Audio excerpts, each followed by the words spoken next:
Mic check 1 2. Mic check 1 2.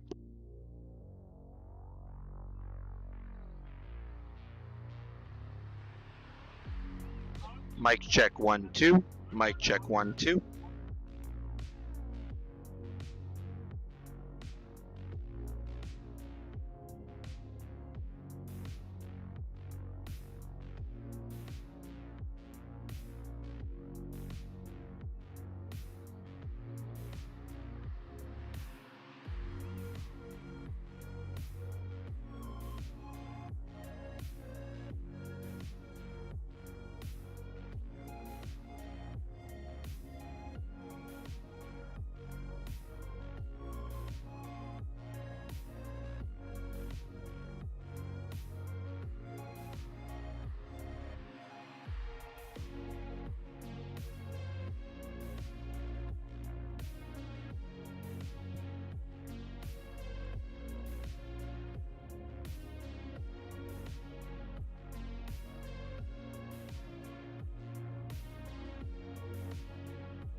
Stray away from inner turmoil.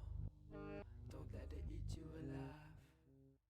Get away from negativity. Don't let it make your mind melt into nothing. Stay away from inner destruction. It'll consume your whole being. Get away from negativity flow. Stick to the musical notes. Head clap in the vice grip. Headache compressed eyelids. Duct tape around the ratchet electrical cables for nooses. Head clap in the vice grip. Headache compressed eyelids. Duct tape around the ratchet electrical cables for nooses. Rivet gun to the eye patch. Electrical screwdriver to the eardrum. Automatic pneumatic switchblade saw. Stabbing the law. I see bin. No one's home. Winding up and stretching my makeshift rubber band weapon. Slingshot your face around the corner of the earth into space. Astronaut jump kick, gravity spinning pound drop, not put it roundhouse. With a case about a Tourette's fucking diction, that's fucking cut back and bitch. Illegal knuckle sandwich in the two which put in your own blood. Hide in a combo box like Metal Gear Solid, government officials. Getting stabbed next to the complex in effect, redirect on the enemy bodies. And vices of bastard with your difficulty levels unnamed. Airplanes to Thailand, Chun-Li, spinning on kicking noggin. Learning at the gear burst, killing red thirst, but nurse of the curse, green herb in the purse for the curse of the zombie copy. Exquisite corpse, so sloppy, aborted appendages, gripping up the skull seed. With the curse of the zombie copy, corpse so sloppy.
Hello and welcome to day number 2 here for the 2026 Quadball Canada Nationals.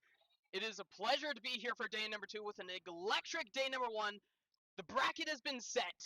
There is going to be a national champion declared today. One of these teams in this building is going to be a national champion here in beautiful Oshawa, Canada, here in Durham. My name is Darren Bell and I am joined by Rachel. How's it going?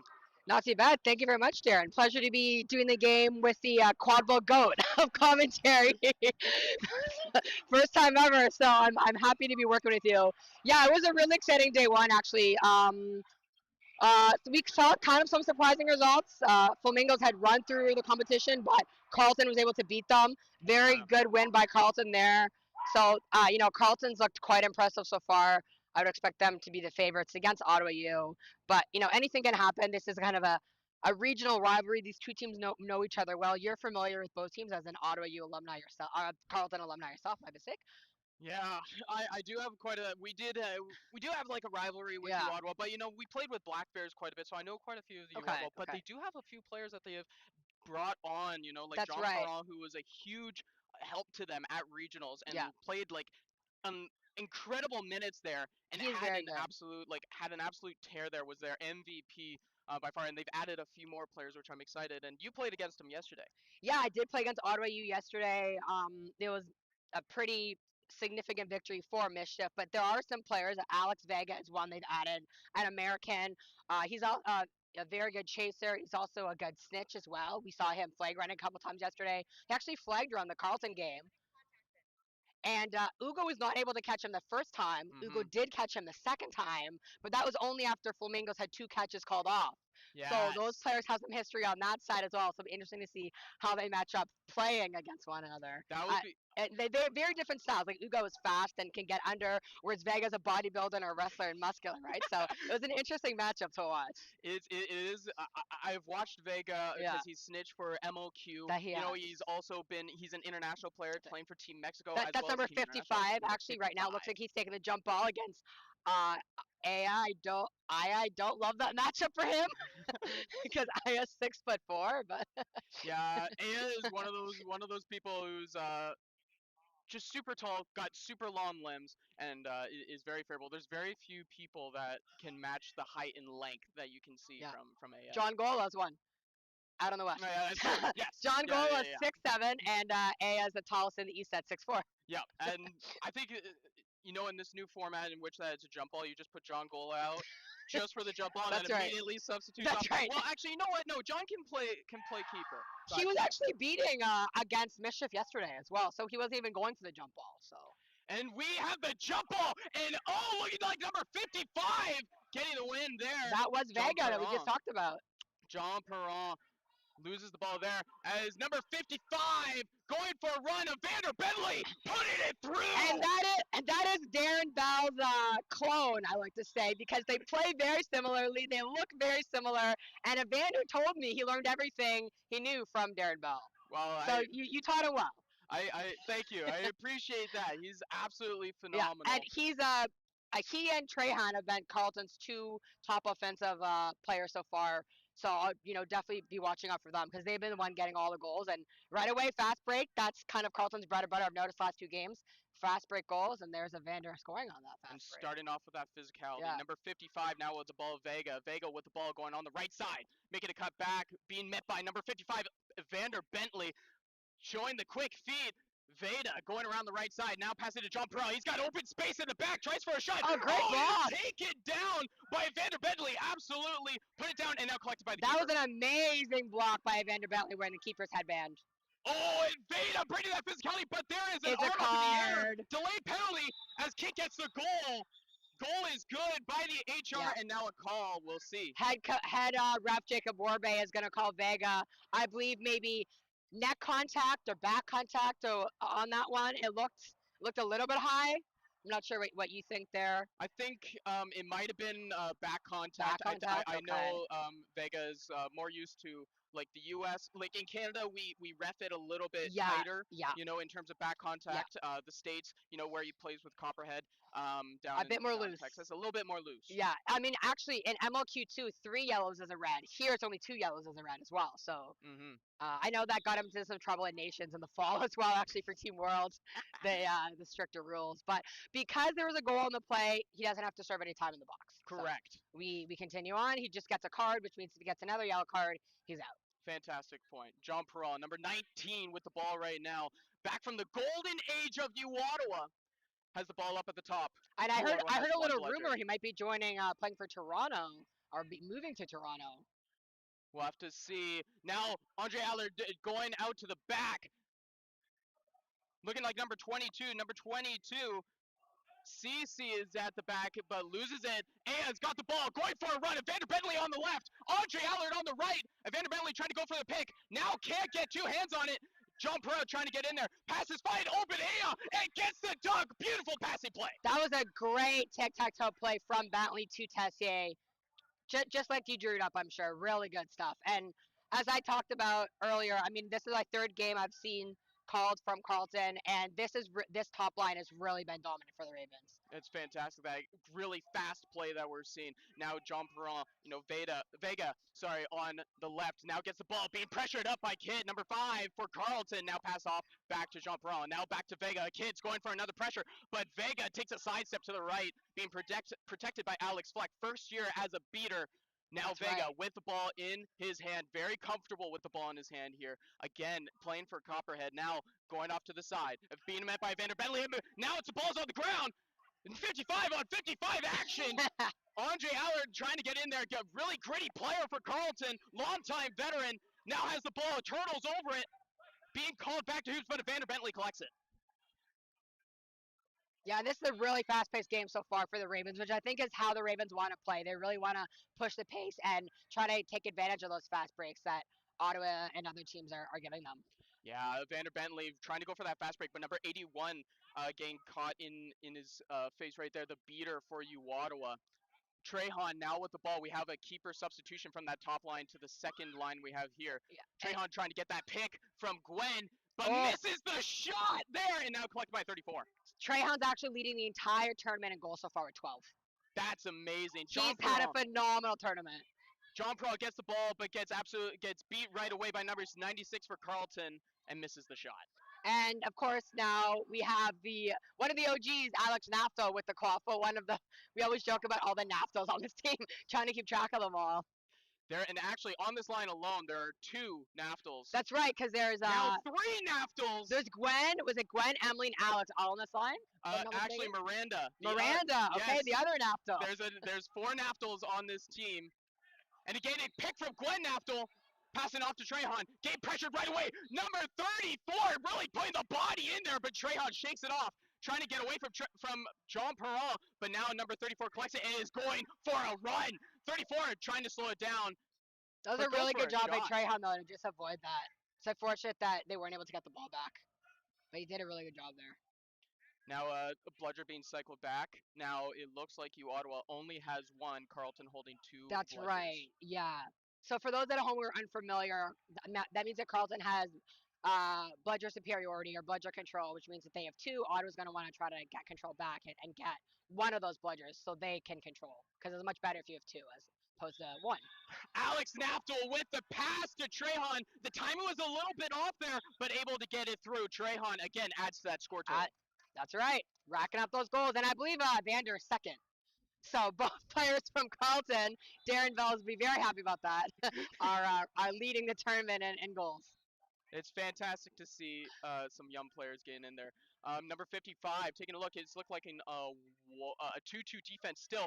Going for the shot. Great block by Naftal! No good. Blocked by Naftal right there and collected. Looking like there's a card coming Ottawa's way. Yeah, it looks like it. Carleton now trying to pick up the pace. Going in. Alex Naftal looking for that pass, but Vega sees it all day. He's beat, but that was a fantastic block by Vega there to just catch that.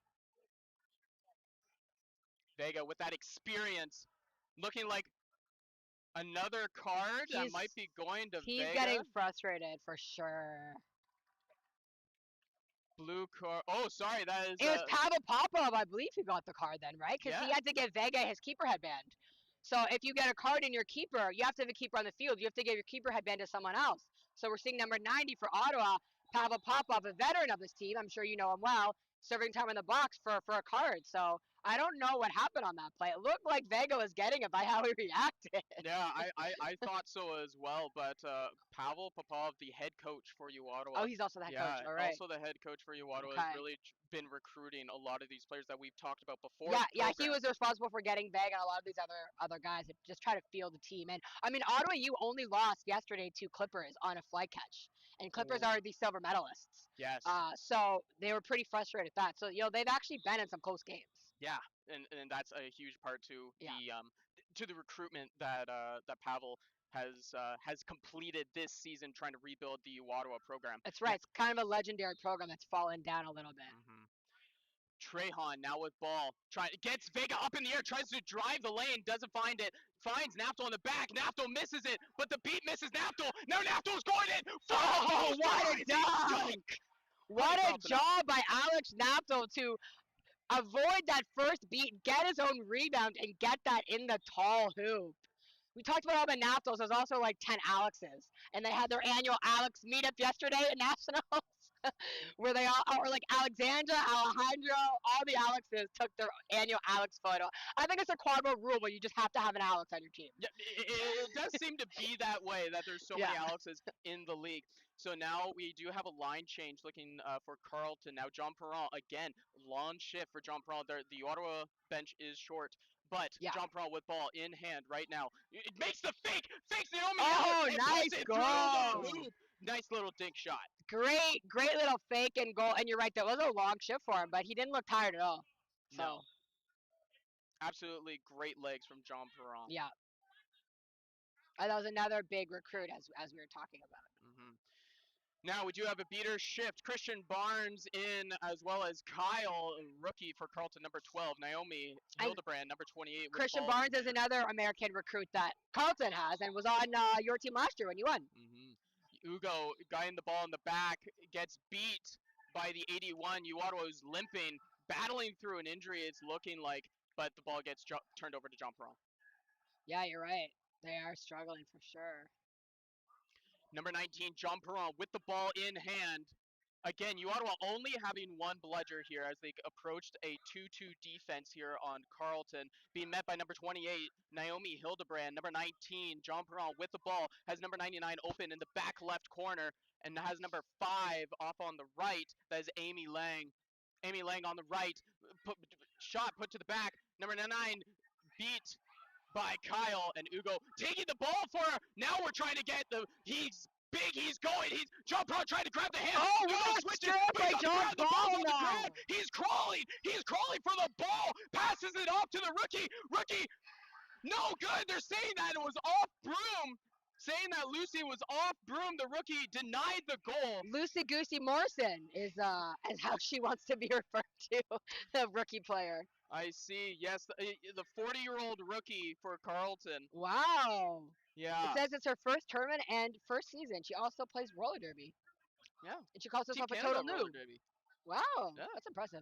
She calls herself a total noob, so. I know. I'm not sure about that. She's a seeker. I don't think she's a noob, but. Now, John Perron with the ball in hand, number 49 on his right. I believe that is Jonathan Marlowe. I believe, yes. Yep. It's looking like Marlowe on the back of his jersey. Being sent back to hoops is the rookie, Lucy, as we just forementioned. Number 49, passing it back to the back. And not there, number 6, Alea Southern. Southern at the back. Couldn't quite get in. Cece couldn't quite recover. And there's Ugo once again. We'll see Ugo later in the seeker game. And he's the best, probably the best seeker in Canada, I would say. He's pretty much caught everybody. So we'll see him later on. And he's kind of a huge weapon that Carleton has in their arsenal for important games. Yes, and we're approaching the halfway mark. We're 2 minutes short of 10 minutes. Again, we go to 20 minutes here. It is 50-10 in favor of Carleton. Being passed off to the rookie, Kit, number 28, Hildebrand. Now a big arcing pass to Kit. This is good passing in between. Gave John Perron to make a run, but the pass is not there. Blocked by Andre Aller. It's a Andre great Aller gets block. the shot and rips it through. Number 42 for Carleton. That was a great block and a great job by Alec just to get that rebound.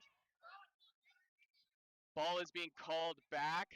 Carleton allowing for the substitution to happen for Evander Bentley coming in. John Perron now with ball, but Ottawa has two, Zoe and Sean. Great beating pair coming up. John Perron with ball, calling for Cece to come a little bit closer. Marlowe on the right. Number 19 still with ball in hand. Makes a long pass over to number 6, passing it over to Cece, but Aya is there to knock it down with the long arm of the law.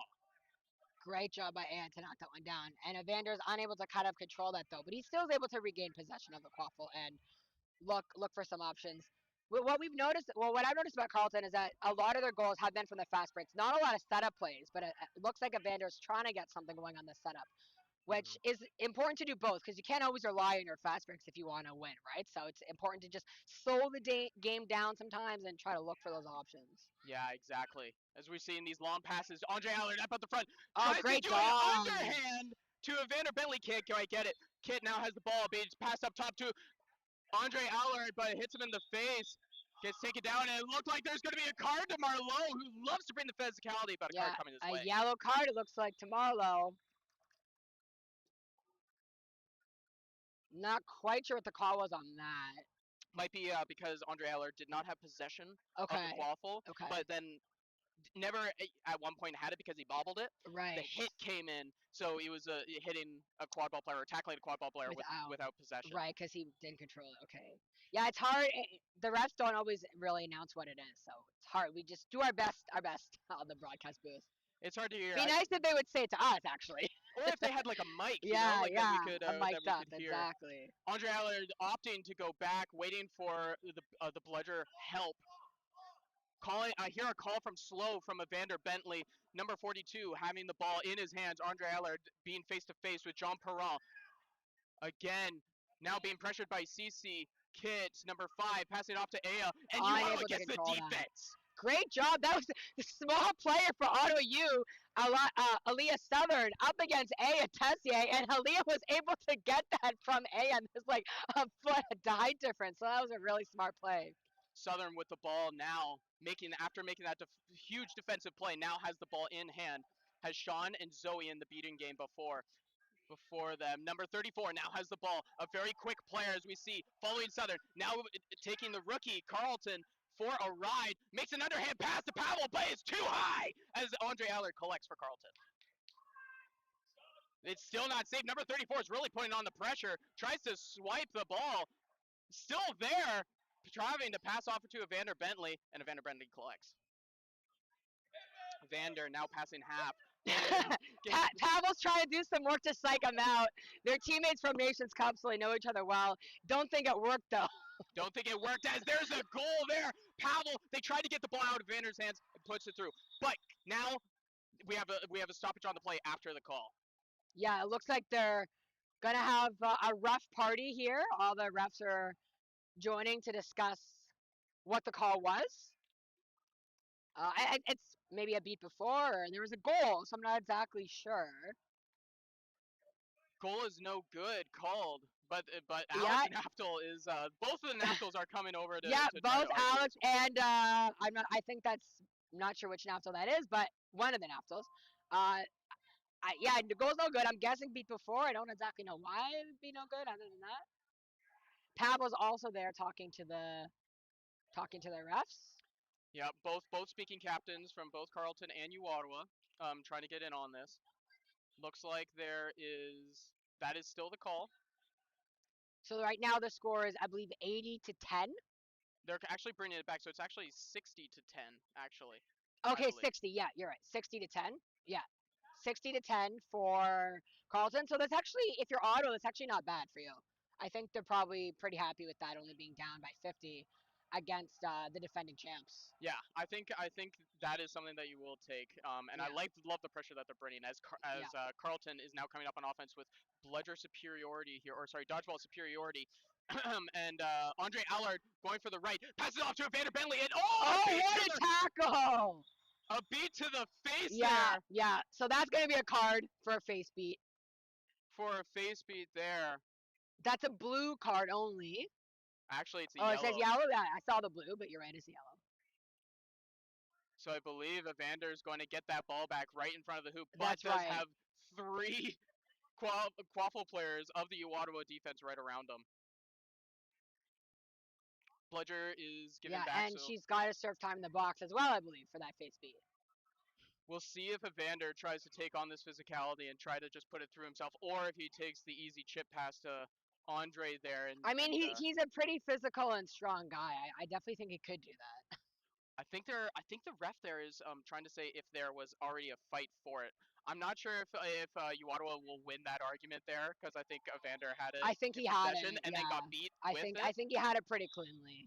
Oh, Evander able to pull it away and puts it through. Great job by Evander Belly. He was able to power through as I figured he would be, and because Carlton scored, the player who got the head face beat was in the box. She's now back out on the pitch. And unlike hockey, it's only 1 minute in the box for Quadball for a card, or if the other team scores.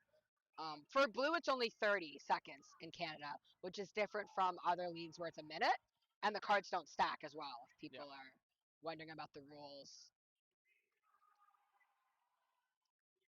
Alrighty, so we do have a timeout. It looks like from Ottawa. So Rachel, if you're Ottawa in this circumstance, and you're Pavel, what are you telling the rest of Ottawa right now? I mean, just kind of telling them to play their game, don't let themselves get frustrated. And Carlton is a big team, right? I mean, Ottawa has some big players as well, but Carlton's a big physical team. It's really easy to let yourself get frustrated in those games. So try to just not let yourself get frustrated. We've seen that happen before. And just kind of stick to the game. I mean, I don't think that they think they're winning this game. You never know, anything could happen, but never know. Carlton does have if they're going to keep racking up the goals, they're going to get a snitch range soon, right? So I think Ottawa just kind of wants to stay calm, practice, do its game, maybe focus. Like, its defense has been good. Maybe focus on that and just not letting themselves get frustrated, because I've been seeing that a little bit with them.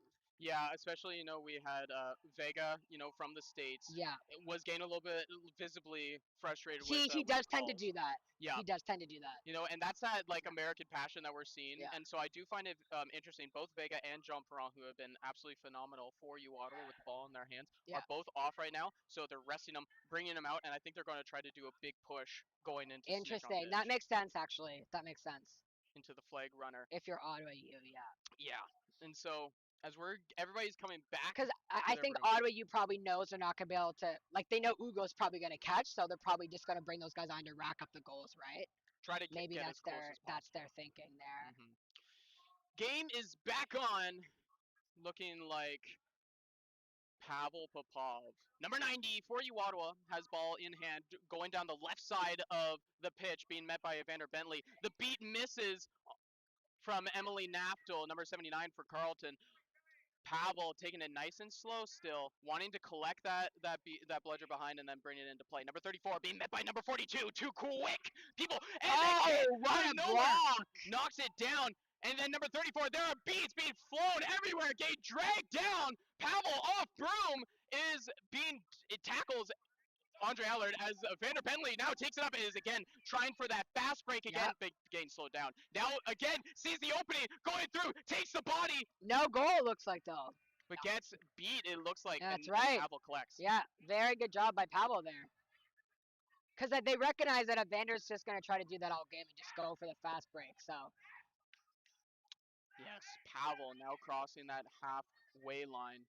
There's a race there for the middle bludger. Oh, Emily Nafta wins that. Great foot race by Emily there. Number 34 sees the beat, tries to get it out to number 88, but the pass is too tall and out of bounds, collected by Alex Naftel. Alex Naftel now trying to take for a run again, trying to get the shake on Pavel. He does it again, and puts. No, good. HR is saying no goal. Wow, that was clean to me. Out of bounds. Alex Naftel taking the wrap, takes him to ground. The pressure from Carlton coming up right now. Number 88 collects. That looked like a clean goal to me. I'm not sure why that was disallowed, but the refs, you know, they have a And- little bit of a better angle, I guess, because like they have the right Yeah. on in front of the goalpost. And there's no VIR, so there's there's nothing to review. We just have to go by their word at this point. That pass is put out to the back. It's a little bit too far for number 4 for you, Ottawa, and it's collected by Carleton.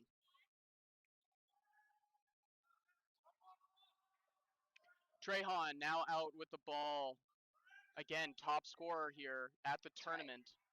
Already has 1 goal here today. Looking to get some more. Trehan Nice over pass. to Morgan. They're saying no good, but The AR said goal. HR saying no goal. the AR on the close side. That's Lord Matheson from Toronto Lou called it a good goal, but the head ref was saying that was not a good goal. I mean, I had a pretty clean look at it. It looked good on my angle. Yeah, it looked like that beat. Goal is good! There we Morgan gets the goal, number 6 for the Ravens! That's the right call, I think. It looked like a clean, It looked like clean. the bludger did go past, and the AR, and that was a good job, like, from Warboy, the ref there, like, conferring with all the ARs, making sure you're getting the right call there, who had a good angle and gain it from all the refs. That was a great play from Trehan to the goal scorer there. Ugo trying to put some pressure on John Perron. John Perron with ball in hand, number 88, a rookie for you, Ottawa. Orion on the right, number 88. Orion Plandowski Ortolan. Orion passes up to number 5, collected by Trehan. Excellent job by Trehan yet again. And we talked about his goal scoring prowess, but that was a beautiful assist on that last goal by Carleton. So he can do it all. Trehan going for himself, getting the drive through, passes it to Morgan. Morgan being able to pass it out to Alex Nafto. Alex Nafto collects, puts a little shake on, puts the body in, and puts it through the top hoop, putting Carleton up 90-10 for Carleton. Yeah, and this game is now getting out of hand, I think, for Ottawa U. Carleton's well out of snitch range now. Even if Ottawa U did catch, Carleton would still have a big lead, which I think is what Carleton wants, right? Yeah, so. Carleton definitely wants to have some breathing room, and you know, like this is a long tournament. The bracket has been set. There's no bye, so so there are more games. Last year for Carleton's championship run, did have a bye in the first round. That's right. So this is going to be different. We'll see the endurance and the depth that Carleton has now. Yeah. John Perron with ball in hand. 88, making some calls himself. Sean Barrows, all-star beater here in Canada, has been for years with his U Ottawa program, standing in front. Number 19, still with ball in hand, being met by Trehan, Carleton's top scorer, playmaker. Number 19 for Carleton, facing off against number 19 for U Ottawa. The 19 showdown, passes it off. Beats being made all over the place, collected by Gwen Naftel. Stopping before the keeper line. Gwen Naftel, the head coach for Carleton. Alex Naftel now with ball in hand. Gwen's the head coach for Carleton. Oh, I did not know that. Yeah. The Naftel dynasty continues. Actually, yesterday I was calling the game. Daniel Naftel chimed in and said, "Oh, too bad y'all haven't seen the rookie Naftel, so I guess he's the youngest one." He's the youngest chiming in on the live stream. Yep, he is the youngest rookie on there. We're seeing some fans in the comment section. So glad that you're here tuning in. Lots of Evander Bentley fans. Lots of Evander Bentley fans. That is we got a lot of Evander Bentley fans yesterday too. Actually, I think it's the same person. Awesome. Yeah. Love to see it. Number 55, Vega on the right side of the pitch. Now with ball in hand, passes off to Jean Perron, making number 19 for Carleton run. Passing back to number 55. Vega making some calls, being pressured by Gwen Naftel, makes an easy sidestep to the right, makes a shot, blocked by the hoop itself, and Naftel collects and turtles.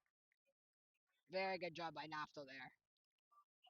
John Perron going for the tackle. Takes him down, but Naftel didn't even have the ball. Oh, this is, I'm hoping that... It looks like Naftel's okay. Oh. But he does not look happy. He does not look happy. He looks pretty upset about whatever that was. I think I think all That's not an injury that's making me cringe a little bit Yeah. myself. I think he just needs to take a breather. There for a I think second. I know what you're talking about. I think he Yeah, just needs yeah. to take a moment to breathe. Yes. Um, I've heard of this before. uh, I hear it's quite painful. Yeah. yeah. So that's the thing about brooms. You know, Yeah. it does hurt. Oh, Trehan, making John Braun go in the air a little bit, passing off to the rookie Aya there, trying to get it off to Morgan. Morgan. Passing it off to Trehan up at the top. Trehan trying to put some moves on. Oh, Vega missed just the finger on. it! The finger, the golden finger from Vega makes the block. Aya blocking the pleasure, making a move around, trying to pass it off to Lucy. Lucy putting it back up, but John Perron there for the stop and collects it for you, Otto. That was an amazing block by Alex Vega there on Trehan. Mm-hmm. And just kept the ball out. Now John Perron with the ball. Vega on his left. John Perron, number 19, facing off against number 19 again. Number 19 putting on the pressure for Carlton. Number 55, Vega with ball in hand. 81 making a beat on Lucy. Now having to go collect, but it allows Trehan to pressure on Vega. Vega making a run for it. Now trying to pass to John Perron, trying to find him. John Perron collects behind the hoops, behind the boundary. Passes number 6. Now 6 passing to number 55. 55, Vega going for a run, putting Trehan on a run. Fakes one hoop, fakes two hoop. Oh, that is a great goal by Alex Vega. I don't even think Vega himself thought that it went in. No, I don't think he did. I think he was waiting for the HR to say it was a good goal. He looked a little bit perplexed there. I think that you could definitely hear from the Carlton bench that they think that it didn't go in. Vega collected it. Yeah, and kept running. And HR called it a goal, though. Yes, and so like Vega saw it, dropped it, and was like, okay, I got it. Yeah. So I think they're still calling it a good goal I think so. as they pass it off to the keeper for Carlton. We are around 1 minute until Alright. the flag runner. We have our flag runner is getting ready, and it is Aaron Jin from Toronto Lou who will be the flag runner for this game. That's going to be a very interesting matchup because Aaron Jin's also a very good seeker in his own right. So I'll be really curious to see how the seeker, that skill against someone like Ugo and Aaron Jin, how they work against each other because they're both fast, and I think maybe Aaron as a seeker might have that advantage. We'll see. It's gonna be a fun matchup. Yeah, I think there's definitely a advantage for a flag runner to have that experience as a seeker I because think you know so. what type of moves that people are trying to do. Yeah. And like when you're facing off against another flag runner and you see what they do against your moves, you can kind of learn from that as well, and that just gives you more knowledge and more technicality as a flag runner. Yeah, and Aaron Jin is an up and coming flag runner and player in this sport. So played on Team World at Nations Cup. Did a very good job. Made some very good catches, and that was a good team. They lost to Germany actually on a flag catch, and Germany ended up winning. So that was an amazing game. Yeah. That's really cool. It was really cool, actually. Yeah, to see that. So. Those games are really tough. I know from past experience with Team Canada, myself, we like in my first World Cup, it was pretty much every game that we had was within snitch range. Those and we couldn't finish it on quite a few of those, but it's heart wrenching. Also, Germany. We were tied, and they caught. Yeah, so that's what happened with Team World. Yeah, yeah, they were pretty much tied with Germany, who went on to win the whole thing. Had steamrolled everybody, lost on the stitch catch. Yeah, it was a heartbreaking game. So Aaron Jin was part of that Team World program that's had some really good teams at Nations Cup over the past couple years. Looking like we have an equipment malfunction. Our cameraman doing an absolute phenomenal job there. Shout out to Sanan Cater of Mischief operating that camera. Also operated the camera a lot at MLQ Champs, where you were calling most of the games and did a great job. So. Oh, thank you, thank you. It was a great experience. Shout out to all the MLQ volunteers and staff. That was a very fun tournament. It was a super fun tournament. Absolutely loved the experience there, and we do have some MLQ athletes here playing today. You know, Christian Barnes, who is actually on the field right now. That's right. Played for New York, and also in Christian Barnes' call out when they announced the lineups, announced that played for Carlton Ravens. Because Zach Greiken asked for that. Trehan passing off to Morgan, a little bit too far for Morgan, but John Perron is there. But Morgan able to get the angle, can't quite get it. Number 99 again knocked out by John Perron. Great job. That was a really good battle between Morgan and John Perron there. Looking like they're calling it is time. The 20-minute timer, I guess. So it looks like our clock might be a little bit off on Quadball 1, Looking like it is. but that is the 20-minute mark. So Yeah. now we got the Flagrunner, That's right. Aaron Jin, That's as you right. mentioned Aaron before, Jin, yeah. coming out Yeah. onto the pitch. Now, Rachel, Yeah. please give me, what is the mindset for both of these teams coming into here? And with in mind, there's an entire day to play still. Yeah. I mean, I think, Carleton's obviously good. I mean, I think Carleton is going to win this game. They're probably going to want to try to go for the catch, and because it might, it could come in terms of bracket, it could come down to point differential and things like that. Ottawa as you mentioned, there's a whole other day of games. They might want to just conserve their energy and try to focus on how they can place in the lower games, because it's pretty clear they're not going to win this game. So they might try to just focus on that and maybe rest some of the top guys and play some of the younger players to get that experience. I think Carleton might go for the kill. So we'll have to see. Or Ottawa could just try to rack up the score and want to score more goals as well. I don't know. What would you do in that situation if you were the coaches? If I was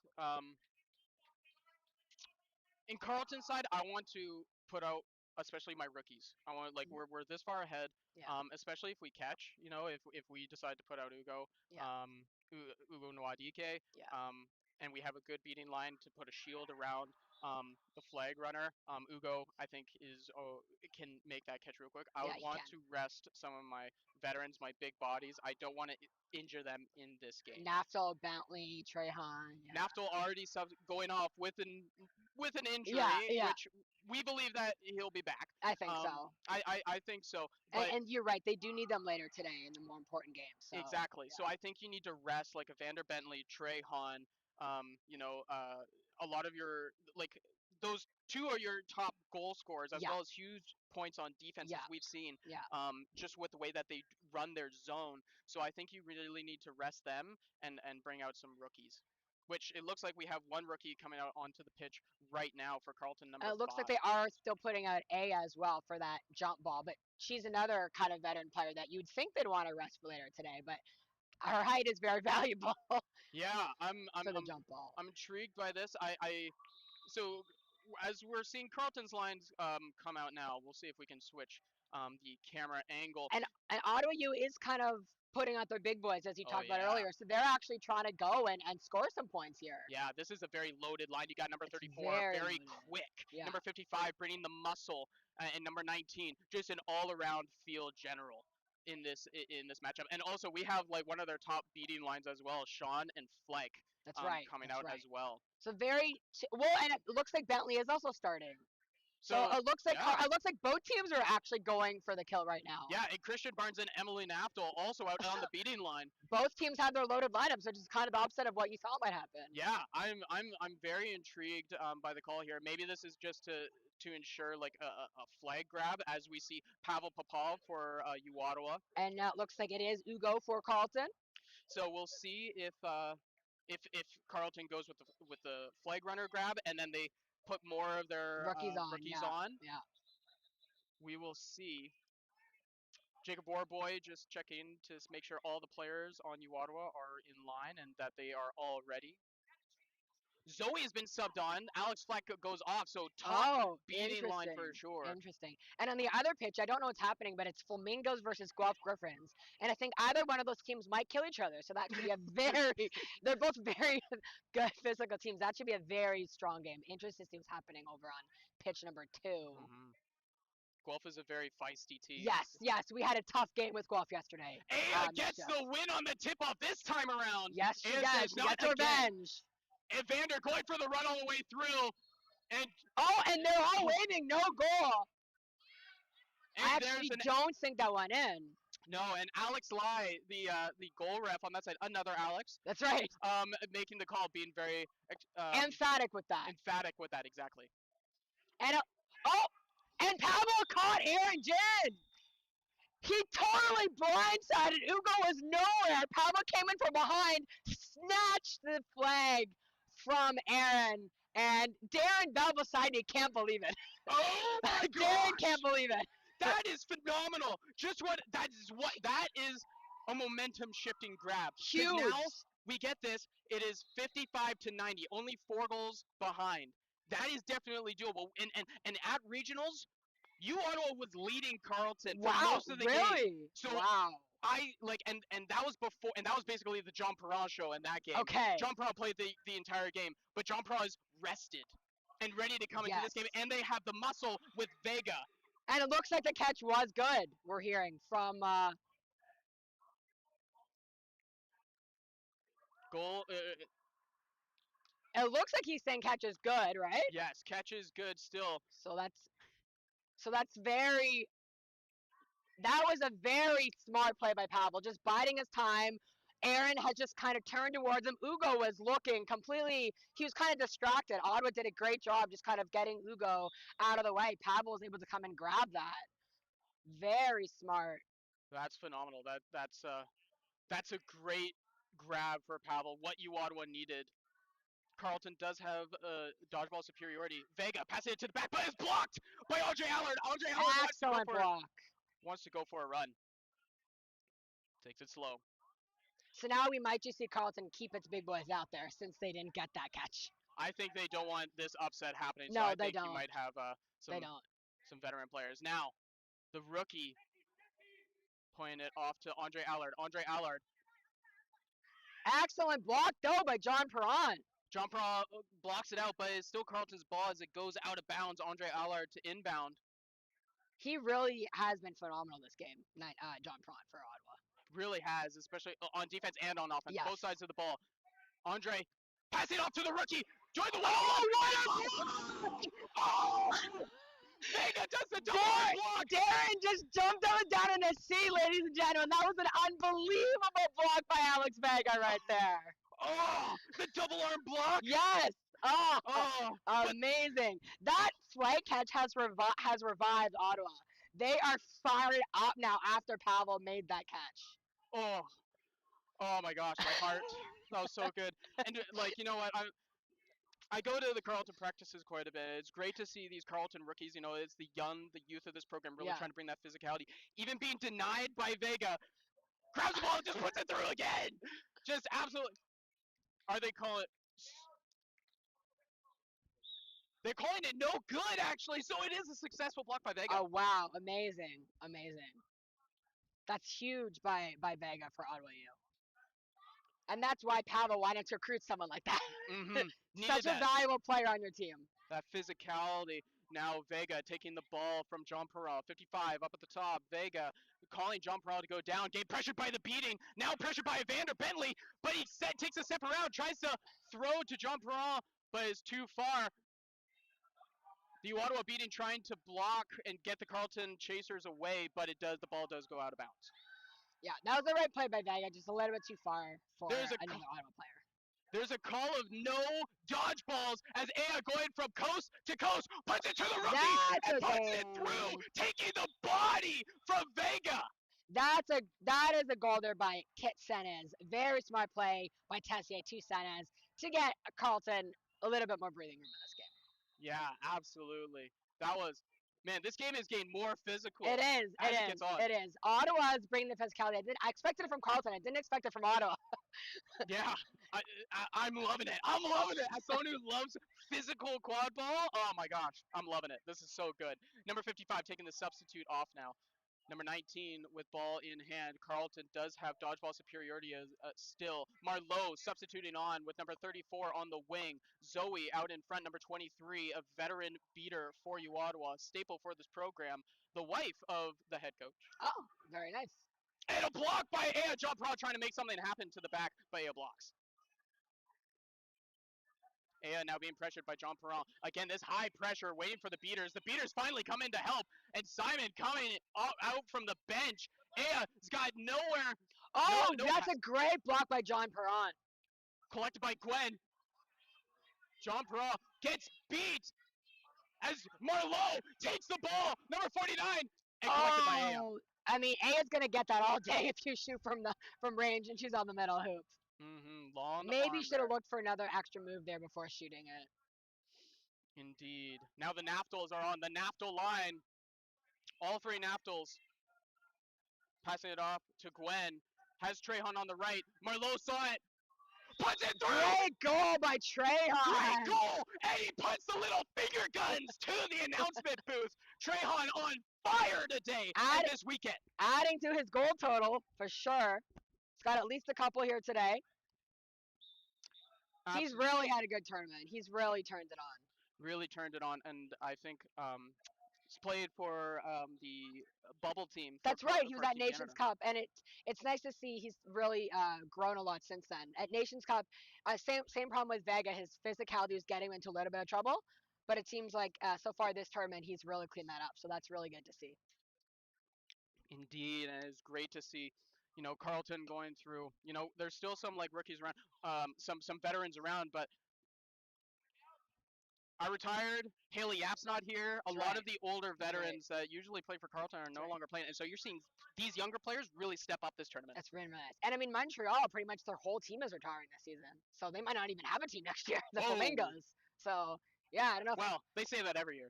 Oh, do they? Okay. Maybe that's not such a announcement then. I think I've heard Norbert tell me at Nationals like 3 years in a row that he's retiring. Oh, really? Last year. Well, I've heard you can never really retire from quadball. I mean, even you're still involved, right? So That's true. That is true. Still at the booth. Yeah, exactly. Marlowe being pressured by Trehan. Passing off to Pavel. Number 34. Ball is beat by number 34. Pass off to Trehan. Trehan going for a run. There's nobody in front. Pass it off to Gwen. Excellent. Trehan to Gwen Naftel. What a play. Once again, taking advantage of that kind of shoddy defense, for lack of a better term, by Ottawa U. Yeah. Hard to defend when you got like one person who's actually on broom tagged in. It is, yeah. Again, hands up. Number 34 coming in from Ottawa. Puts it through 3. Carlton body. That is a nice goal by Ottawa U. Very good play. By, as you mentioned, number 34.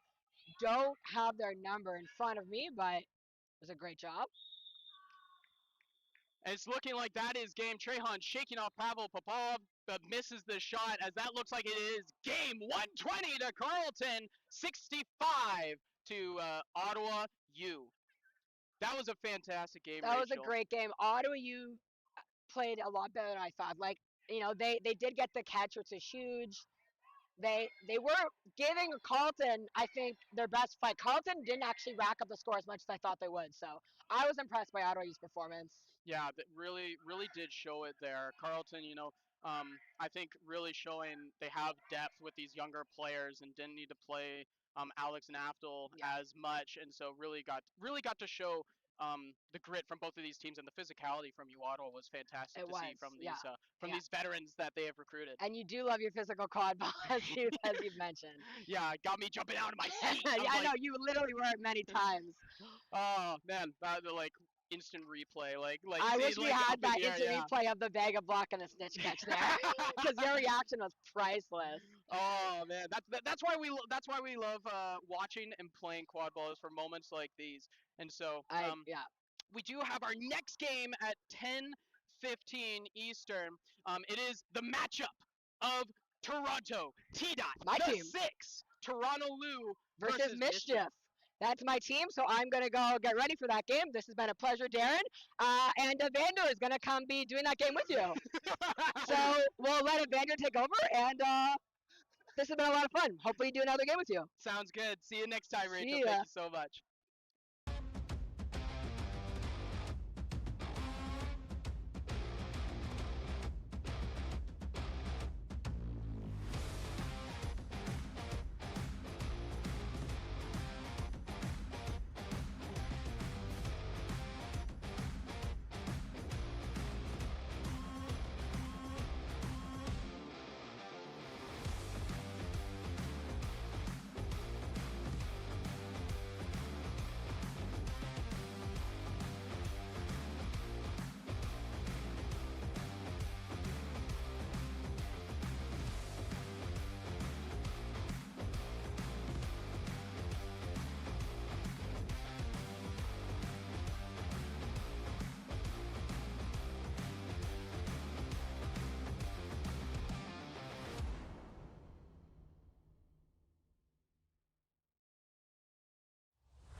Alrighty.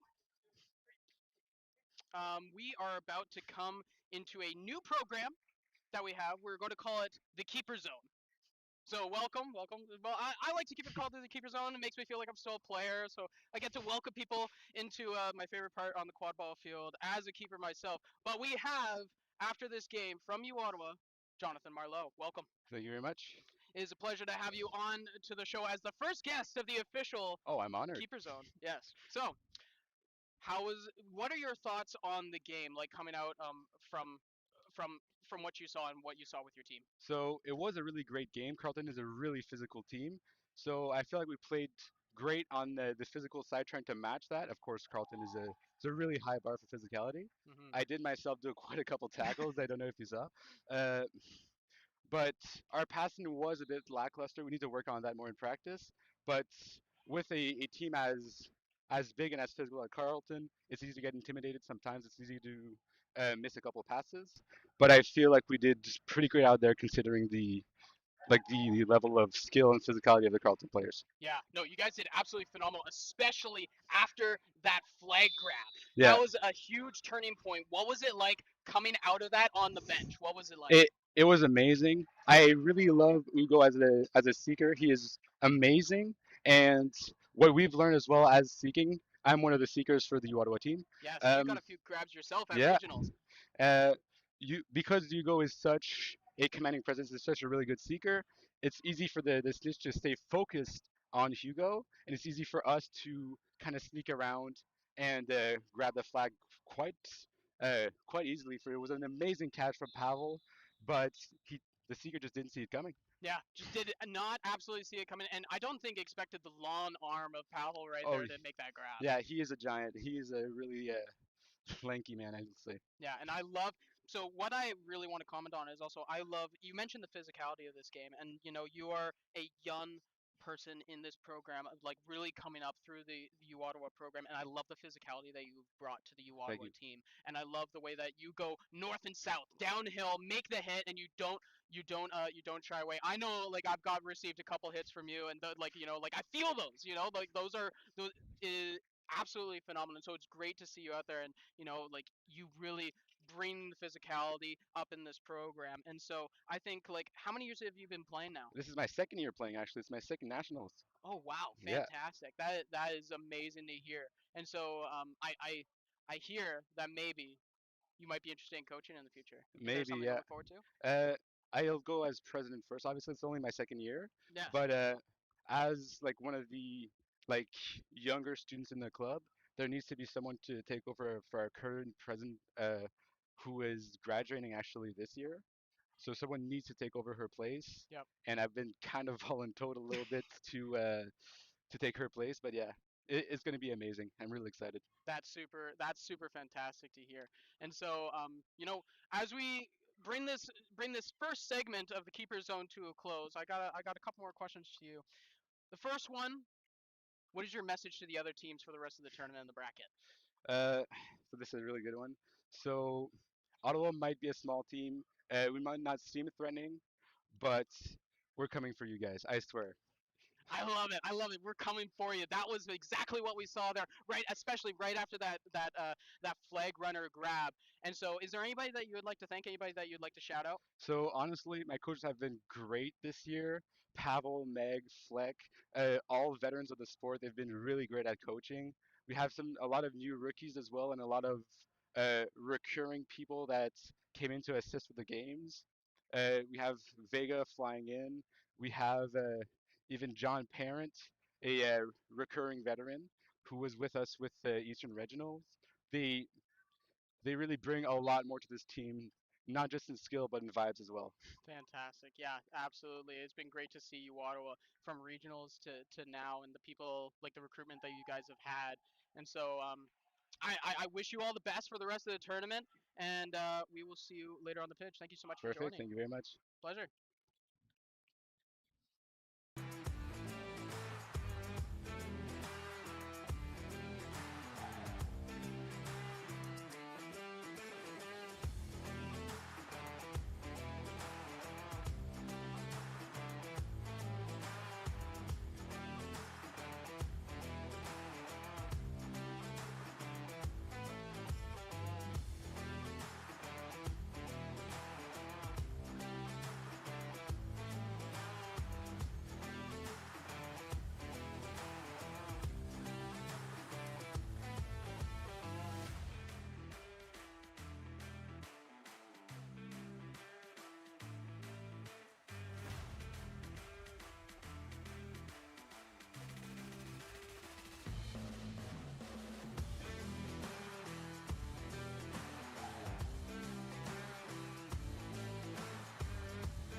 we are back, ready for a West matchup between the Clippers versus UBC. UBC, the farthest traveled team to come here, and then the Alberta Clippers. A lot of veterans, a lot of TC minds on the Alberta Clippers. So a fantastic matchup, because some of the Alberta Clippers actually coach UBC, but UBC is such a fiery team. My name is Darren Bell, and I am joined by Evander Bentley. How it's great to have you here on the show. I am so happy to be back here with you, Darren. I can't tell you. I commentated yesterday, and a lot of fun. Mhm. But just something about being in the booth with you. It's like being back on the line with you back in when you used to play. That was So, pretty fire. Yeah, I do miss it. I do miss it. Yeah. Oh man, feel it. Oh, I like watching you play out there. Just makes me like wanna play again. But retirement looks good. it Retirement. does look good. Your suit looks phenomenal. Way better than mine. Mine's sweaty and gross and stinky and all good. All good. needs a wash. It's a smell of victory coming off of a win against Ottawa in bracket play as we start on day 2. How did that feel? Really good.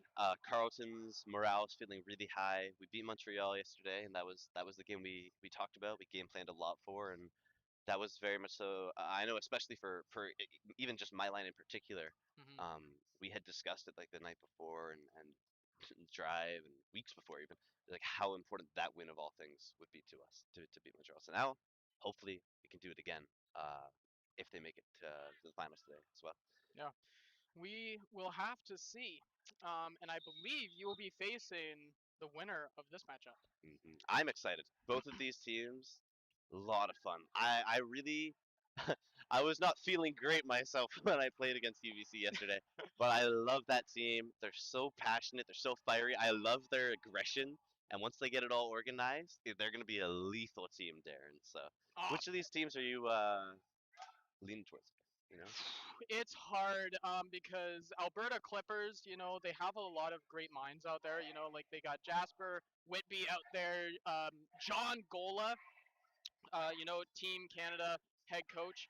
Um, a shorter roster, but I believe UBC has that athletic ability. So we'll have to see which will prevail. But so I don't know personally. I might lean towards Clippers, but this just in. Atana Crow, who is played on Team Canada many years, was the assistant coach for Team Canada for a few years as well. Huge veteran, person I looked up to as well. He's calling UBC.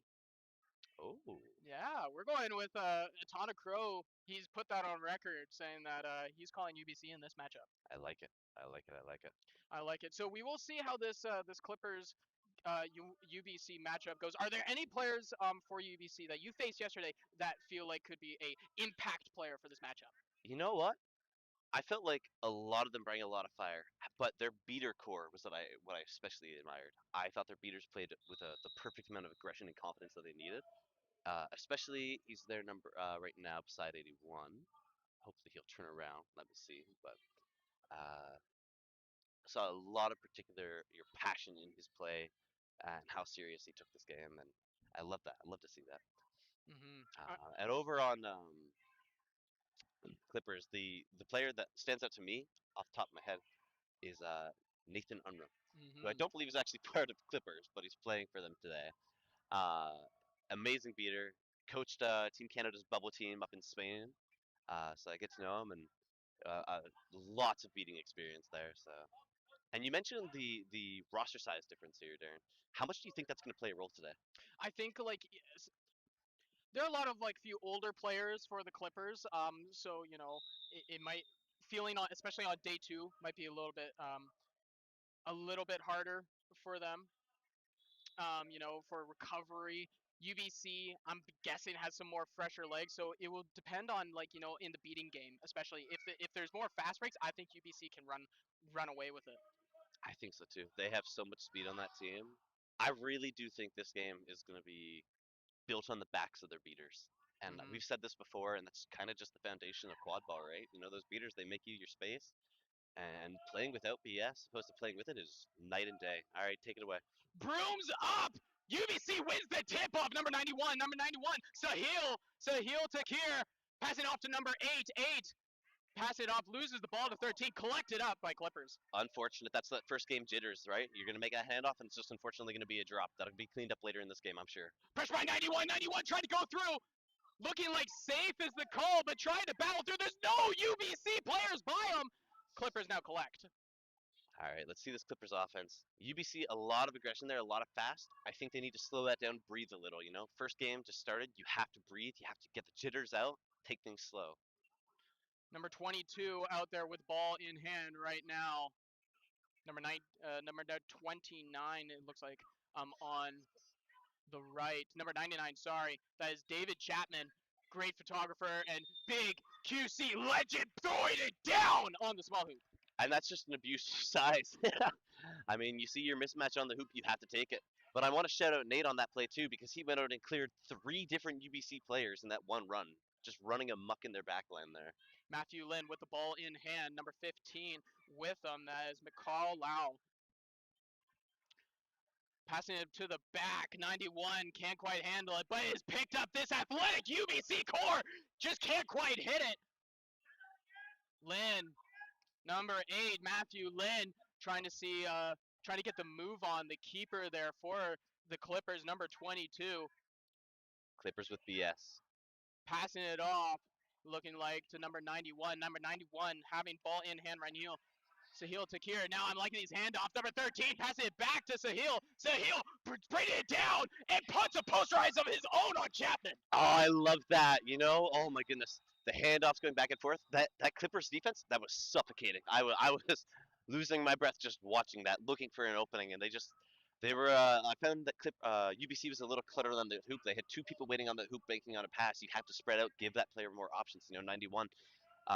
And you know, I like his call there. You know, I'm gonna bet on myself. I'm bigger. I'm stronger. I'm gonna go score this on you in front of your face, and they worked. Soleil, big shout out to Soleil in the comments section. Really excited for this matchup. Clippers have the experience. UBC has the youth and athleticism. Can't agree more as Chapman being pressured by Lin. Passing it off number 33, but there is a call on the play. Refs to commune.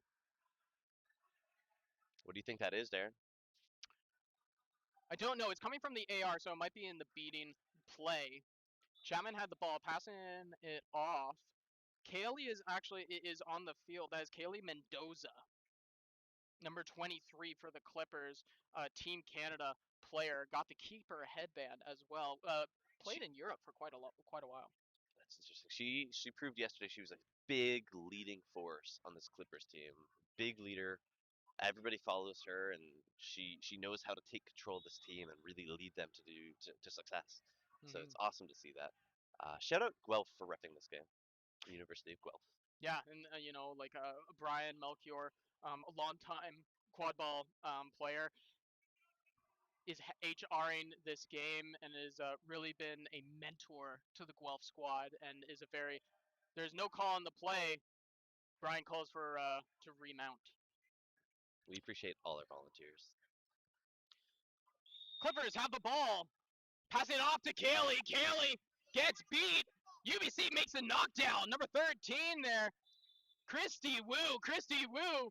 Passing it off there to Matthew Lin. Matthew Lin with the keeper headband. This is something I'm really noticing is the speed on UBC compared to the size and physicality of Clippers.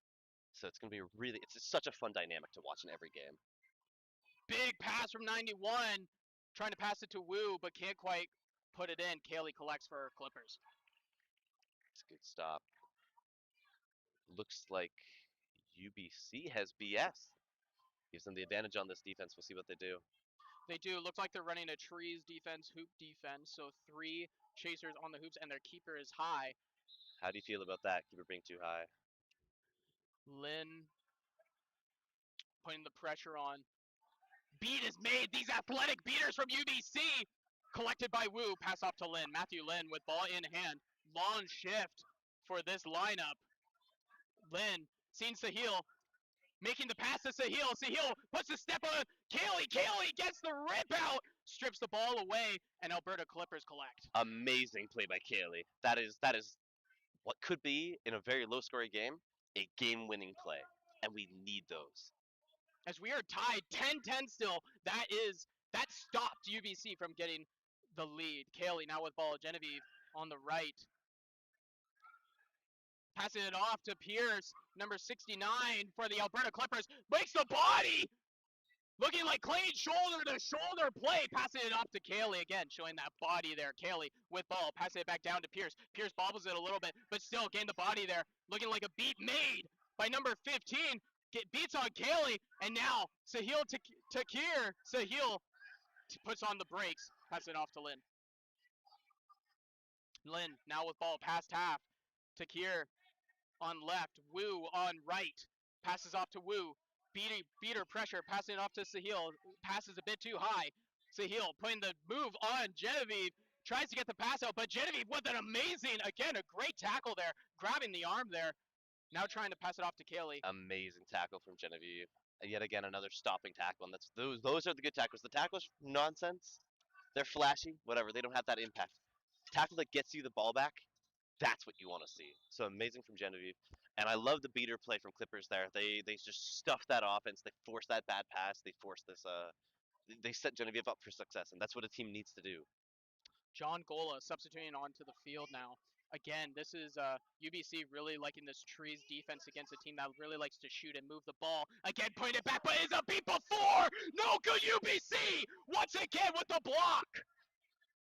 This is, again, like I was saying at the beginning, this game is going to be built on the backs of these team speeders. Both team speeders, amazing players, and they're chasers too. But I really think whichever team holds BS the best this game is going to come out on top. That is my prediction.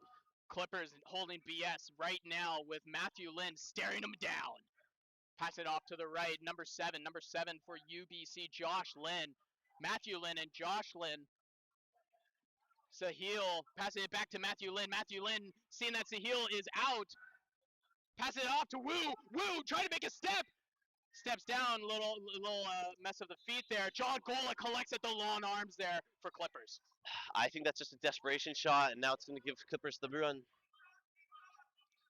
John Gola faking the pass. It goes for the shot and gets it. What a disgusting abuse of height Gola uses there. Oh my, I would cry. It's not even like a shot upwards. It's just a straight push shot from John he Gola just rolled there. that off his wrist. Eye level with the top hoop. Again, now John Gola taking a substitute off now. So we're seeing a 2-2 defense here from this Clippers defense as we got a substitute in for number 97 for UBC. Passing it off, missed shot there. Sahil trying to collect. UBC's Sahil cluttering. now with ball. Makes a move. Sahil dodges the beat, but runs into Kaylee, but Kaylee misses the tackle. Sahil puts it through, and they're calling it good. What a goal! Holy! Oh, They're calling the ARs to make sure that it was out of his hand before the ball went through. If there is any part of his finger touching it, no goal. what a goal. I want that to be a goal with everything in my body. Breaks the tackle, dodges the beat, goes through, gets it off right before getting beat, jumps for the top hoop. That is the passion you need. That's a leading play. That is something you set. Your team watches on the sideline and says, I want to do that too. You inspire your teammates with that kind of play. Exactly. Looks like they're calling for the goal is good. They're calling the goal good. And a goal like that for UBC may as well be 3.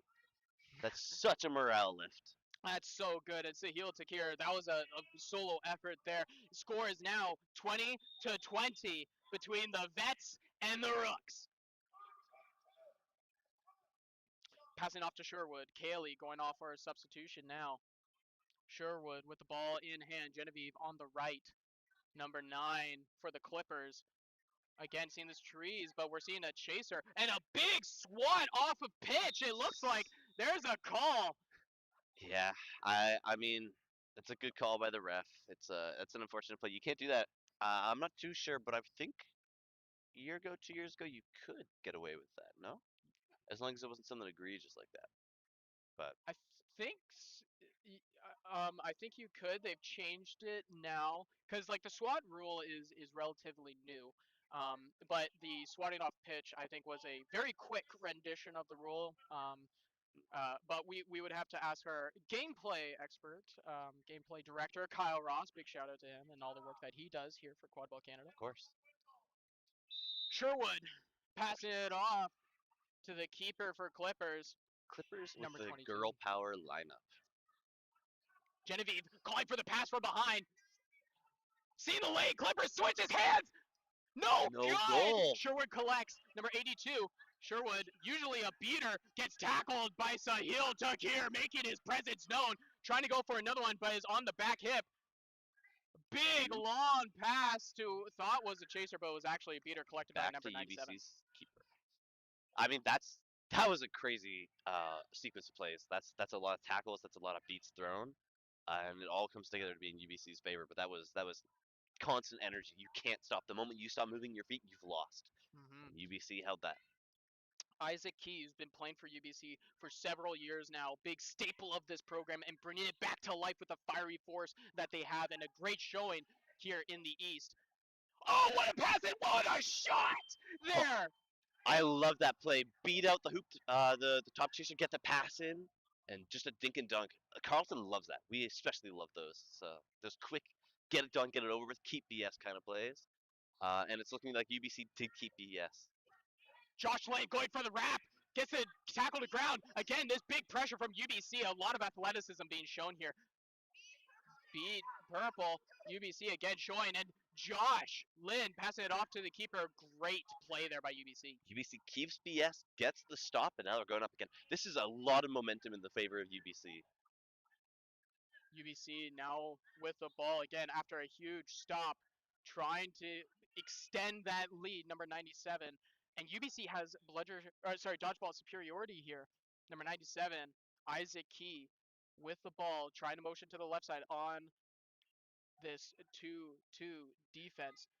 Big opening in the middle. Will he take it? Isaac Key driving down, taking the body, puts it through! He's just bigger! Holy! Too big! They can't touch him! And I love those plays. I love it. There's just adrenaline pumping. You know, I'm going through you. Try to stop me. You know, you bring that heat. And it looks like UBC's forcing Clippers time out. This is amazing. I'm amazed. This is both teams. And I know some of the Clippers players, I've spoken to them. We're talking about how they feel like they have mentored and coached UBC multiple times throughout the year. And that UBC, and we're seeing a lot in the comments too, that UBC has been getting better and better with each game they play. And if I compare this UBC team that I'm watching right now to the UBC team that Carlton played yesterday, they're just leagues better. Their defense is so clean. Their beaters making phenomenal beats. Their chasers are leading by example. They're working together and they're meshing. They're running plays. A lot of teams struggle with running plays, especially because it depends on having BS. And then these panic and they're just like, oh, we have BS. It's easier to score anyways. So being able to take that time, breathe, and go, okay, let's run play 2, play 3. And they're going to go through and they're going to execute. And they are executing perfectly. It's amazing to watch. And I think Clippers is discussing that right now, but shutting that down. Yeah, I think this is a really good timeout call by Clippers. You know, UBC are only 2 up, so it's not they're not like super out of reach or anything. But they need to slow down this momentum, especially if a big physical goal like number 97 Isaac Key just got. That is a momentum shift and just a builder, a momentum builder for UBC. You know, a great showing by Sahil Takir. I don't think Sahil has been off this game yet. That's I dream. Oh, cardio, how I love and hate you.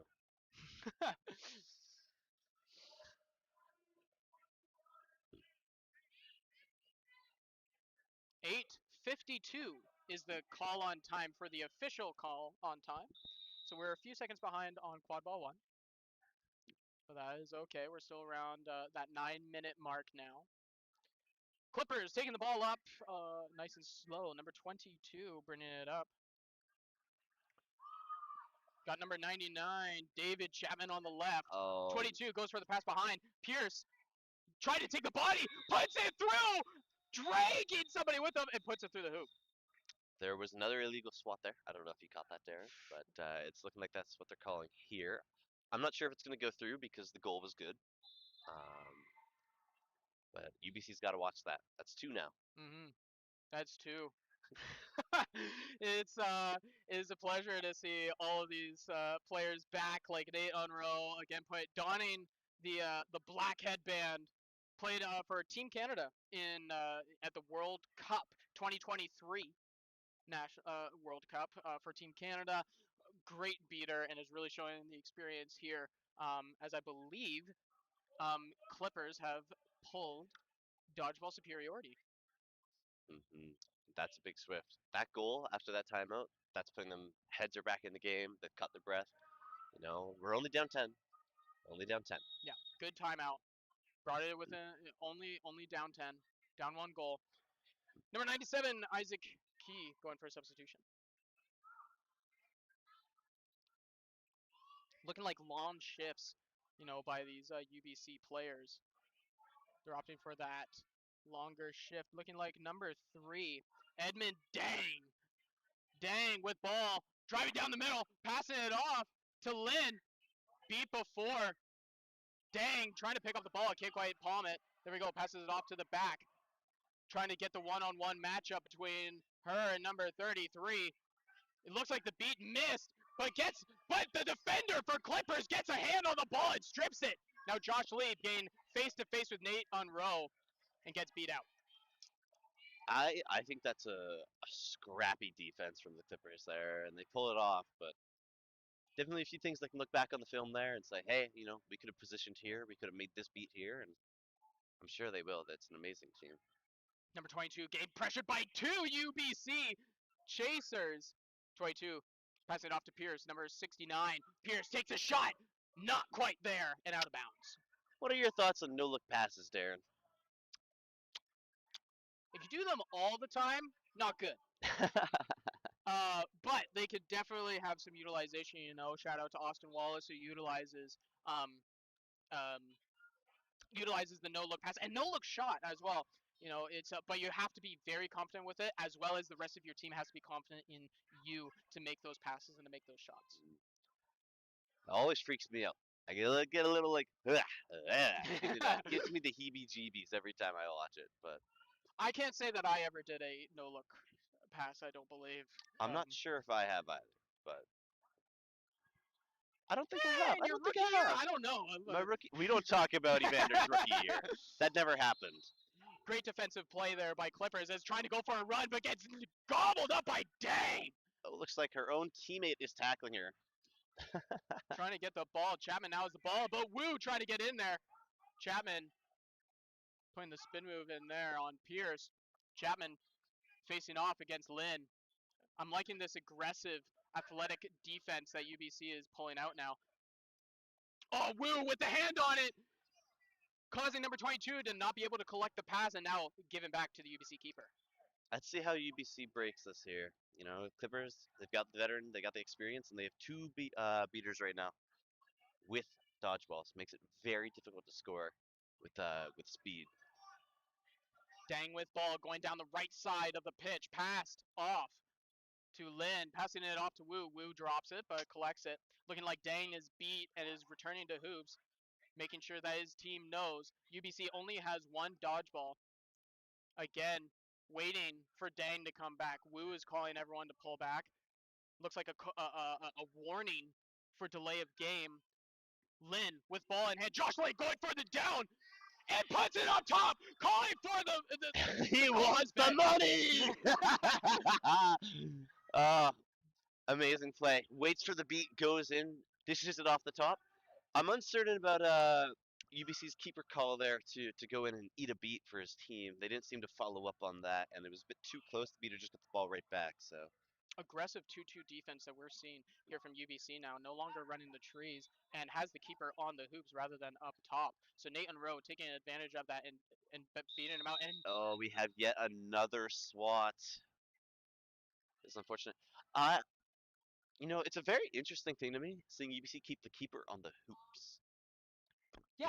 It's really, most teams will have your keeper up top. They're your main I want to say anti-threat. You know, every team's got their big scary driver they like to have up top that can also pass. You know, and it's the keeper's job to keep that person at bay and limit them to only passing, right?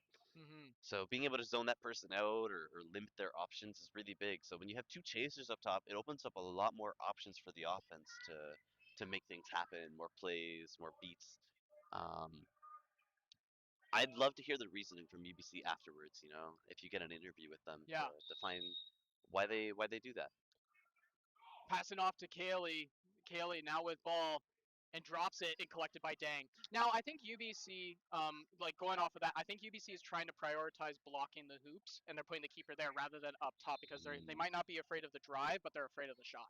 Clippers is definitely a team for shooting. They have a lot of experience, a lot of shots on hoop over the years. Each of these players most definitely has hundreds and hundreds of shots. Yeah, but again, make it up and in up those driving lanes as Dang now trying to find a lane himself finds the middle open, beats a Kaylee and gets the goal through the contact. Through the contact goal, that is an amazing shot. That's experience. I can't even say that's experience because this team is so young, and that's just talent. That's talent. That's gonna come. That's gonna grow. He only gets better from here. It's looking like there's a stoppage of the play. Stoppage of play going on. Our current score 60 for UBC, 30 for the Clippers. Looks like Atana Crow might be right as we're about 3/4 of the way to flag runner time. You know something? So another thing I've noticed a big difference from UBC yesterday to today is yesterday they had a lot of plays where they would devote pretty much all of their resources on an all-out blitz to the hoop, and they've done that a couple times today, but it's not nearly as frequent. And the thing is, when you do that, yes, you definitely increase your chances of scoring, but you really risk the breakaway right back on you and getting scored on again, right? So it becomes this very volatile game of back and forth, and I like how they're doing that a few times here, but they're limiting themselves. They're running more plays.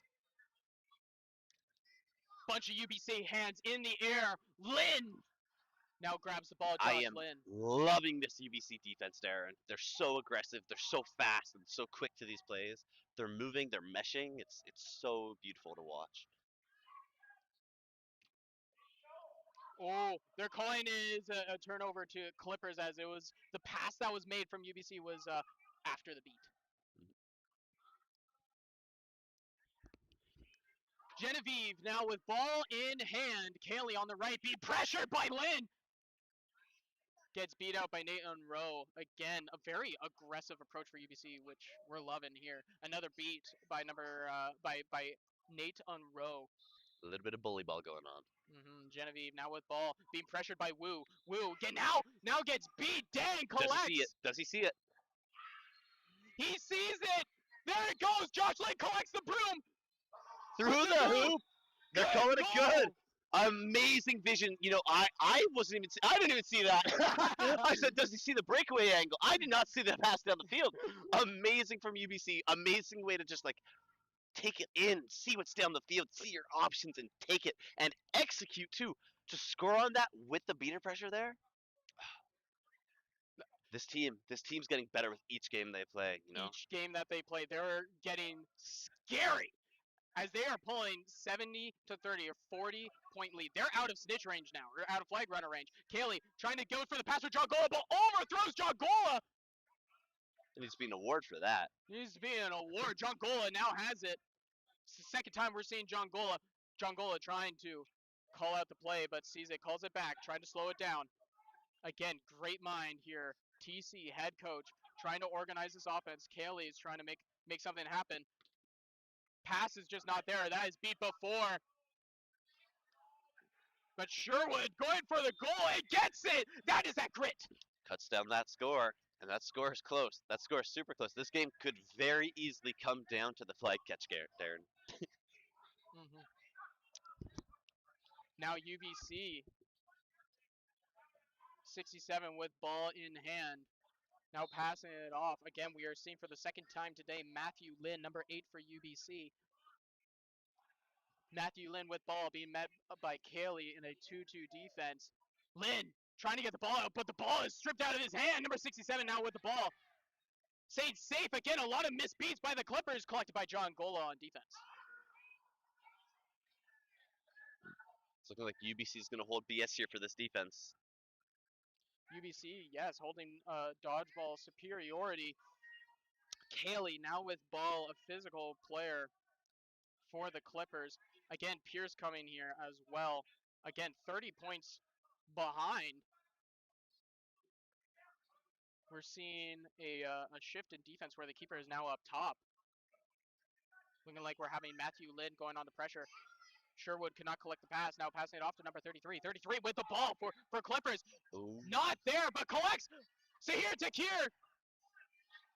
Trying to call the oh, but the beat is again missed and puts it through. Wonderful breakaway. And that is what we were talking about at the beginning, the speed of UBC. That is it. You know, we see, is it number 8, the keeper? Anyways, we see Number UBC's 91 was the one who got the goal, Sahil Takir. But we see the keeper going around back and forth, and just running and pressuring on defense. Opens up the breakaway option, and it just goes that speed right down the field. There's a speed on the defense, speed on the offense. You keep that up, you play to your strengths, and they are doing it perfectly. Number 8 keeper. UBC getting more comfortable with showing the physicality. Pierce having to knock it away, but kicks it right to number 33. 33 can't quite get it. Gets dragged down by UBC defender. They're trying for a fast break, passing it off to UBC. Got that speed, number 23, but Pierce gets the strip on it. 23 for UBC Turtles. Pierce is on that too. It's looking like a dog pile. This is probably going to be Clippers ball. UBC's beaters get there first. UBC trying to clear out, but the 10-second, because the Alberta Clipper keeper had a hand on the ball, the 10-second counter went down. And so that is now Clippers ball. Just verifying with all of our refs that everything is all right on the play, no calls on the play.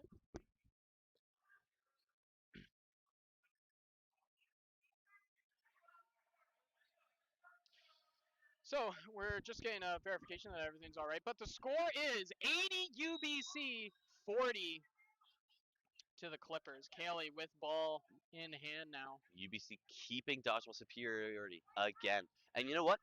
Something I'm noticing is UBC's consistency in their strategy of speed and aggression, whereas Clippers has been constantly adjusting throughout this game, and I think that really is that veteran mindset of, okay, this is what we're seeing, let's make these changes.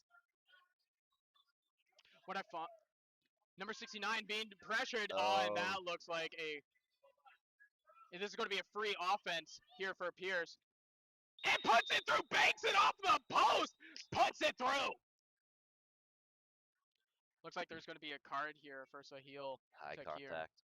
And you know what? That is just, something that's going to come with the game. And the youth that is on UBC is those, this aggressive play style is going to be, more card heavy. You're going to be risking these plays. And, with time, they'll get better with the contact. Everybody does. But it takes practice. It takes work. And most importantly, it takes time and experience, right? So you get these cards out now. And this team is going to be, I would put my money on this team being one of the most ferocious teams next year. Yeah. Last year they really showed out with their ferocity, and they're doing it again in a smarter way, I think, than last year. And they've really shown that they've grown. Especially considering Nationals next year is in Edmonton. Yes. They'll be a team to reckon with next year. Number 8, Lynn, passing off to Kier, but beat out by number 55. Alex Lamoureux. He's been playing since 2013, and the dangerous kick rule exists thanks to him getting injured. Huh. Interesting. Good to know. Genevieve going for the drive there, but misses the shot.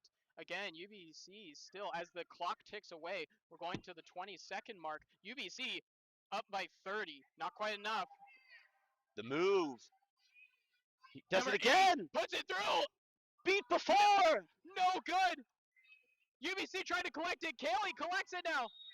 The Hail Mary. The Hail Mary, but not quite there. The Jalen Hurts. Can't quite get there.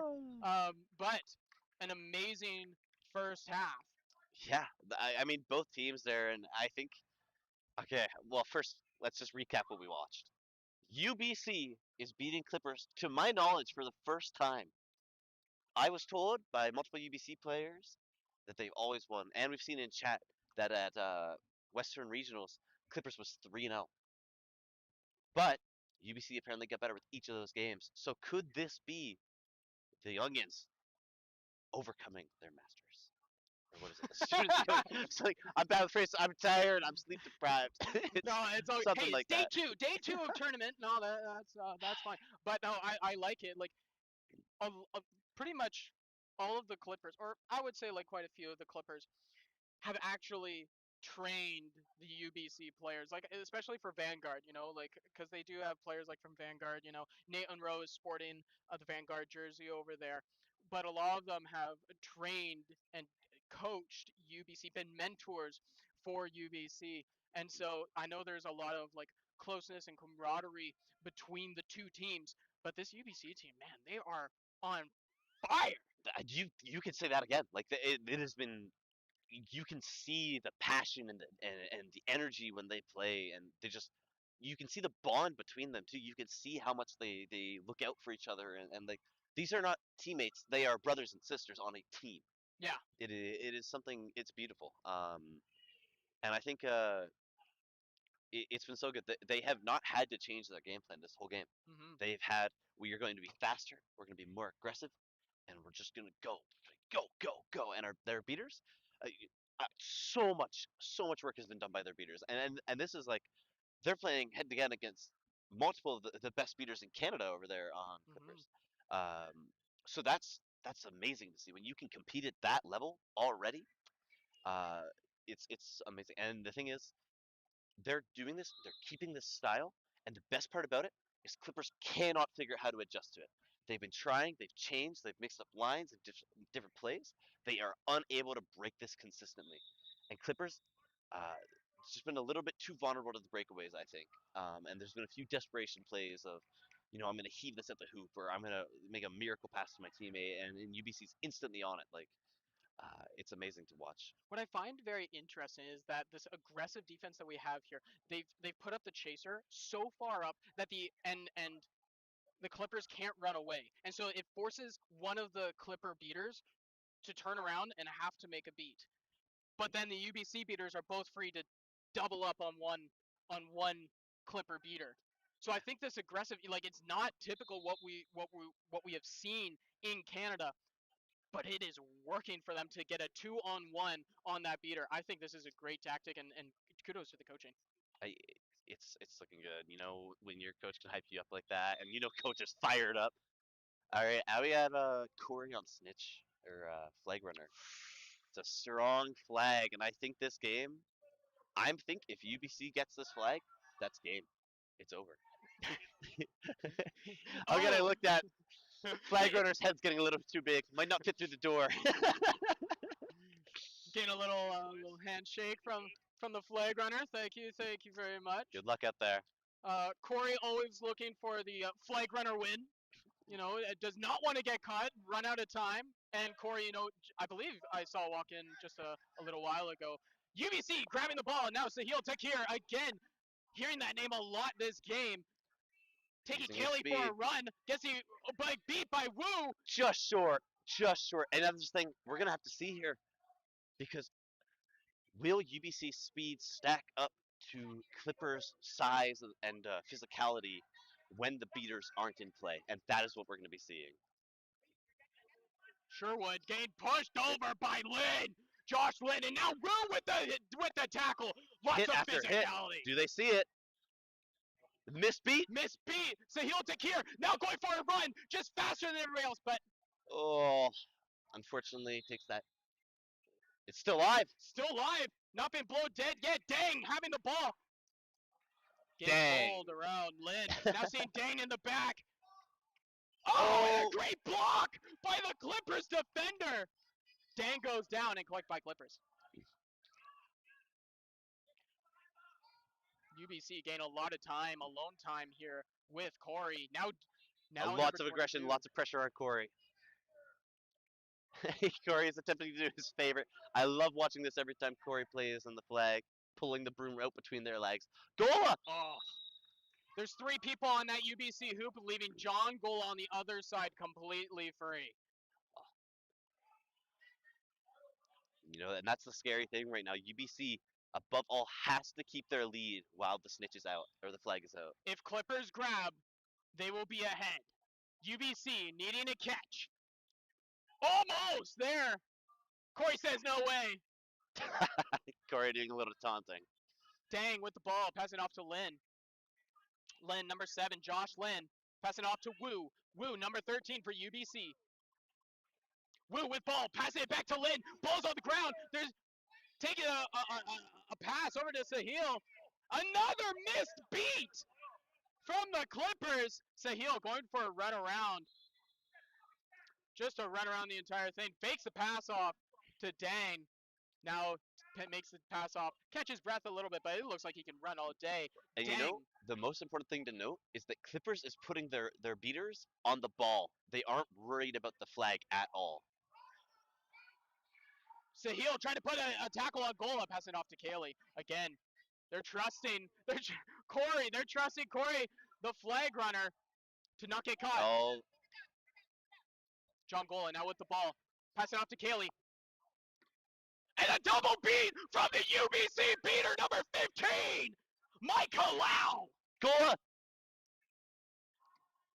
A block by UBC. Gola trying to, but there's no ball in hand. No call from the HR. Oh, there it is. I think it's contact from behind on Gola. Gola never had the ball. Oh, no. Yeah, they never had possession. That's even worse. I didn't see that. They're calling it goal good, but doesn't look like there's any call on the play being made. Score is 80-70. Clippers clawing their way back. UBC needing to catch. But the Clippers are fine with bringing the physicality into this. I think it's a really. I actually quite like the call from Clippers to keep their beaters off the flag. When it's Corey, you need to trust. You know, Corey's amazing. And it's kind of okay to let him be for a bit, and then just cut down that score a bit, then put your beaters on the flag game. I like this call from Clippers actually. I like the aggressive and the risk they're taking on it. Mm-hmm. I see somebody in the chat mentioning the brothers and sisters on the team I mentioned earlier, and I look at UBC's roster and I can't help but notice that there are multiple sets of what I can only assume are siblings on the team. That's amazing. We keep mentioning like the Naftals on Carlton being like a family. This is literally a family on UBC. It is literally like a team of brothers and sisters, which looks fantastic. Kaylee now with ball in hand, handing it off to Genevieve. Genevieve throwing off to the back to Sherwood. Sherwood passing off to Gola. Lots of ball movement here, trying to draw out those UBC beaters. Gola passing to Sherwood. Sherwood driving in off to the side, trying to take the body. UBC welcomes it. Sherwood's still up, and they're calling no good. They're saying that Sherwood was beat way before. Now collected by Dang. Passing it off to Sahil. Sahil driving down. No good, no good for Sahil. We're seeing a lot of, and you see a lot of this during that flag on flag on the pitch period. You know, a lot of this back and forth, fast break, try to stop me, you know, and really demanding that the defense step up, and they are. Both of these defenses. This is a fairly lower scoring flag period. Clippers has cut down the score. It is now only a 1-goal game. 1-goal game. And they got a new seeker. McLevin69, the chicken nugget connoisseur. Kaylee passing off to Genevieve. Passing it. Number 99. There's a little bit of a no. The play was not whistled down. Lynn, another misbeat. Nate wants that one back. Oh no! A point shot beat was missed. Collected by Kaylee. You can see him wiping the tear off his face as he goes. Oh, that was sad. Nate wants that one back again, and you know, like we're UBC having some more alone time. Number 23, Hillary Chu from UBC, and a good goal from Genevieve. Kaylee to Genevieve. Playing Ties it the overtime. game. Ties the game. This is big for Clippers. We're gonna see here. Are they gonna put their beaters now onto that flag? I think doing that can win them the game. UBC needs to recollect themselves. Pick set. Just an unfortunate drop pass. You know, it's gonna happen.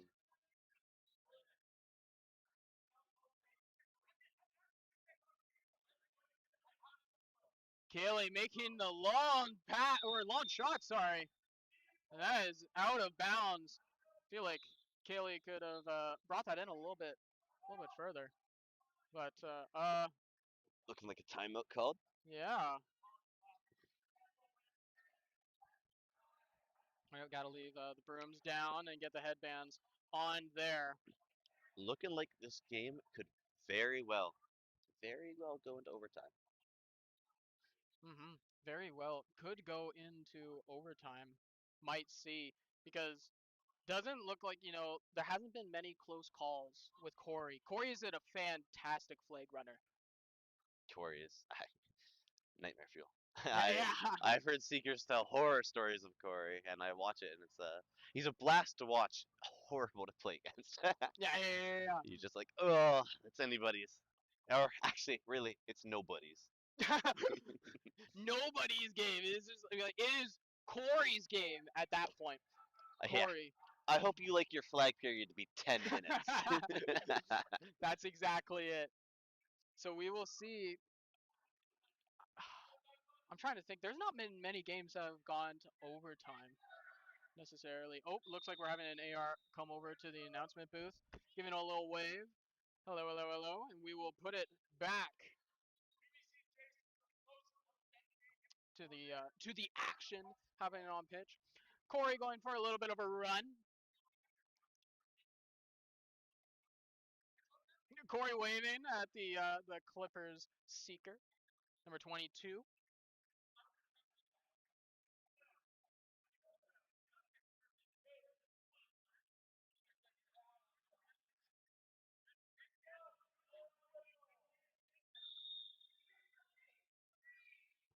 Passing it off to Lynn, number 67.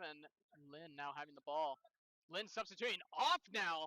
Passing, going in for Isaac Key, number 97. Trying to get this more physicality onto the pitch.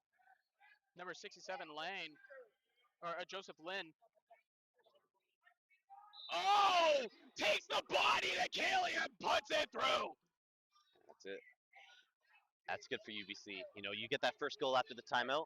Morale's lifted. Keep that up. Keep that energy. Keep it going.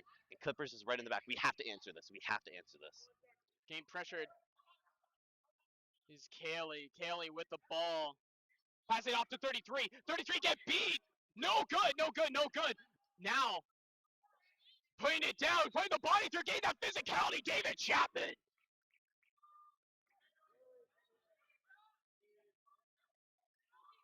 Might have an injury, but it looks like okay. Number 26, Wang, Zinzi Wang. Cinzi Wang.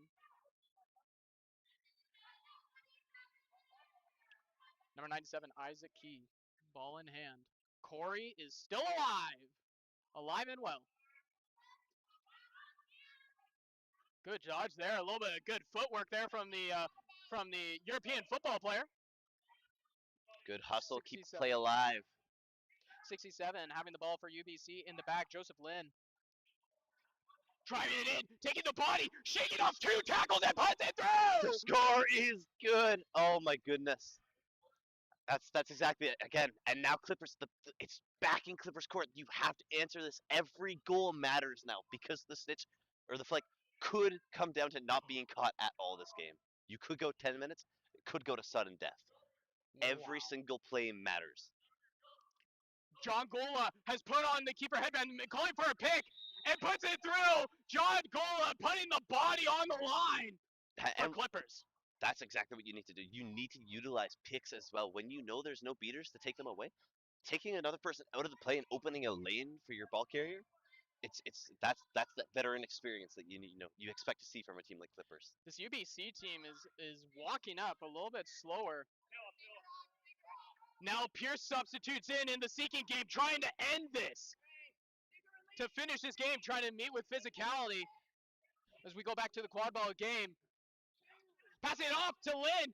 Dodges that speed, trying to dodge the long arm of the wall, and he puts it through! Oh my goodness, the juke! Oh, he's back, he's left, he's right, he's left, he's right, and he's shooting! Oh! It went around Gola, long arm Gola! Team Canada's head coach, Gola. Gola now being the field marshal, the field general here, calling a pick on Genevieve Lynn.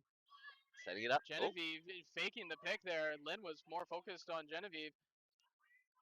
Gola passing it back. I think 23 is the number over there. Gola passing it off to Genevieve. Is Genevieve going? Does not go! That is blocked. Nate Unroe there to help defend. The beater battle right now is just a complete bloodbath. There's beats left and right. The ball is being passed around here for Clippers. This allows time for the Clippers seeker Pierce to try to get the grab and finish this game. Genevieve, the UBC beaters all over the place. There's a hand up by the HR. I think this is a contact from behind. It looks like he fell on her. This would be huge as the big body on the team being However, it does look like it's the beater ref calling this. It looks like this might be a beater penalty. Actually, the yellow card is being called on number 97, Isaac Key. Might be a contact from behind call, but this is huge for UBC. Clippers. Well, it's a huge hit for UBC. It is huge also for Clippers in a very positive. It's just a very sense. huge moment. A very big part of this game, as there's only a 10-point difference between UBC and Clippers. I think winning this game might be better than winning the championship game for UBC. I know if I was a UBC player to be mentored by such a team, and we talk about the mentors, and I imagine almost every single player on that UBC team has at least one person on the Clippers that they look up to and say, hey, I want to be like that one day. So to win today, this game, this close, without a flag being involved, I think that would be like the greatest feeling you could win from this tournament. Passing off to John Gola. John Gola making the step. Oh, gets him caught in the air. And it's a good goal. We are tied. Super intense. It's looking like there's about a minute and a half here for one of these teams to really take this lead. Both seekers on the flag runner. UBC now putting a shield around Corey. Kettle is boiling. UBC moving. The move. It goes through! By accident, I think. But we have a catch! We have a possible catch. We will have to confer, Kyle Roche, if this catch is good, even if the goal is good. What is the call? I think the catch is no good. I'm guessing no good. Oh. I think we don't know what's going on with the call right now. I'm seeing a lot of no good calls. Teams are grouping at their benches. Grouping with their benches, which is huge because I thought Pierce had the flag in hand. This could be the 30-minute mark, possibly? No. Oh, the time is wrong. So it looks like we're going to double overtime, sudden death. We're going into overtime. Is it next goal wins at this point? I believe that is the proper ruling after 10 minutes of flag on period. And it looks like we're going to be starting up again. This is huge! The adrenaline is pumping. Holy cow. Clippers able to claw their way back into this game. And Atana nodding. Atana knows like the call. We'll see if Atana, if you're right with your call. It's on record. It's on film. Yeah, Atana is right. Big fight with the UBC team. Looks like Carlton is crossing the field. Trying to listen in to the HR.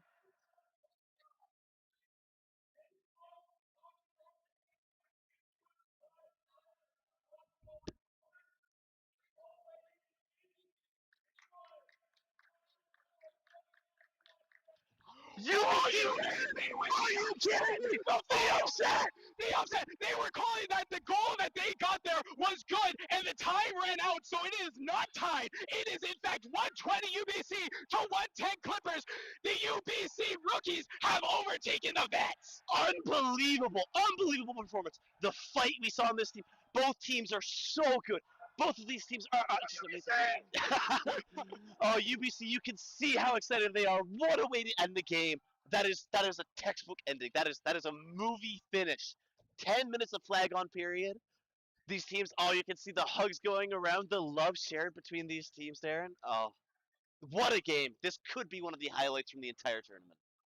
Absolutely. This is a huge highlight for this program. UBC, this is a huge stepping point just in their program. No, like last year, they had a great showing, and then this year, they have now come and beaten the Alberta Clippers with Team Canada level players on there.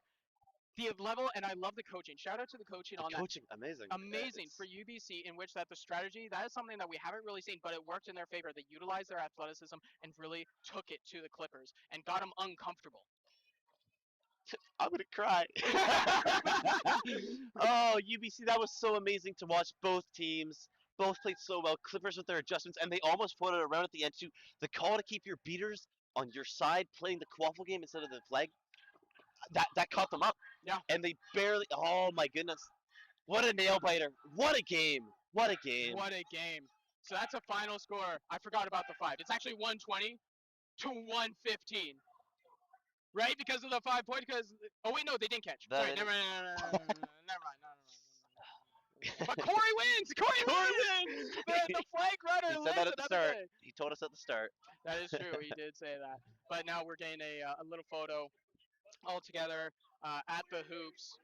Fantastic. Again, both of these programs, there's a lot of camaraderie between them. Hopefully, we'll get one of the players from either team.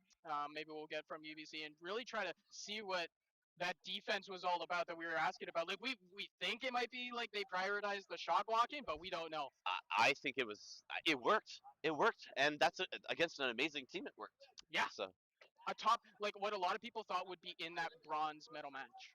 exactly. I think now UBC. I'm a little scared. The heart's a little racing. You know. Yeah. Oh, I gotta play these guys now. They're scary. They're fast. Yeah. Oh, man. Fantastic. And like there was like shout out to Sahil Takir. Like every call was like Sahil Takir like a lone effort, but like also Josh Lynn, Matthew Lynn, like fantastic. Also Wu, 13 Christy Wu. I think you know what? I'm calling it out. I think Christy Wu, if we see Christy Wu continue to develop, I think Christy Wu is definitely going to be a top player for Team Canada one day. I agree. Christy Wu, I'm calling it now. That was phenomenal play, athleticism, speed. I think there's multiple Team Canada players on that roster. Yes. I want to see them succeed so much. Yes. I love that. But not next game, I'm guessing, right? Need to take a break. Ease it down a little. No, I love the challenge. I love it. I love it. It's good, and I'm excited to see that matchup between. I believe how the bracket goes up. It will be UBC versus the Carleton Ravens, which will be a fiery matchup. And if we see the aggressiveness that we saw there, that will be a phenomenal match to watch. Completely agree, Darren. I believe the next game that we will see is the Ottawa Toronto Lou matchup. So two big cities, Toronto versus Ottawa. It's a big matchup there. So we'll see that little rivalry, the rivalry of Ontario. And that will be coming up just shortly. I believe that it's coming up at 11:30. So it's been an absolute pleasure. My name is Darren Bell. I'm Evander Bentley. And we will see you next time.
get underway with the U Ottawa versus Toronto Lou game.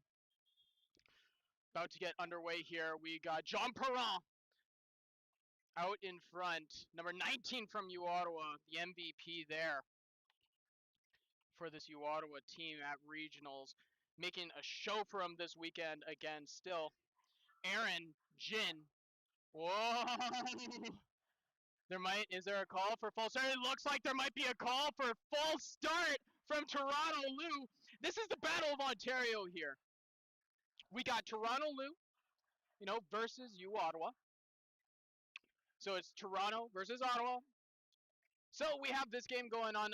Aaron, I believe it is Aaron Jin, a huge contributor to this Toronto program. Now, we do a little known fact, Toronto and Waterloo have combined forces to make Toronto Lou.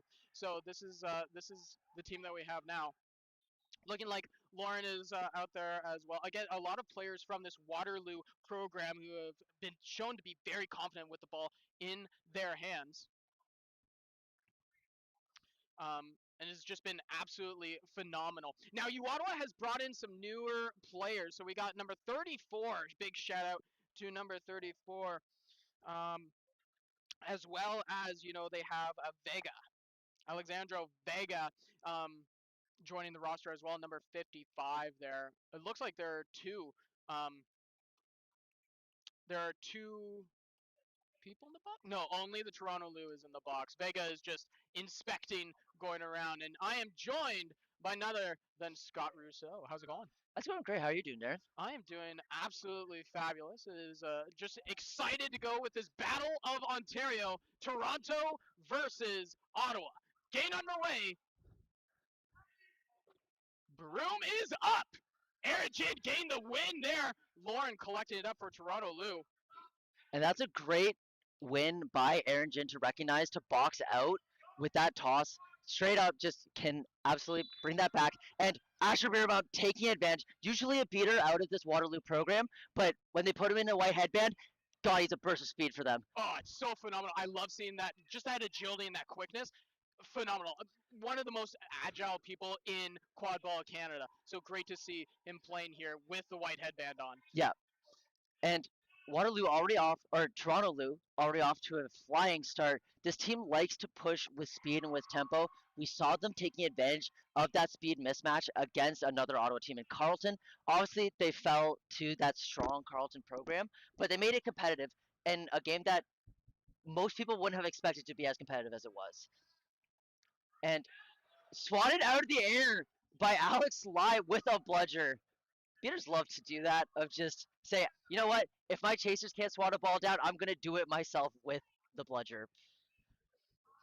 And now Toronto Lou back on the attack, carried up by Aaron Jin. Ooh.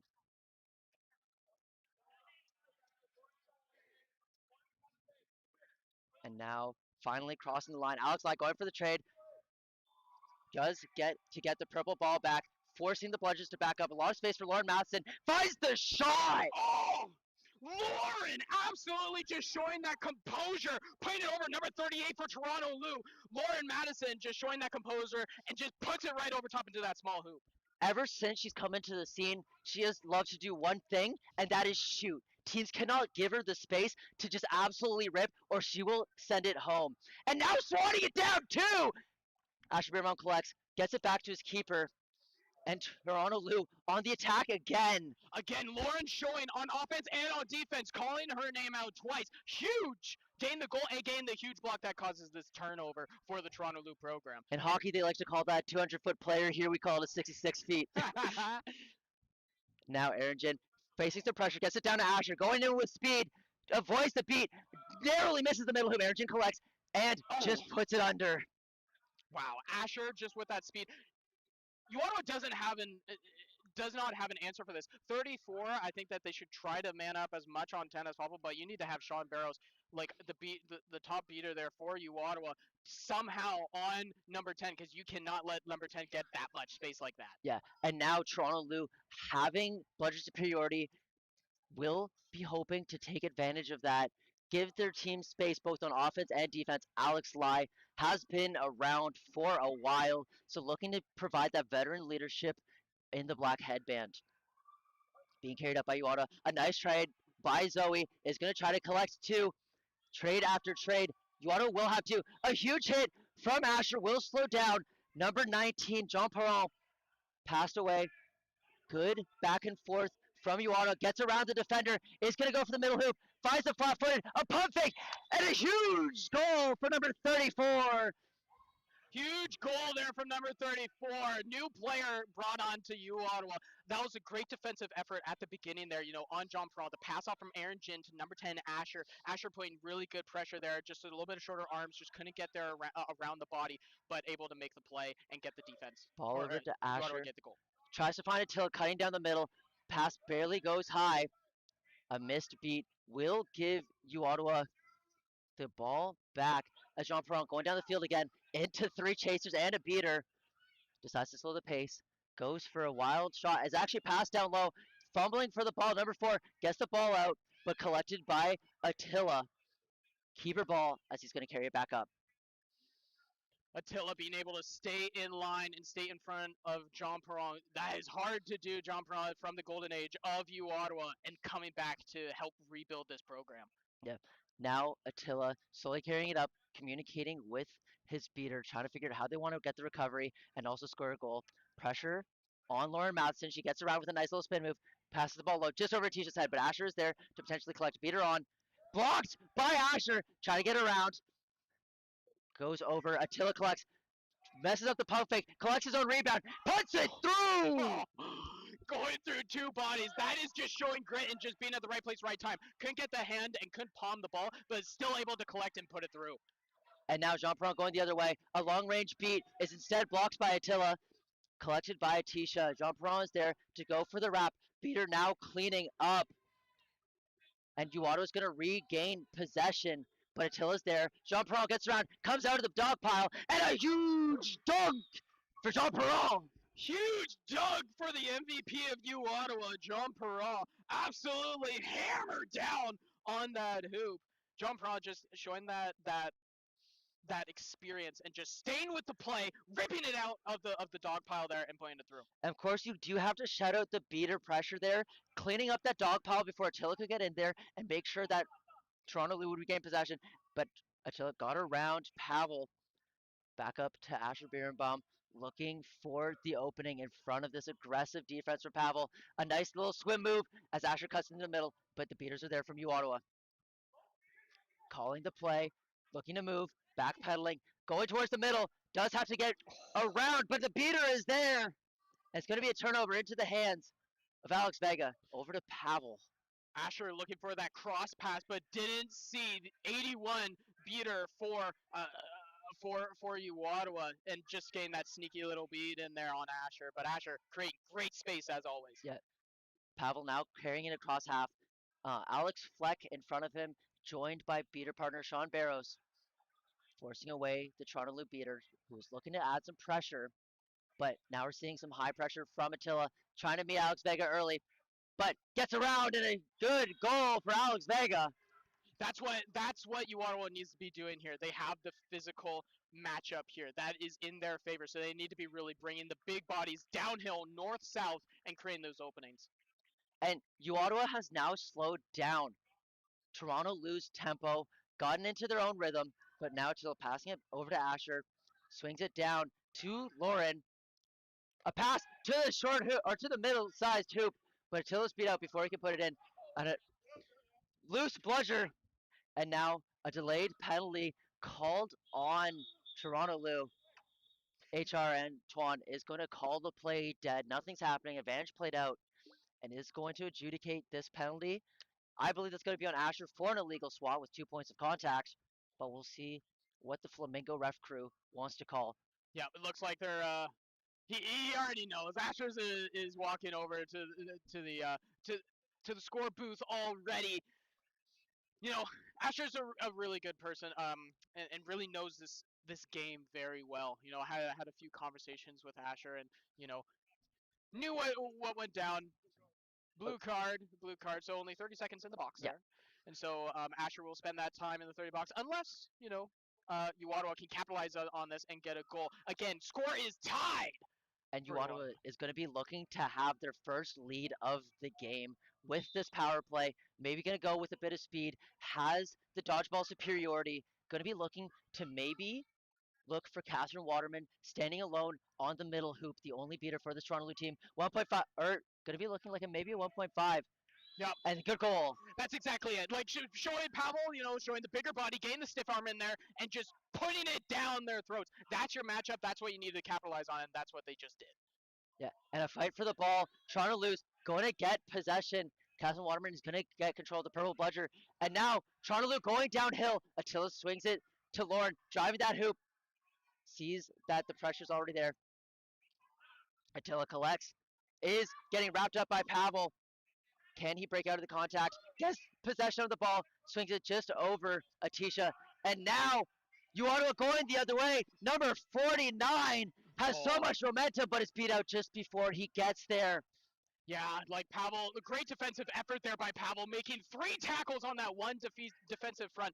I feel like Marleau there, second-year player, had him on an interview earlier. I think just needed to either wait for some of the beaters with him. Great opportunity to drive down there. That was awesome. I love that. Got the beat on Lauren there, but you needed like Vega or somebody else from Ottawa to run along with. So just running by yourself, that's the only shot that you could take it. It's a very low percentage chance. Yeah. Now Aaron Jin returned to the field. Going to be ball handling for this Toronto Blue team. Has been a mainstay for this Toronto program ever since he's come in only 3 years ago, I believe. Over to Matheson. Alex Lai going for the trade down the middle. Does Aaron Jin see the space? He doesn't. John Perron is getting in the way. Aaron wrapped up, taking the ground, gets the ball out to Asher. He has all the space in the world. Only one person to beat. Gets around.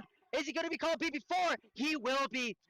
But what an effort by Asher. Wow, that was a close call. That was so close. That comes down. If we had VAR, that's coming down to that. That is absolutely phenomenal.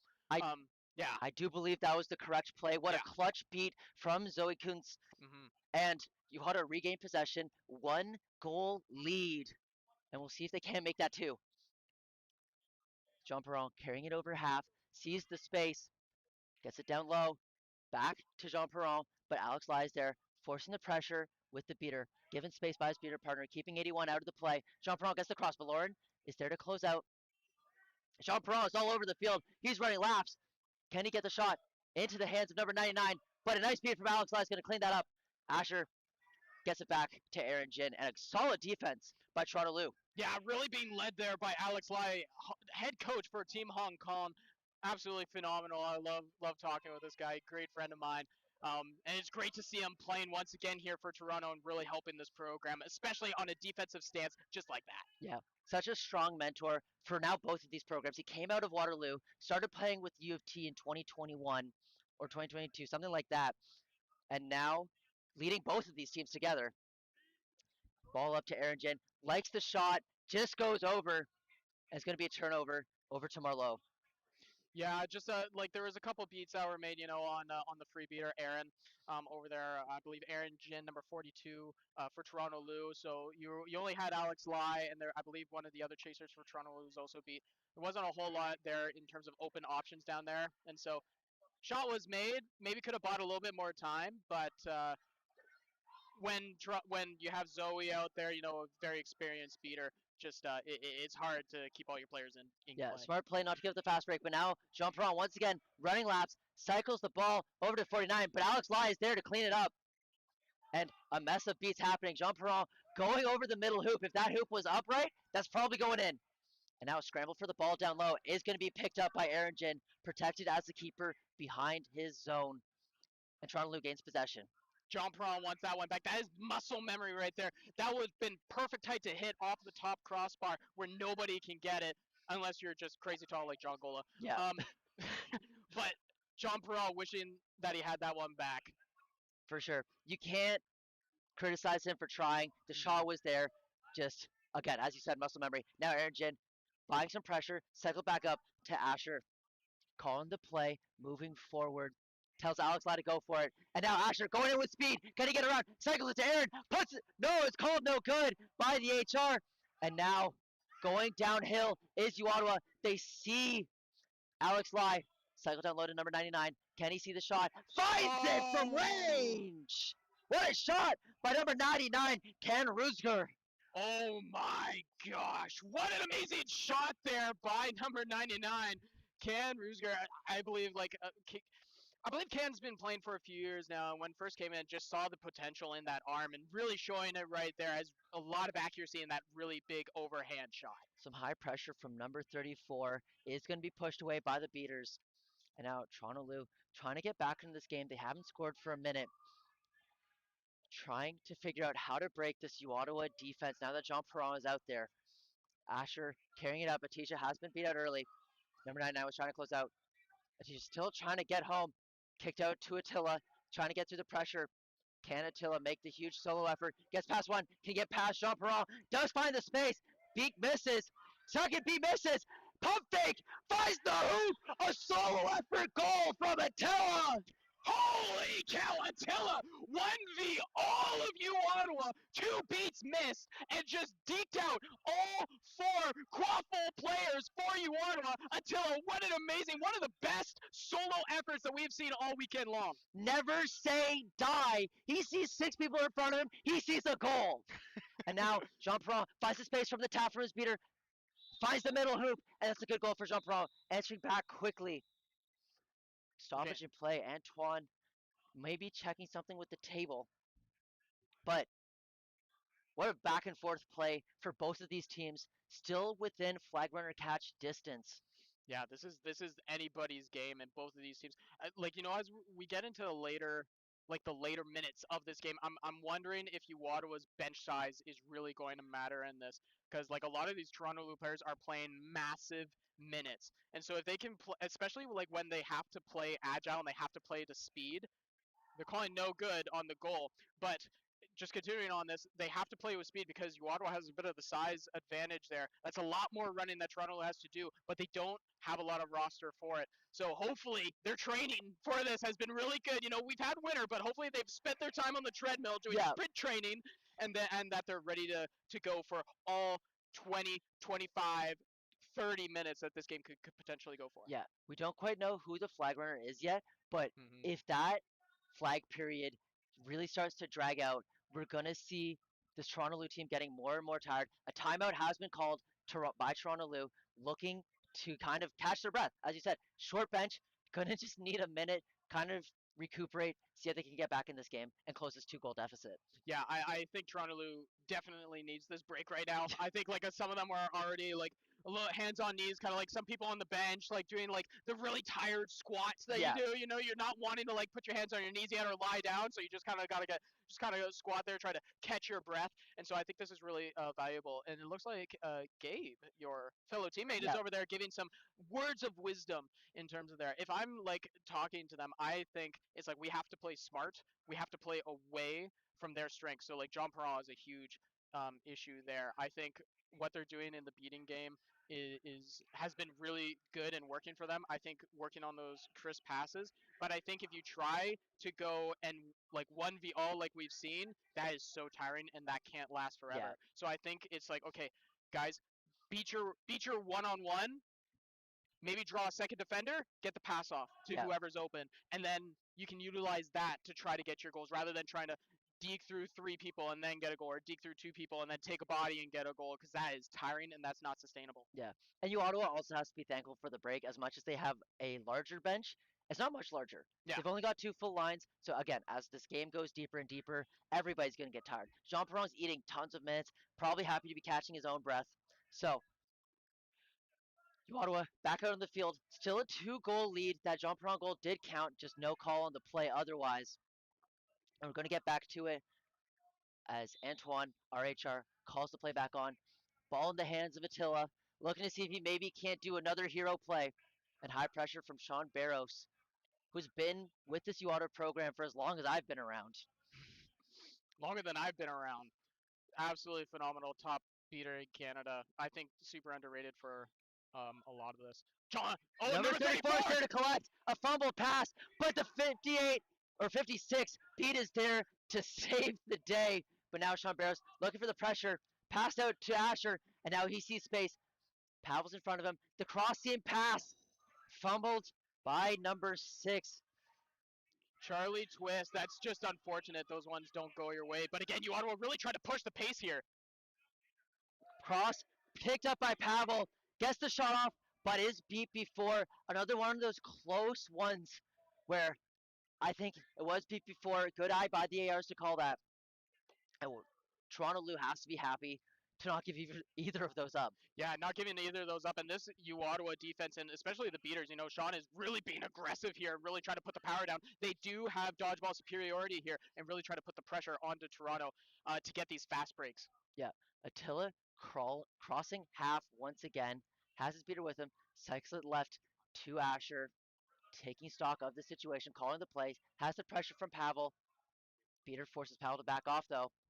Asher gonna keep carrying it forward, gonna keep buying as much space for his team as possible, backpedaling, pulls Pavel out, was tapped for Pavel, cycled down low down to Charlie, once again fumbled, does get it out to Attila maybe, Rogue Bludger goes wide, Attila going through the defense, tied up by Pavel, gets to Asher, through the middle hoop, and what an offense by Toronto Lou.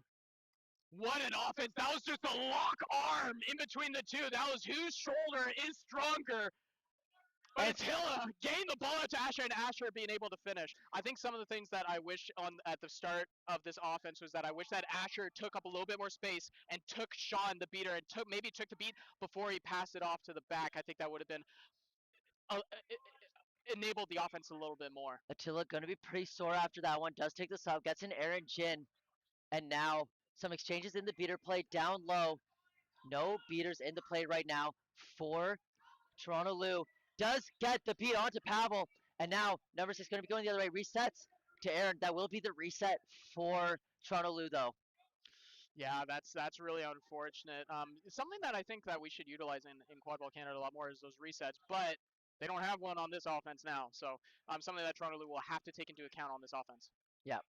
Aaron Jin seeing the pressure from Pavel and the beater. Somebody closes out onto Asher. Gets around with a nice little swim move. He loves those. Swings it down to Aaron. Swings it all the way across to Lauren, who is protected by Catherine Waterman. So much space. Is now going to take it. He's going around. Gets past Pavel, who does not quite get the hit. Sent back to Hoops. But Lauren does force the trade. And Antoine's going to call the play dead. We'll see why. If he's maybe hanging out a card, maybe doesn't like how far the quaffle went. But yeah, looking like maybe he just wants to save time, just allowing you Ottawa just to get there inbound. It might have got caught up in the bags or something over there, but just wanting to save time because this is a close game. Every second counts, so our reffing crew really trying to make sure that every second is counted.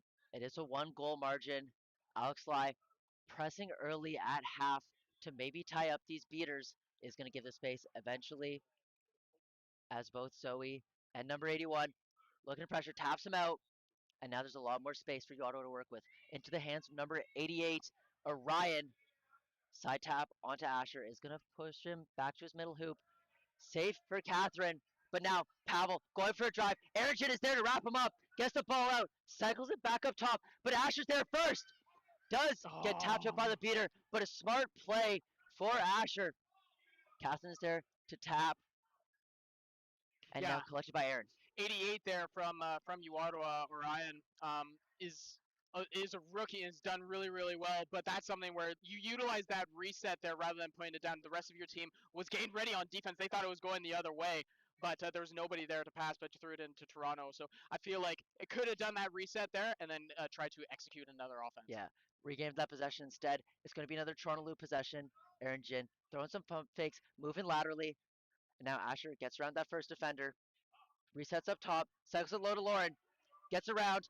Lauren will be beat, does have the natural motion. Aaron Jin swing moves, but fumbles the ball, and it's going to be collected by Orion again. Aaron's going to be fighting for it because it's not a keeper, but giving time for his defense to set up. And now, 2 dodgeballs in the hands of Toronto Lou. That was, you know what? That was a cheeky move by Pavel, because as soon as he touches the ball, it's a 10-second countdown. He's trying to. They're ahead by one, but he still wants to buy time. So he was just letting that scrum happen and waiting for the beater to come in and force it, rather than forcing it by a timeout.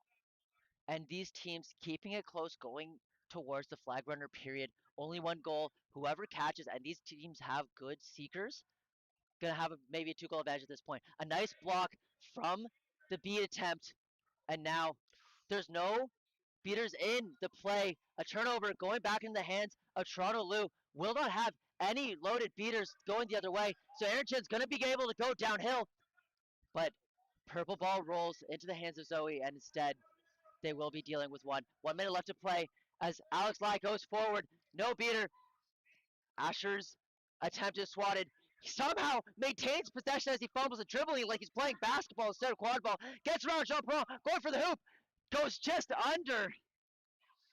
Great effort from Asher, but not quite there. Yeah, they got three big bodies at the hoops, really trying hard. Like, you try to get around John Perron, and then you're met by John Merlot or Vega.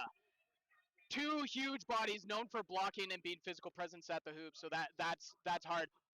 Alex speed Lai was going for there. the high press. Gets Jean Perron. And now into the safe hands of Alex Vega. But Alex Lai still in this play, still wanting to punish. Sean Barros now in the play. Attila is there to collect the ball. Set up by Alex Lai. A swim move. Just has to get back. Jean Perron is beat. Kicked by Jean Perron. Almost the buzzer beater for the kick goal, but not quite there. Might have been the goal of the tournament if it was. Might have been the goal of the tournament. Absolutely phenomenal. It had the distance, didn't quite have the right. Didn't quite have the right angle. Yeah. But hey, points for trying. Points for trying. Not on the scoreboard, but style points. Yeah, style points. Style points. So, teams have 2 minutes to recuperate, get their heads together, catch their breath before we see the flag runner on pitch. Who do you think is going to come out on top from here? I think Ottawa, because of the size. You know what? I think that if they can catch the flag runner, it depends who it is who's Christian coming out now. Barnes Looking from like Christian the Carleton Barnes. program. Christian Barnes does have a lot of experience. You know, I think Christian Barnes might be able to hold off long enough, which might be able to allow um, um, Asher and Attila to really utilize that space. If the beaters are more so on the flag runner, I think that will allow Toronto to move a little bit more. But when it comes to flag on, like, to the flag runner period, physicality is a huge advantage. And I think if they decide to put out Vega, and they put out Pavel, and they put out Jean Perron, that is something that we have not seen Toronto Lou have an answer for yet. And so, especially when the beaters, who are your only possible answer on this roster still, to maybe take out a drive that's coming in, but as soon as their attention is split up, it becomes hard to stop big bodies like that. Barnes, Christian Barnes, wearing the Warriors jersey, representing from our USU counterpart. our southern friends from down there. Welcome, Christian Barnes, to the Great North. Really showing up here and really playing absolutely phenomenally. This is going to be a really tough a tough matchup for both seekers coming into this. Both 22 looking like from Toronto Lou, and number 49 John Marlowe for you, Ottawa. I had the chance to go against Christian yesterday as a seeker myself. Really strong seeker. If I'm Toronto Lou, instead I'm saying we don't need to worry about the seeker game. Let's just play the quaffle game. Let's rack up goals. Let's trust that Christian is not going to get caught early or at all, and let's see if we can't win this way, or at least give ourselves a tidy lead that the catch shouldn't matter. I'm liking this aggressive defense that we're seeing from Ottawa that we saw leading into the match. Number 34 with ball now. Yeah, and now number 34 going downfield, only has Lauren to beat, gets around, goes to the side hoop, and a goal for Ottawa, starting up this flag runner period with a bang. John Marlowe now having some alone time with Barnes. You Ottawa setting up a shield around him. John Marlowe, physical, trying to get the hands on. Barnes being able to hold off. And oh, Toronto almost got the sneak. But now, Lauren Mavson going downhill herself, only one to beat. But it's called a good goal by the Flamingos crew. Christian Barnes getting around. A nice beat by Sean to give Marlowe more time. And now, one goal game still. That's the one thing as a flag runner. You do not want to be caught off guard and focusing on one seeker and then getting caught from behind. Oh, that Strong attack by Marlowe. Caught Christian off guard. Knocks them down. And now Yuata going downhill again. Not with speed, but setting up. Sees that Bludgers are staying, or the Dodgebills are staying in the Quaffle game. Jean Perron has space. Floater through the middle hoop. That's what he likes to do. And another goal for Jean Perron, bringing it to a 2-goal lead. Atisha now having some alone, not anymore alone time, but Atisha and John both looking tired, trying to circle around Barnes. Creating 50-50s, dangerous. As a flag runner, you don't want to be in a position where you're in 50-50s, where you have to just spin through and basically give your back to one of these seekers. Both looking for the advantage. Another 50-50 being created because Christian doesn't like to run. Instead likes to play it slow. Ball going into the volleyball going into the hands of Jean Perron or Attila. Attila walking in, trying to get around this defense. Narrowly avoids being pushed out. Gets the block. Can't keep going forward, but does get a huge hit from Jean Perron, but out of his own, so he gets tapped out by Asher, who's now stepped in the beater game. Now, Lauren narrowly missing the hoop. Huge defensive effort by John Perron. The strip and then the huge hit there by John Perron, really putting on the pressure on Toronto and really making his force felt. Atisha almost getting a sneak attack is instead going to be tapped out by number 81, forced to go home. And Christian gets the time to catch their breath. You Ottawa carrying it up. Once again, the capable hands of Jean Perron. A lot of space to deal with. A nice swat by Aaron Jin is going to give dodgeballs back to Toronto Lou. Attila's there to pick it up and is now going downhill. No, he's there. Dodge the beat. It's actually called beat instead. Forced to go back home, but a smart play. Now Jean Perron going the other way. Marlowe just leaning into Barnes a moment ago and trying to get this opportunity. You know, Atisha still really tired and just can't quite get the shots in there. A good lunch by Marlowe. Christian giving space to back away. And you can see Toronto Lou's starting to get a little tired, but still battling. Getting the space. Tries to go for the beat on Jean Perron, but now dodgeball turnover. And Jean Perron, another goal through the middle hoop. His favorite hoop. That is home sweet home for John Perron. Just putting it in every day. This is still, if Toronto Lou catches, they could win this. I'm not sure if we're past the 5 minutes, but if they catch this, they could win. Atisha trying to get in there. John Marlowe almost gets the sneak by forcing this 50-50. Again, Atisha giving Marlowe some opportunities by putting Christian in these dangerous situations. A trade by Asher as more shots happening for Toronto Lou, but not quite finding their marks as volleyball goes to the hands of Pavel, who will carry it back up. 30 seconds left in this first period before we go into extra time. Christian Barnes looking a little bit tired. They're both just kind of like sidestepping, kind of shuffling together. John Marlowe has taken all of the grabs. Oh! And a catch for Marlowe! Flag in hand! Flag is in hand. Just got a long arm in there. Those long arms of John Marlowe might have just sealed this game for Ottawa in the Ontario matchup. What a catch, finding his opening, and this is what he does, seeking for this team. A strong seeker came in at regionals, proved himself, catching a few times at that Eastern regionals for Marlowe, and now doing it again for Ottawa in what is a good catch. That is a good catch for Marlowe. Another one to put into his books. Fantastic. We'll see how much time is left, if there's any time at all. I don't believe it's anything more than 20 seconds at this point before the 5 minutes are up. Current score 60-125 in favor of you, Ottawa. And we'll see. It looks like they're calling it. It looks like Toronto Lou. It looked like Asher shook his head, said no, we don't want to continue, and it's looking like that might be game over. You Ottawa with the win in the books. And what a game by both Oh. of these teams. Oh, Never mind. Sorry, no, never mind. Everyone's getting back on their brooms. Never mind. I misread that. gonna play out these last few seconds. Gonna make sure that we keep the game. 20 seconds. We're just 12 seconds. 12 seconds remain. 12 seconds remain, and we're playing it out. Toronto Lou is going all in. Toronto Lou wants one more. Gets the good beat into the hands of Attila. There's only one loaded beater to beat, and Sean Barrows fumbles the ball. Fumbles the ball. But again, oh no! Has to throw the ball into the back of Aaron Jin. And Antoine is gonna blow this game dead.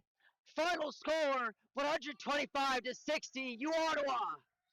Absolutely phenomenal job here, and a great catch by you, Ottawa. They're popping off is what Pavel is saying. Pavel Popov. Absolutely phenomenal effort by this U Ottawa squad. That was a really close match. Really close game. And what a game it was. Yeah, what a game. Both teams really playing to their strengths. Toronto Lou really playing to that agile, dynamic offense. And then U Ottawa really noticing the matchup that they had. They went north and south, drove it down the middle, and really kind of separated themselves a little bit there. Both of these games came to play, not just this game, but in this whole tournament.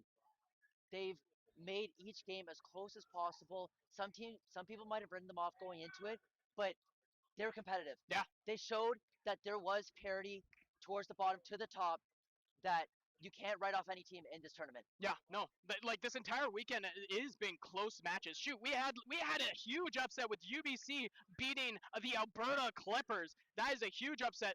Anything can happen at this tournament between these teams, and day number 2, the games have never been closer. Yeah, and again, you have to applaud. You brought up UBC, an entirely student team, but the students of both U Ottawa, Toronto Lou, these were driven by students who came out of these school programs, came to play, and keep honestly this community alive by injecting youth into it, and again, came to play, keeping up with these veteran players. Yeah, I'm really looking forward to seeing this youth in the program, this newfound youth that we're seeing coming out of like COVID. We haven't seen a surge like this since COVID, and I'm super excited, especially for that UBC team, to really see where they go. Because with next year, Nationals being in Edmonton, I think the numbers will be in their advantage. And they're a physical, feisty team with a lot of athleticism. Yeah. So, yeah, I think that does us up here. And so we will have our next game coming up, which is the Montreal Flamingos versus your team, the Mischief Scout. I'm looking forward to it. It's always a treat to play the Flamingos. It's always a really competitive game. At regionals, it came down to snitch catch both times pretty much. So I think you're going to be in for a treat. We're going to make it look good. That's good. I'm excited for the Battle of the Provinces. My name's Darren Bell. I'm Scott Russo. And we'll see you next time.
from negativity. Don't let it make your mind melt into nothing. Stay away from inner destruction. It'll consume your whole being. Get away from negativity flow. Stick to the musical notes. Head clap in the vice grip. Headache compressed eyelids. Duct tape around the retinal electrical cables for nooses. Head clap in the vice grip. Headache compressed eyelids. Duct tape around the retinal electrical cables for nooses. Rivet gun to the eye patch. Electrical screwdriver to the eardrum. Automatic pneumatic switchblade saw. Stepping the law. I see bin. No one's home. Winding up and stretching my makeshift rubber band weapon. Slingshot your face about the corner of the earth into space. Astronaut jump kick, gravity spinning pound drop, not put it roundhouse. With a case about a Tourette's fucking diction, that's fucking cut back and bitch. Illegal knuckle sandwich in the towards, put a good your own blood. Hide in a combo box like Metal Gear Solid, government officials. Getting stabbed next to the complex in effect, redirect on the enemy bodies. And Bison's a bastard, but your difficulty levels are 8. Airplanes to Thailand, Chun-Li's feelings are kicking noggin. Learning get the gear burst, killing red thirst, but nurse on the curse, green herb in the purse for the curse of the zombie copy. Exquisite corpse, so sloppy, aborted appendages gripping up the skull seed. With the curse of the zombie copy, corpse so sloppy.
Hello and welcome back.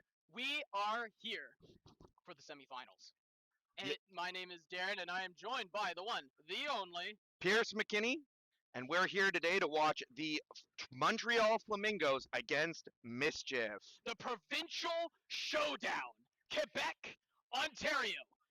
Here in the semifinals, meeting on this side of the bracket. Flamingos from day one didn't want to be on this side of the bracket, facing Mischief, a team like Mischief this early on in the semifinals. But Flamingos have high hopes on reaching the gold medal game. Mischief, dare I say, maybe the underdogs coming into here.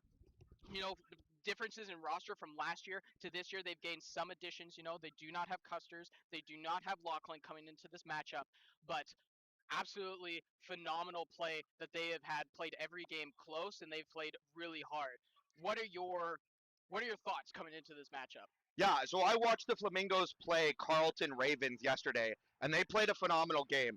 They did end up losing the game in the end, and what really lost them the game is they just couldn't finish on the goals. They had great passing, great play setup, but when it actually came to getting the ball in the hoop, they just weren't able to execute. So I'm hoping to see more of that great play today, and I'm really hoping they can finish some of those goals, and we'll have a nice, great game of quad ball. We got lots of experience on this field from both teams, and I'm hoping to see some really great plays today.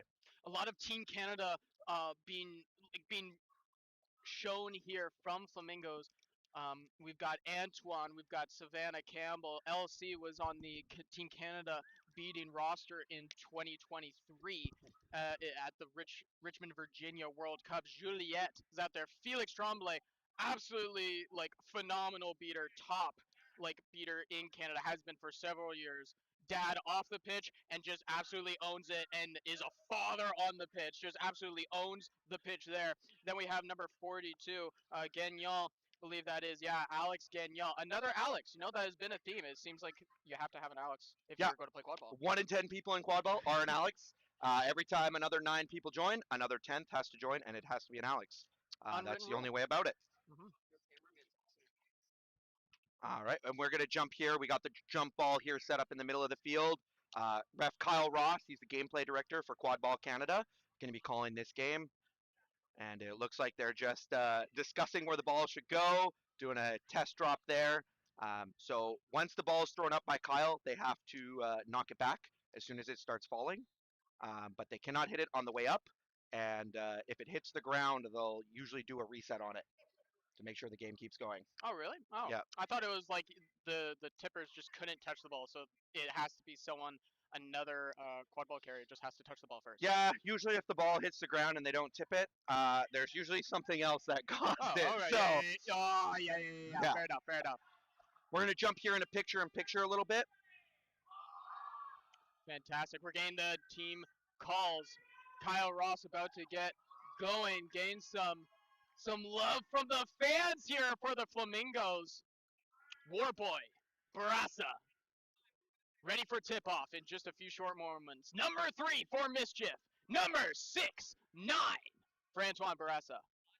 Facing off in the head-to-head as we are about to get underway. Seeing Go Flamingos in the chat. Brooms up is called. Antoine Barassa wins the tip-off. Gagnon with the ball in hand. Juliette on the left. Really trying to push the pace here. Gagnon going down the middle. Trying to get the body on Buddy. Does not hit the shot. Savannah Campbell there to collect. Juliette passing back to Gagnon. Antoine is beat. They're waiting for their fearless leader. Antoine been an absolute all-star for this Flamingos team. Gagnon doing a little pump fake on Bunny. Mischief showing Trees defense. Little hoop defense going on here. Juliette there getting stepped up to. Savannah Campbell going for the shot, but is not there. It looked like that did go through the hoop, but it was a beat as the ball was getting released. So no goal there, but beautiful play from the Flamingos still. And we got Bunny coming the other way now. Absolutely. Big stop there by, looks like the keeper from the Flamingos team. Wrapped up, and it's going to be a turnover for Flamingos. Yeah, turnover there for number 6-9. Again, Team Canada's really stepped up. The John David Nicholson winner of last year. Absolute phenomenal player on and off the pitch. Antoine with ball in hand. Crossing Genevieve, line mate on the left. Sees Sav Campbell also there. Oh, Goes gets for caught that. in the air. But the calling no good. Beat before. Yeah, Big drive there, right into the team, but that's where you got to be careful of that beater who's just waiting by the middle hoop.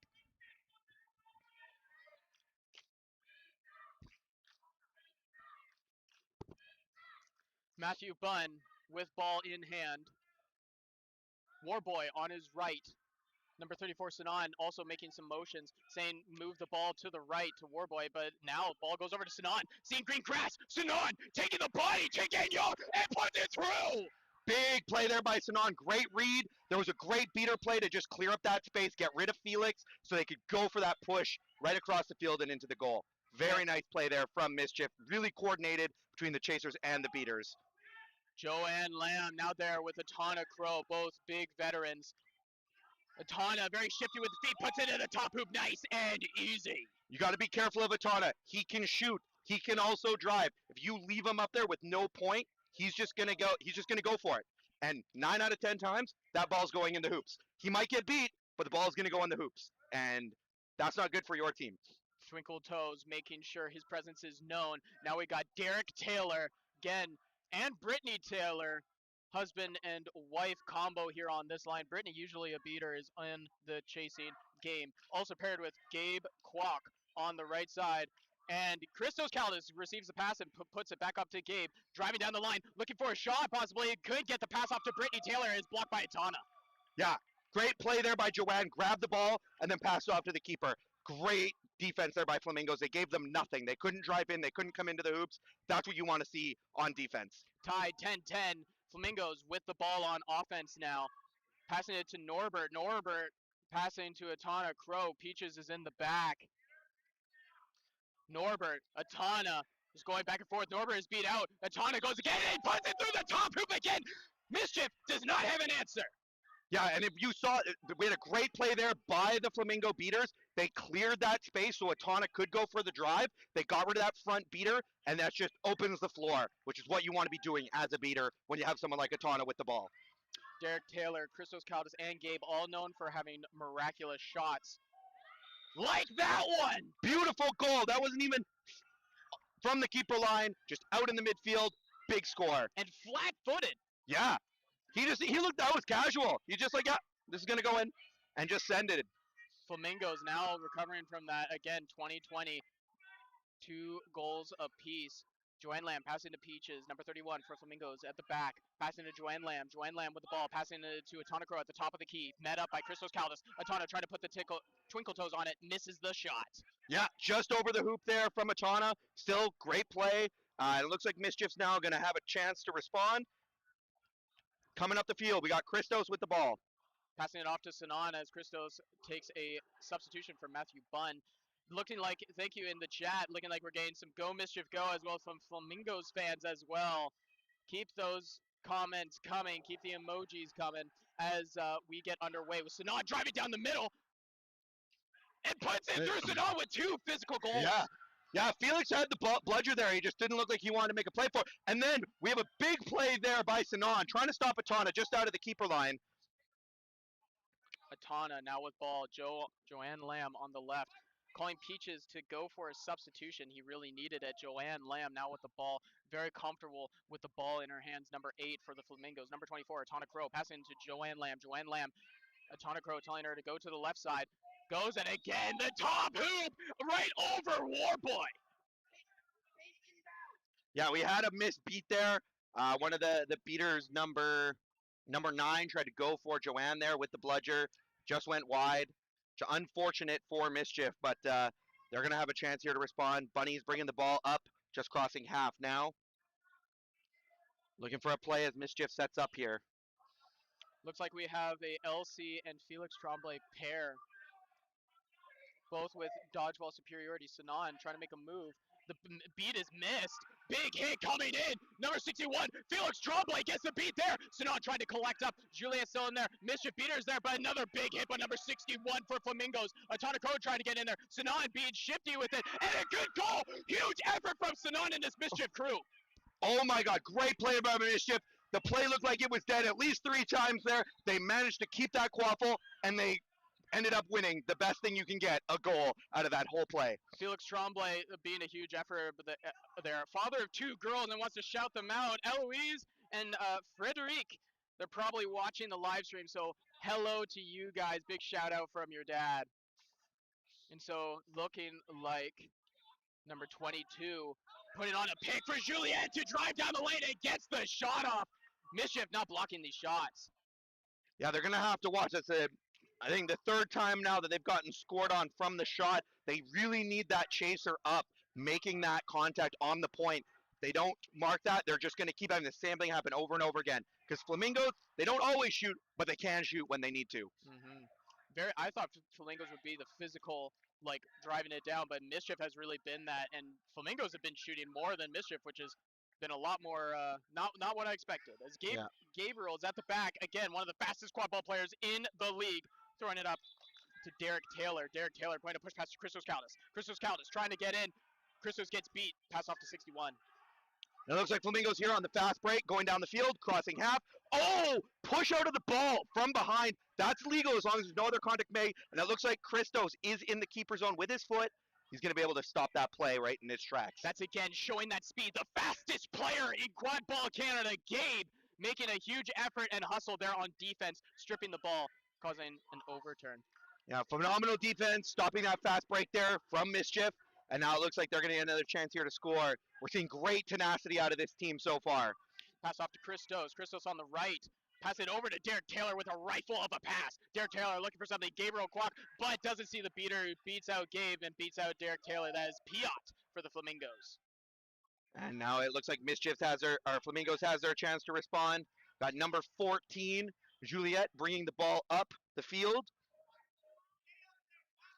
Juliet there with ball right now, passing it off to Antoine, both line mates for Team Canada. Actually, Sav Campbell was also on that line. The only person we're missing there is a shout out to Andrew Custers. But in his place is Gagnon. Gagnon setting to pick on Brittany Taylor, but it's not there. Brittany Taylor stands her ground. Juliet makes the block with the quaffle, and Derek Taylor gobbles up the pass. And it looks like we're going to see a fast break the other way now here for Derek Taylor, crossing the half field. He's got a beater with him. Big pass over to Brittany. I'm not sure if that went in the hoop. It went towards the hoop and picked up by Mischief and dumped in. It looks like we're going to have a stoppage here. I think we're going to get a card out on Antoine. That's a big, big shift now because now you got to pass off that keeper headband. He's a big tackle presence on that line, but the goal is good, so it's just like, oh, they're switching it back. Yeah, it was a yellow card, contact from behind, and then time would be negated by the goal, so he'll remain on the field with his headband. If he didn't, he would have to switch with a chaser, and then he'd be in the box for a minute, but once a goal is scored, negates that time. Thank you. Antoine with the ball right now, coming up with Felix Tremblay and number 12, Felix Paquette. The Felix duo with Norbert Bueno on the left side of Antoine as they're pushing down the right side. Again, seeing a hoop defense from Mischief. They're trying to take out those shot opportunities. Again, another little pass over to Norbert. Gets beat out by Levi. Gabe following in suit. Gagnon, he shakes off Gagnon and slows it down. There is an arm up in the air looking like it might be a card. Another card for Flamingo, so a free offense for Mischief. Oh, this is the pass from Derek Taylor, passing it over. Gabe could not collect it, and now Flamingos collect, but it looks like we're having a card come Flamingos way. Yeah, we might see something there. It looked like there was kind of a dive on top of Gabe once he was on the ground by Norbert. Yeah, number 52, that's number 40, I believe it's 42, Alex Gagnon. Yeah, Gagnon going to get a card. That was contact from behind. But I just want to show that Savannah there on the play for Flamingos. Great shot from the back there. Great read. Norbert was right in the spot for that rebound. If he hadn't been beat out, he could have really recovered that play. So just great shot, great communication there on where people are. If you're going to take that shot, you want to always make sure there's that rebound so that the play just keeps going. Mm-hmm. Now, on this line alone, there's been 2 cards that have come their way. One to Antoine, and now one to Gagnon. When you play that physical game, sometimes just bite you in the back. Yeah, and that's what we were expecting from the Flamingos, that big physical game. They got a lot of people that are really good on the contact. They just need to really watch that from behind. That's a yellow card. If you get 2 yellows, that's a red and you're out. First time we're seeing Sugar with the white headband who has the ball right now. Number 11 for Mischief. Tries to get the shot above, but Warboy there to collect. Now passes back up again for Sugar and misses the open hoop, unfortunately. Yeah, that push pass is really hard to get off. It looked like he had the open hoop, but just a little over the hoop, which is still a great read, I think, by Sugar. Just bad luck on that one. But it's going to give the Flamingos a chance to respond here. And when you're in this close of a game, every missed opportunity counts. You don't want to be looking at the score at the end of the snitch or the quaffle period here and be down. Yeah, they again both seekers are very good on both sides. And Crow making the block there, and another beat by Levi. Bunny goes for a run, but beat by LC. Now collected by Joanne Lamb, but Sugar trying to go in for the contact there. Joanne Lamb turtles up on the ball and collects it for Flamingos. A little bit of a heart stopper there for Flamingos there, but able to collect, be calm, cool, and collected. Great salvage there on the offense. Bunny almost had the look for the run, and the beaters were able to just shut that down and give their chasers another chance. Norbert Bueno making the shot attempt, and it goes through! Absolutely amazing shot there, but there is an arm up by the AR. Yeah, it looks like the hoop was a little crooked for the shot. If the chaser had knocked that, who was defending, it should be a fine, good goal. But if the refs deem that it was offset before, they might take the goal away. Great shot, though. Great look from Norbert. When you see that open hoop, you go for it. Yeah, and with that, if that goal is good, looking like Montreal will be in the lead, 60 to 50. Atana Crow putting up his hands in the air, saying, "What are we waiting around for? That's a good goal." But the refs are confirming. We'll see what their call is. ARs are just making sure that we get the right call there. Maybe it was a beat before, something that maybe the AR saw, but we'll see. Yeah, something unique to Quadball is you can have a stoppage in play. They let the refs deliberate. Kyle there, head ref, calling the goal good.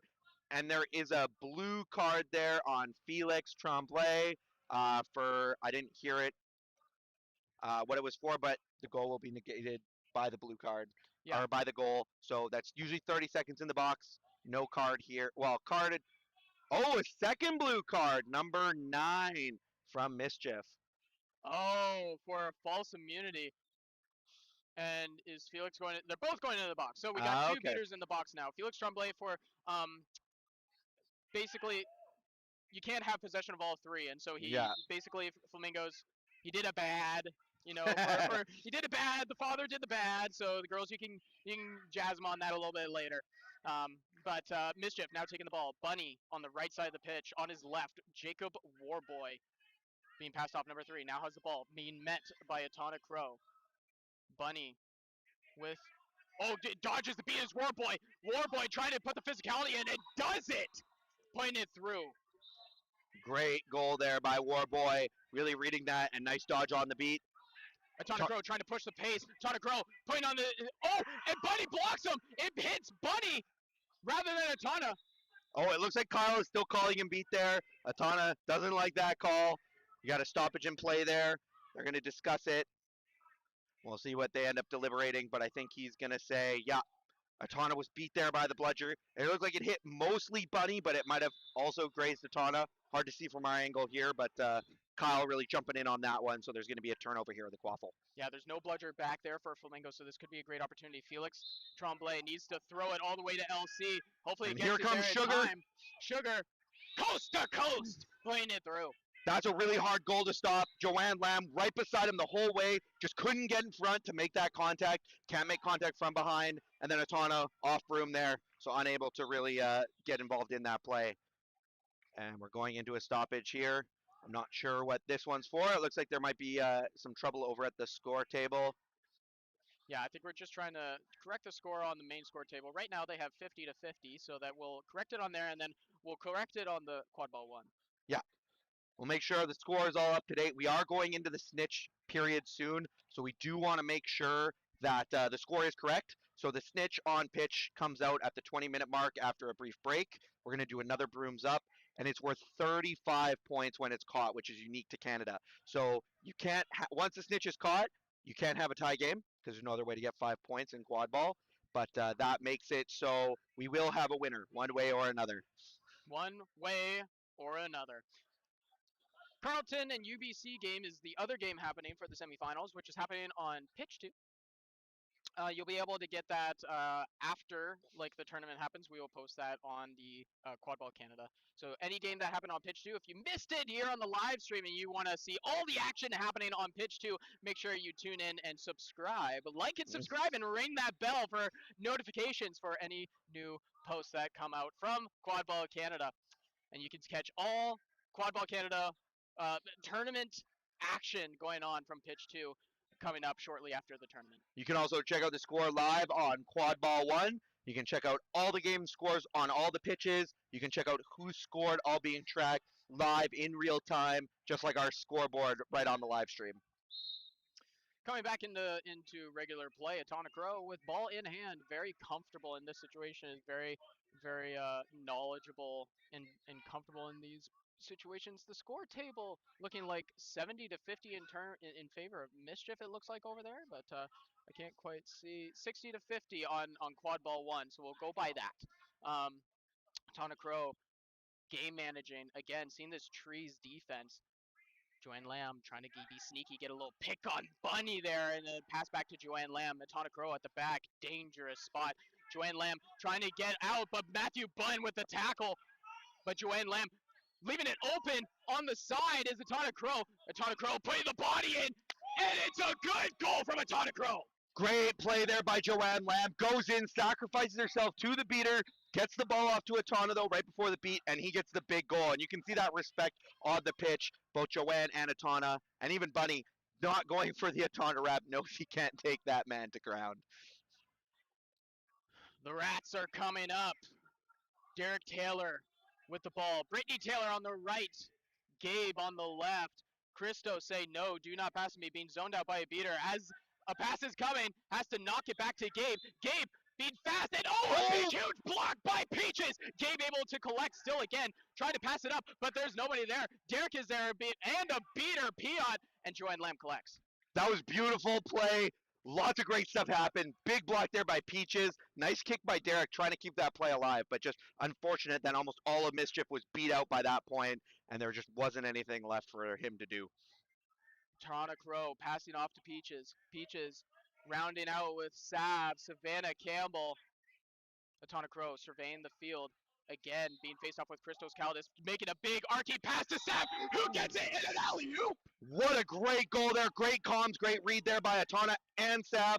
Great play. And Christos coming the other way, just bodying through the team, and nice goal there on the medium hoop. I'm going to keep this game within range, says Christos Caldas, and takes him to school, is the teacher. Well, that's how you got to respond in quad ball. If you get scored on, just pick up the quadful, go the other way, get another goal, and it's basically the same thing. Stoppage on the play, just making sure that the equipment is A-okay. If you're in Mischief situation, what are you thinking in terms of this? What's your mindset? What are you thinking? What are you saying to each other on the bench? Yeah, so I think if you're Mischief, you really need to be marking that point person. We saw it on that last play with Atano and Joanne, where Atano was 2 feet from the hoop, and nobody was wrapping him. No, like, Bunny was on a mark, but, like, he was right there. If he'd gone for the shot, he might have been able to get it. So I think we need to see Mischief stepping up on some of these big threats and making sure that they don't just have that free shot or that free drive.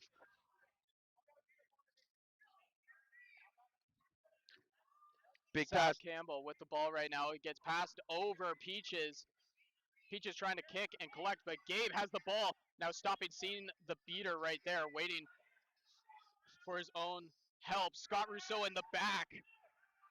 Try to call for immunity. The Flamingos bench calling press. Brittany Taylor couldn't quite get it in. Collected by Peaches for the Flamingos defense. Yeah, Gabriel really wanted to slow down the game, it looked like there. He turned around, he saw Piot recycling some bludgers. He was like, no, I got to go.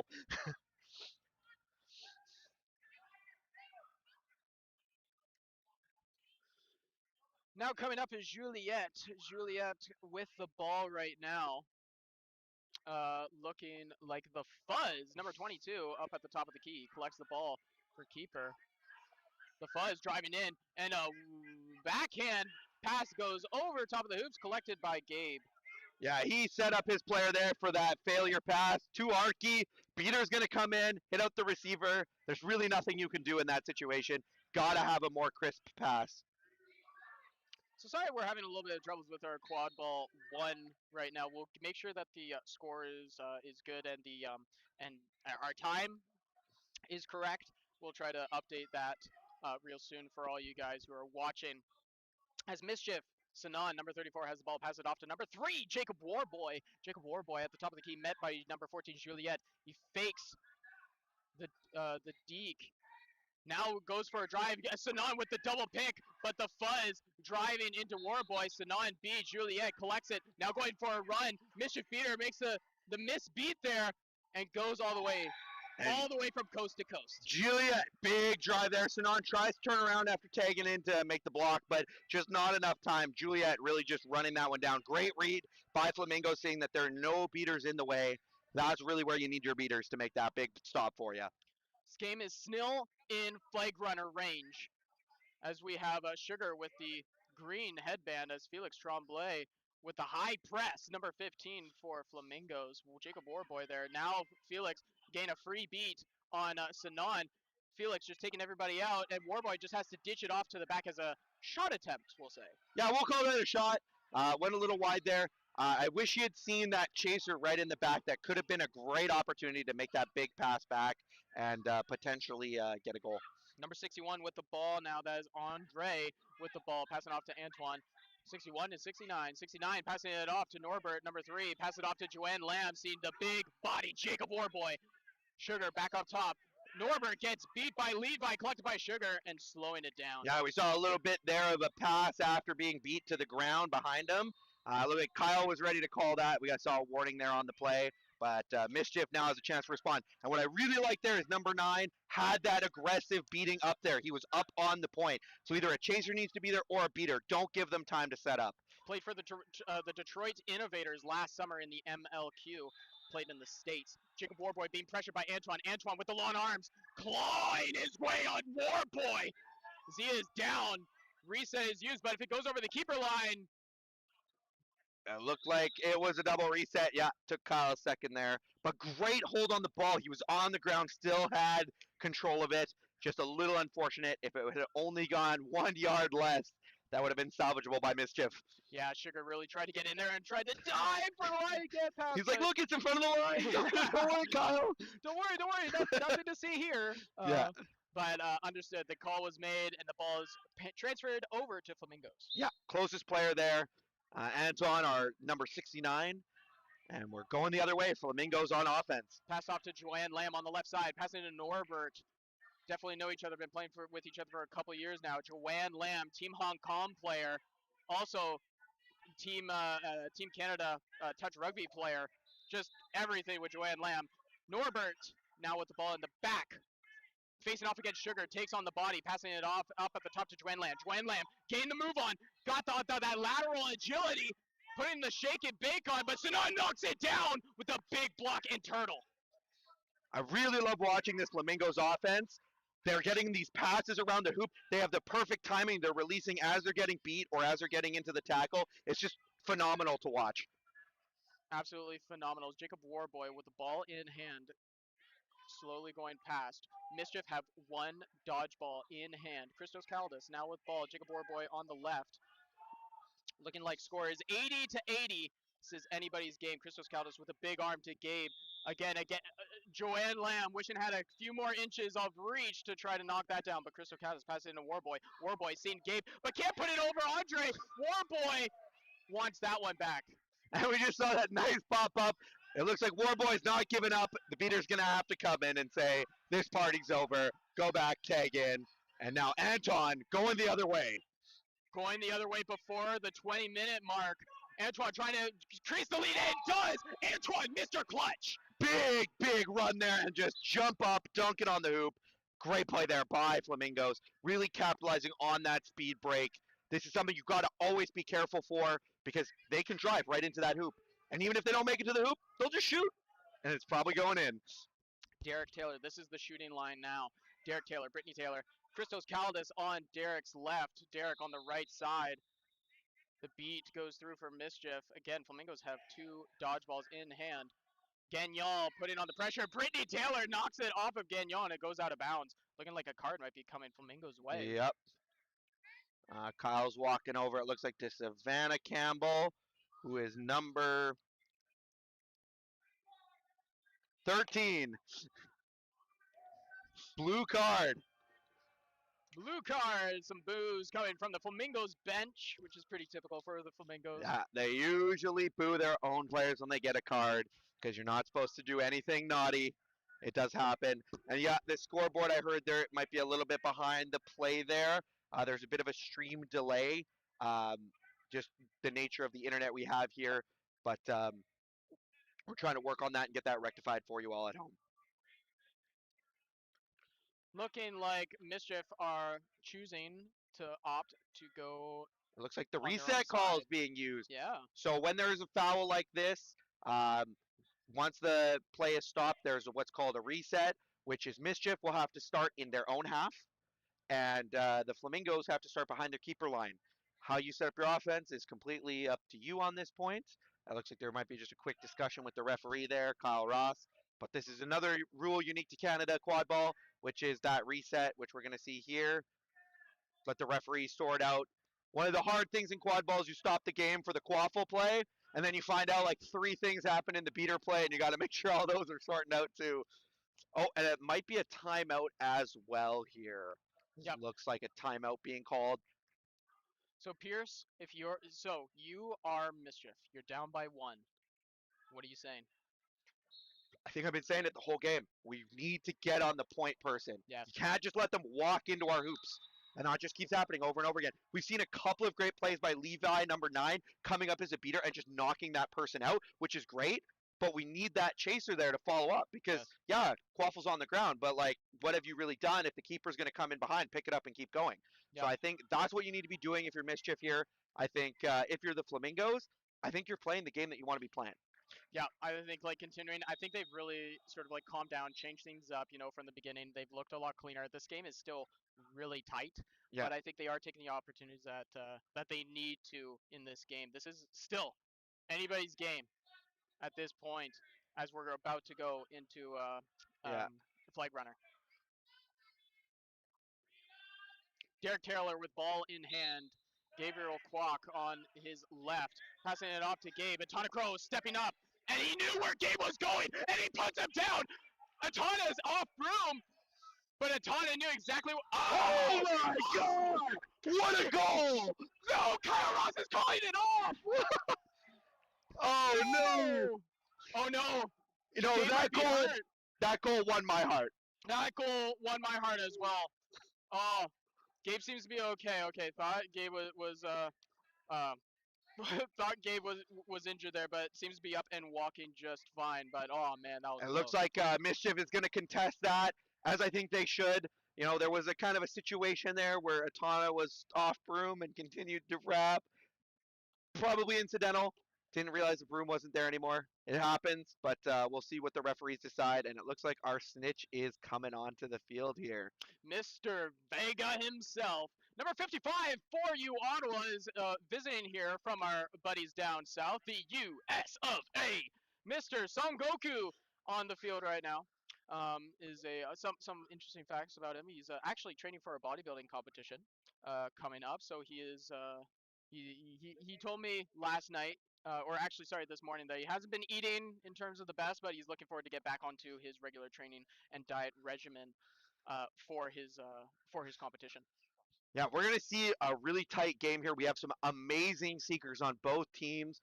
I'm expecting to see Flamingos bringing out Felix Tremblay to start, or Peaches. I think Felix Tremblay might be the better matchup here. More physical, can go head-to-head with Vega. And then Peaches in behind. He's a faster seeker, very dexterous on the field. On the Mischief side, I think we're going to see Christos first. He still has the keeper headband on. Matthew, I can't tell if Bunny has a white headband or a yellow headband, but they do have great depth. They have Savannah Campbell, Christos Caldas, who Team Canada seeker. Matthew Bunn was a Team Canada seeker at one point. And then Savannah Campbell was also a Team Canada seeker this past World Cup. Yeah. So it looks like it is going to be Matthew Bunn starting. Really good grappler, great wrestler. Actually did wrestling in high school. So phenomenal against a matchup like this, even though Vega is a bit bigger than him. because he can get in there, grapple up with Vega, and then hopefully go for the dive catch. So I think we're going to see some phenomenal play. We're going to see a lot of beaters on the snitch here. But what that does do is it opens up the game for those chasers, especially those big chasers like Warboy, like Atana, who can just drive down the field because there's no beaters now to contend with. Yeah. So now that we're getting set up again, it is another jump ball that we're about to go under. Montreal is up 90 to 80. 1 goal difference between Montreal and Mischief. Yeah, so this game's in snitch range. There's less than a 35-point deficit. So both teams here are going to be trying to drive up that score. Because if you can get your opponent to catch the snitch and end the game when they're down, that's a win. That's a W. So chasers, you got to be looking for every opportunity. And we've seen it multiple times this game where chasers have had a chance and it's just been a miss or a beat. Those now matter because we're in range. We are in range again. Jacob Warboy versus Antoine Barassa. Once again, we saw them at the tip-off. Antoine got the better of it. We'll see if Warboy can get his little sweet, oh so sweet revenge. Yeah, both have the keeper headband on here too as we're lining up. And we've got some speed. We see Gabriel's on as a chaser. Got some great speed. If you can get that ball knocked back, especially if the beaters are in a beater battle, that's a quick sprint down the field and hopefully a nice goal. Yeah, and on the Flamingo side, we see a lot of driving threats. Antoine, Norbert, Joanne can use that quickness to really open up lanes and drive. And Juliette, who's a fantastic driver in her own right for Team Canada as well as here in Quadball Canada League. Tip-off about to be underway. Broom is up, and Antoine looks like he won it again. But Gabe trying to get in there, but Joanne Lamb able to turtle on it first, passing it off to Norbert. Norbert sees the pass to Antoine. Antoine puts it through nice and easy. What a beautiful goal. Great pass, great read, great goal. And now we have Snitches on the pitch. Snitch is, or Flagrunner is on the pitch. Felix trouble, almost a grab. Felix gets beat. Scott Rousseau now out here for the seeking game. Scott Rousseau, they're opting not, and this is a big dodge by from Scott. Gabe with the ball now in the qualification, and another big goal from taking Gabriel. From Gabe, putting it up on that top hoop. Atana Crow now going for another run the other way, taking the body of Gabe. Gabe just goes for a ride as Atana puts it through.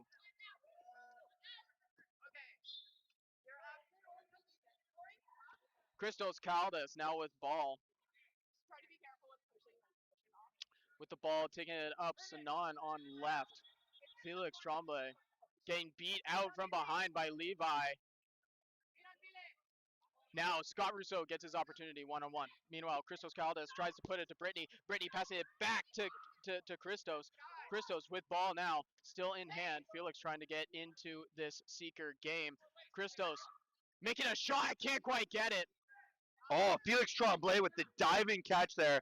Unfortunately, runs up against Levi's big bludger. The Atana Crow collects. Flamingos now have possession as they go on offense. So we're going to have a stoppage in play. We're seeing some great plays. Both teams are putting those beaters on the snitch, which is a great call here from both teams. But, you don't have a lot of time. You don't have a lot of time on that snitch. And so you got to go for the quick grab because you're going to get beat and you're running back. And this comes into a game of attrition for those Seekers. So you got to be ready to just run a lot. Yeah, this game is tied. Still, it has been back and forth all game long. Mischief ahead, Flamingos ahead. It's been absolutely phenomenal. The grit that we're seeing from these teams and really digging into another level. This is a tiring semifinal, which will factor into whoever wins this match. Both teams really solid, got lots of veterans, and it's just great watching them play. This is some great Seeker beating we're seeing from both teams here on the pitch. So the refs are just conversing right now. Vega still alive and well, looking quite fresh, we'll say. Yeah, you got one of those snazzy Quadball Canada hats, new purchase.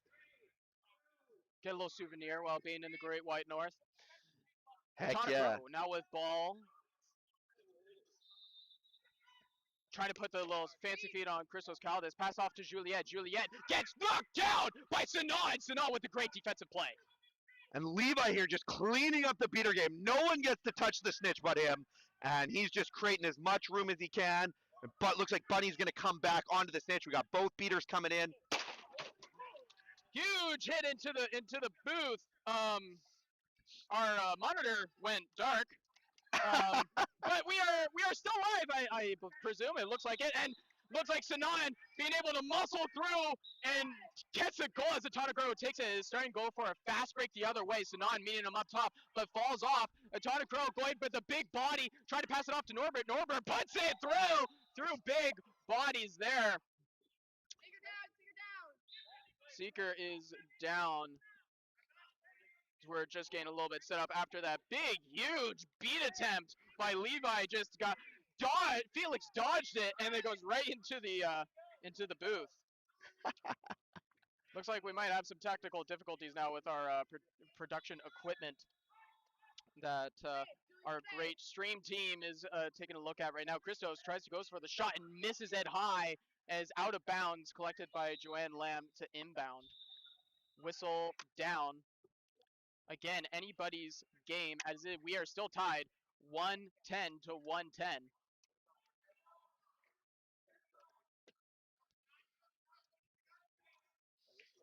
We have a stoppage of play now. So we are just making sure that all of our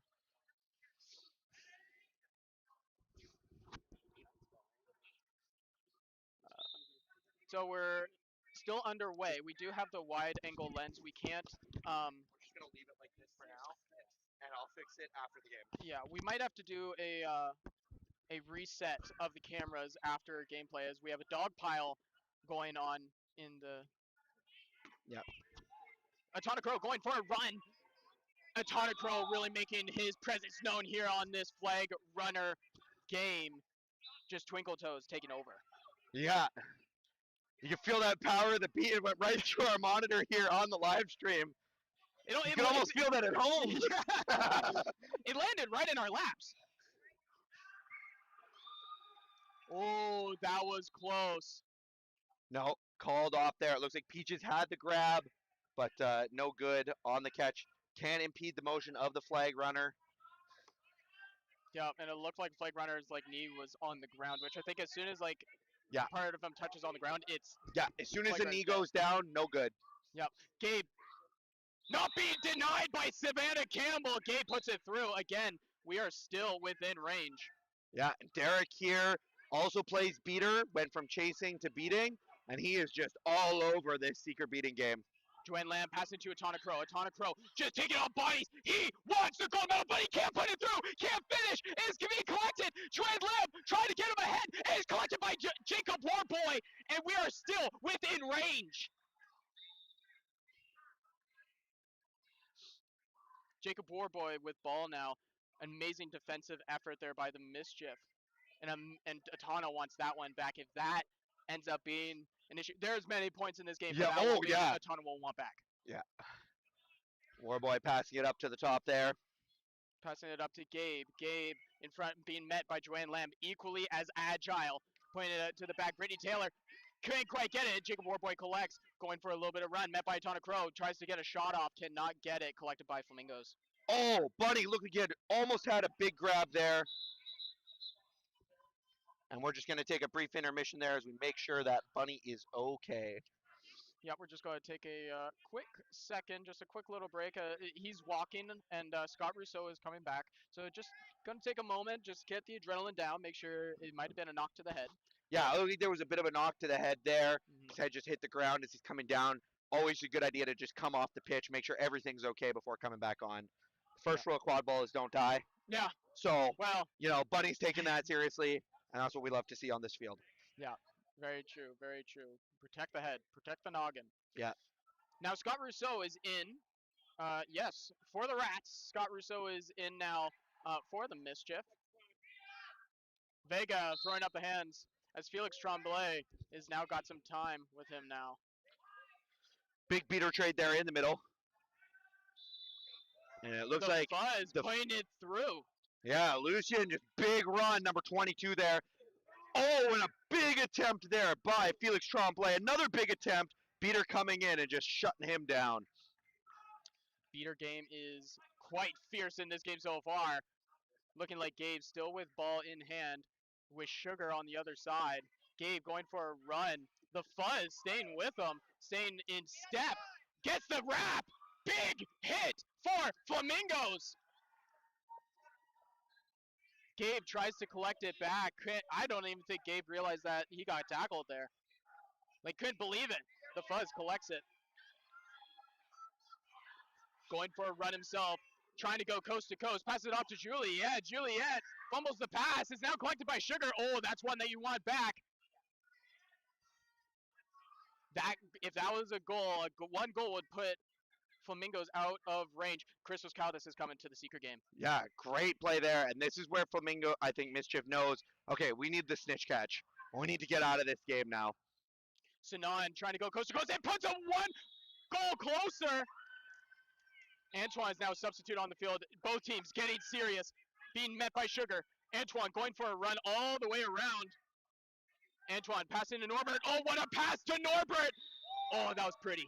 Great mark up there by Mischief, but Norbert, just a big guy coming in. And there's not much we can do there.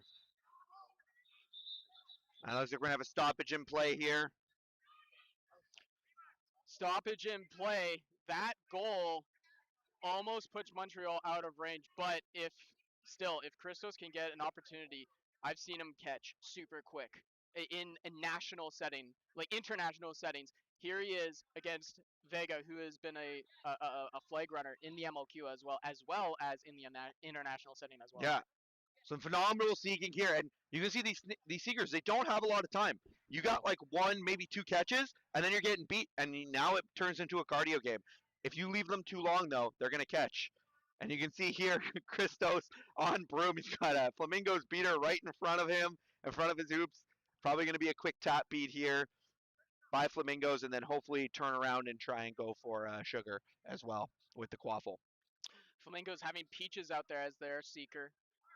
Again, Peaches has had almost caught before. Yeah, he had it in hand. Just Vega was down. So. Yep, Vega was down. Christos having an opportunity. Here comes Christos. Oh, he's almost the savior for Mischief. And it looks like, oh, no, Felix not. Just backing up.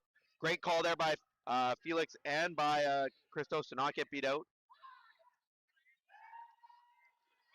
Oh, and a big defense from Savannah Campbell and Joanne Lamb, really just shutting down the play. Anton trying to get the ball back, get Sugar out of there. I think that's Sugar on top. And we're going to have a shutdown. It looks like Kyle's going to blow this dead. It's going to be a turnover for the defense. Yeah, it's going to be a turnover. Great jump on the ball there by Joanne after that beautiful block play from Savannah Campbell. Yeah, Joanne Lamb got a big hit to the head there as everyone was going in for the dog pile and trying to get on that ball. So takes the substitution out just to be safe. Looking like Julia Merlini is substituting in the chasing position. Veteran for the Flamingos. Well, you got to be thinking here, like, you know, we might have another game.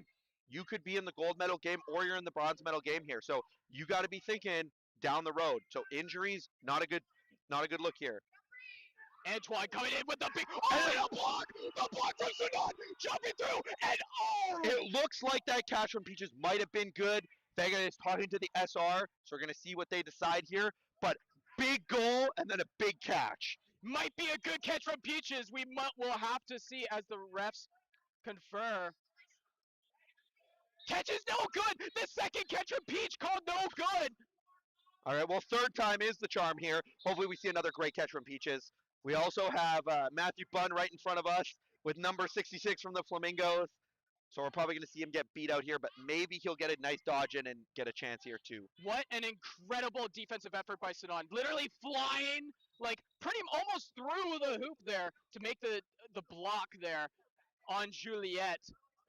And you can see almost all the Mischief players are just around Juliet and Anton with the ball. Like, this is a team defense. We're not going to stop you with one person. We're going to stop you with 5 people. Oh, my gosh. Absolutely. All those green jerseys. And it looks like Kyle's just going to let them know who has the quaffle. It looks like it's going to be handed to Sugar, who is the keeper. You can't tackle the keeper when they're in their own zone. So if, oh, no, it is in Juliet's hands. Started wrap by Sugar. Now, number 82 with ball in hand passes it off to Juliet. Juliet going for the drive. Big hand up in there by Mischief, and now collected as we into the seeking game. Peaches gains some alone time with Vega again. Might be a whistle play. Whistle. Yeah. Oh, we have a stoppage in play. Wasn't translated to the snitch game, and it looks like we may have another turnover here. If you turtle on the ball and the keeper comes in after about 10 seconds, the ref will just call the play dead, turn the ball over to the keeper because there's nowhere you're going, and we don't want to have the game delayed. Now we are past 25 minutes, so whoever catches, if they catch, that's game over.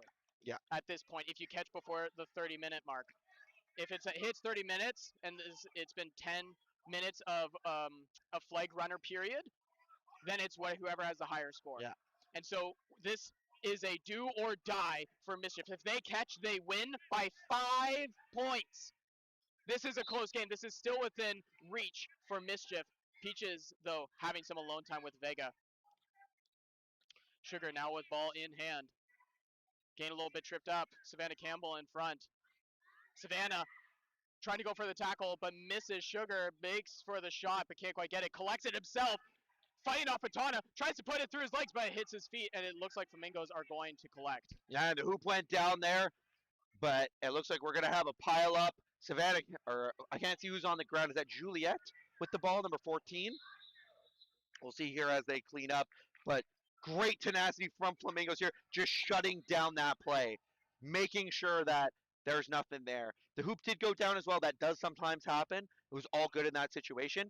If you goaltend by trying to block the hoop, typically it's just counted as a goal, even if it doesn't go through. Mm-hmm. Great play there by 92 on Flamingos, just that tenacity to jump on that ball. Puts them out of range now. Now, if they catch, it will be game. If Mischief catches, they will no longer win, and it will be game over. So now we might have to see some defensive seeking now as Felix Tremblay tries to catch for the win. Yeah, so defensive seeking, we're going to see Derek come up. He doesn't want the Flamingos to catch, so he's just going to defend. He's just going to stand in between Felix and the snitch. But we have some great play coming on in the Quaffle game. Warboy getting mocked up, passes over to Britt, getting marked up by Savannah, and picked up by Atana, the keeper. And it looks like we're going to have a stoppage here. It looks like a card might be going out to Savannah Campbell on the Flamingos. That's a huge hit because if Mischief scores here and gets a goal, and then they catch instantly, then they win. Yeah. That would be a huge, huge play, especially, Flamingos have really taken over this Flagrunner period. And not only was there a card, the ball was turned over. So Atana had the ball there as Kyle blew the whistle, but it turns over to the closest eligible player. So that's Britt, number 29 on Mischief. So Mischief now has another chance to potentially attack the hoops from here. We'll see what Mischief tries to accomplish here. If they try to slow it down, they do have the one-person advantage. Again, Felix Tremblay has alone time with 2 loaded dodgeball players around him and around Vega.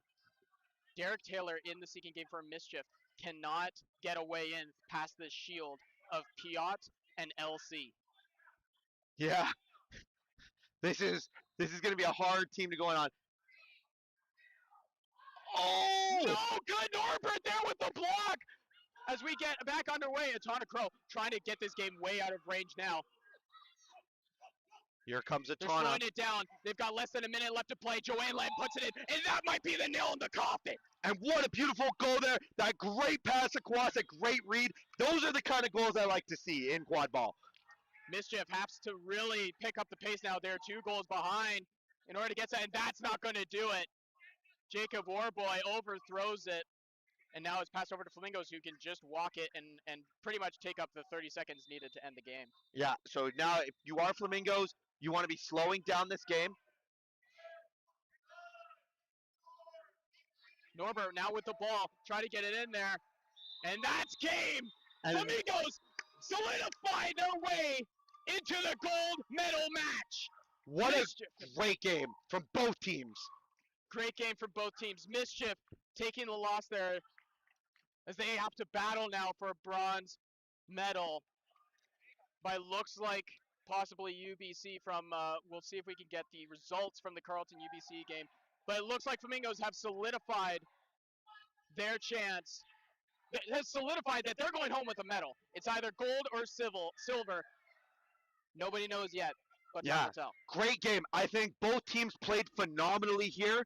I don't think you have anything to be ashamed of. That was an awesome game to watch. That snitch on pitch beating was phenomenal. We saw drives from both teams. We saw great passing from both teams, and we saw some impeccable beats, game-changing beats. And what I think it really just comes down to there is maybe a little bit couple holes there on the Mischief defense and just not getting lucky on some of those balls. You know, there were some great chances on the hoops, but they weren't able to finish. Yeah, that is super unfortunate. But now the bronze medal and the gold medal matches have been set.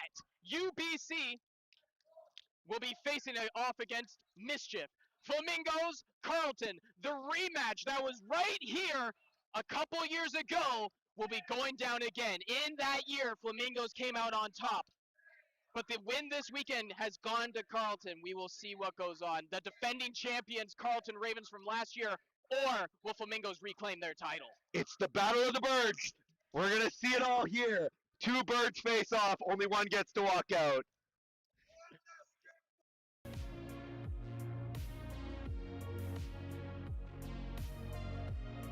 Put a lot of him to tell us he's got one more game in him. Hopefully he can take over the gold medal. He said he's retiring at the end of the season. I don't believe him. I think he'll be back next year. We'll see. But hopefully if a gold medal comes, maybe he will have that hunger for more. But we will see as we got a couple more games coming up just soon. We'll get those times in for you coming up shortly, but should be within like the next 15 to 20 minutes will be the next game. It's been an absolute pleasure. My name's Darren Bell. My name is Pierce McKinney. And it's been an absolute pleasure, and we will see you for the bronze medal match. At 2 o'clock. Thank you.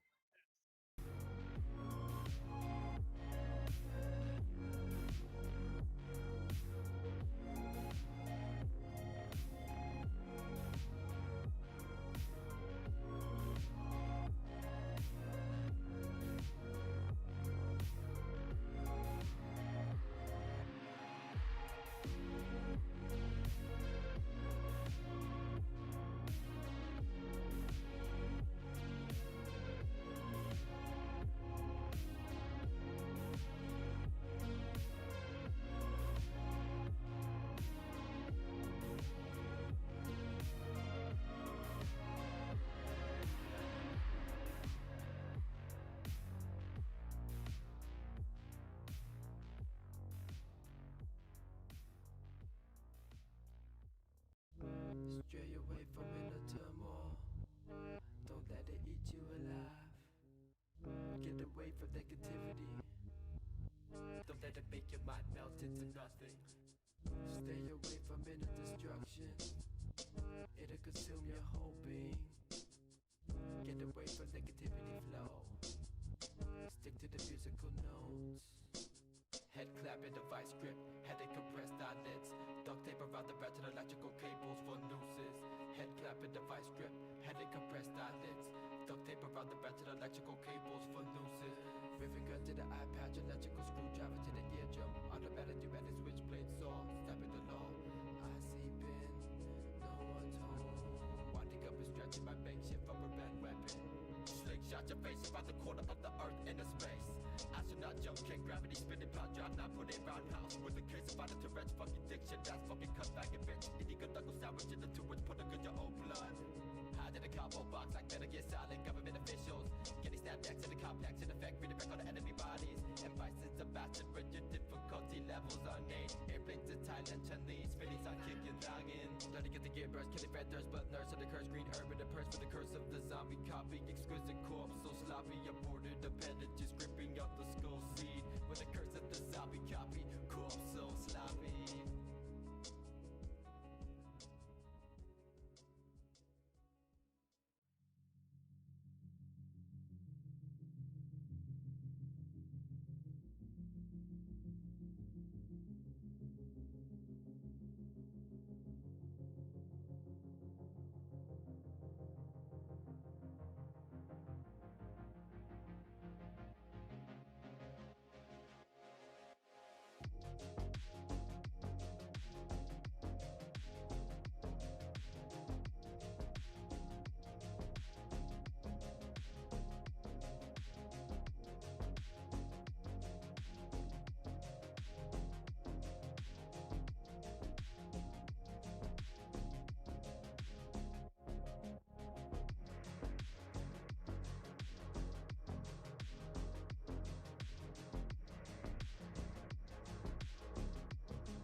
Hello and welcome to the bronze medal match of Canadian National Championships. We have Toronto area Mischief versus the UBC Thunderbirds from BC. Super excited. My name is Jasper and I am here with Darren. Hello, it is my Darren Bell once again. Mischief winning it and collected up by Sinan, number 34 for Mischief, collecting it now. Going up on offense. Levi making the beat on number 67 for UBC, driving down the middle and misses the shot, and UBC collects. Yeah, so that was a great shot from Sinan, but really didn't make it go straight through the hoop, knocking it over. Really disappointing. Unfortunate there. I can't. We're trying to get the everything up here, like all of our call sheets. But number 8 to number 91, Sahil. Sahil, big huge name out this weekend. Passing off to Wu. Number 13, great chaser here. Passing off to Sahil again on the right side, being met by Matthew Bunn. Passing off to Wu a little bit outside, but UBC able to collect, driving it down the lane and throws it down to UBC. With the first goal, UBC has been way much better. They've improved so much. UBC has never come to a nationals, and honestly, I don't think they've won a game at nationals before, and they have won so many games. They're a whole new team, and I don't think Mischief knows exactly who they're going to be seeing on the field today. Yeah, like this is an absolute phenomenal team coming out, and they're very aggressive. Warboy now being pressured by Wu, number 13. Wu again trying to pressure on Warboy, but Warboy has been playing this game for a while. Warboy, a little sidestep, driving it down the side. So I believe that's the hill, number 91. Warboy passes to Bunny. Matthew Bunn passes it over to Sinan, but overthrows, and it's out of bounds. That is an easy error there from Bunny. You don't expect someone who's been playing so long to throw it over someone's head like that. You know, Sahil, not at. Did I just call Sinan Sahil? I sure did. Sinan, not as tall as some of the other players, and you should throw to where Sinan can catch.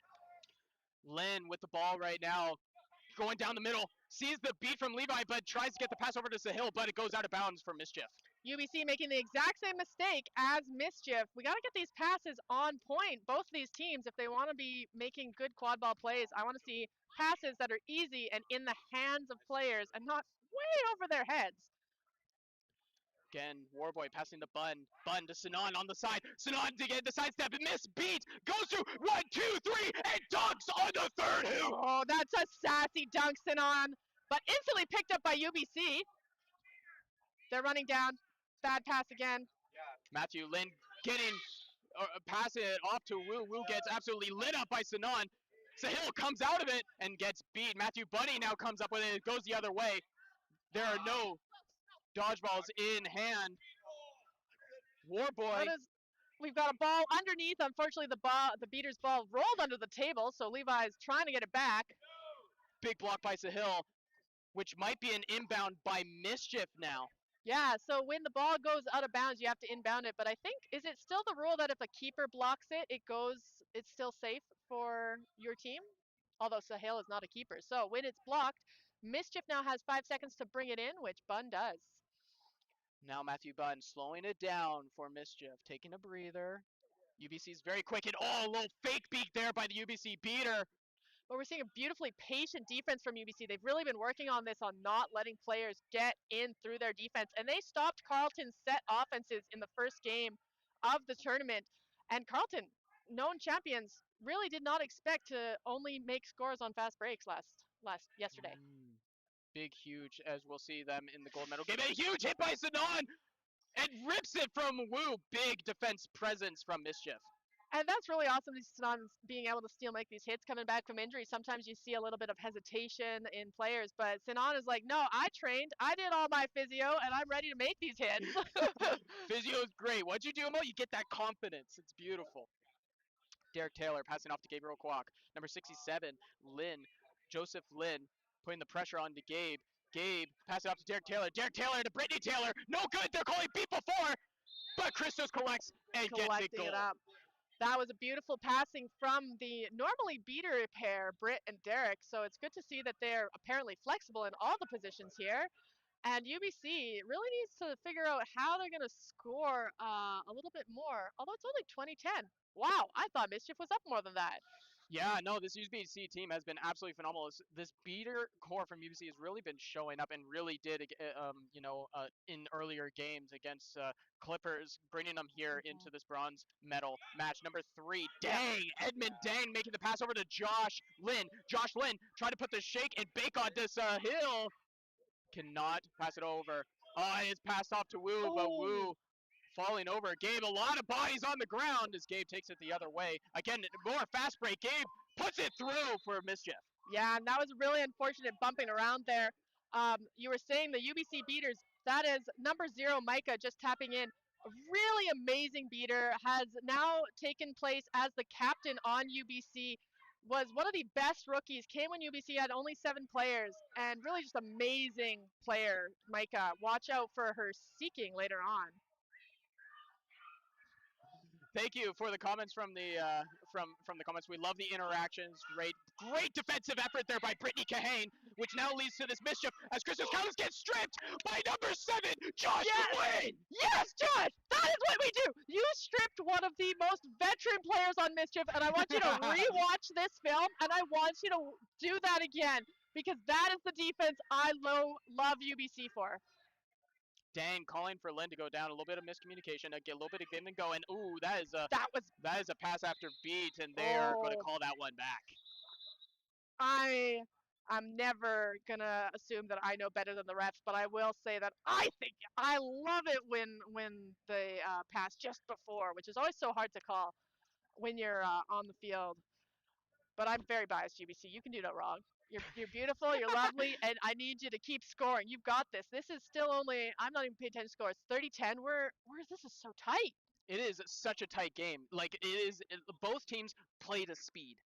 So Mischief has a few more bigger bodies, but we also haven't seen UBC's number 96, Isaac Key, who has been absolutely a big body and big driving force for UBC. But we'll wait for him to substitute on. Yeah, Isaac actually. Oh, we're seeing a big run in here.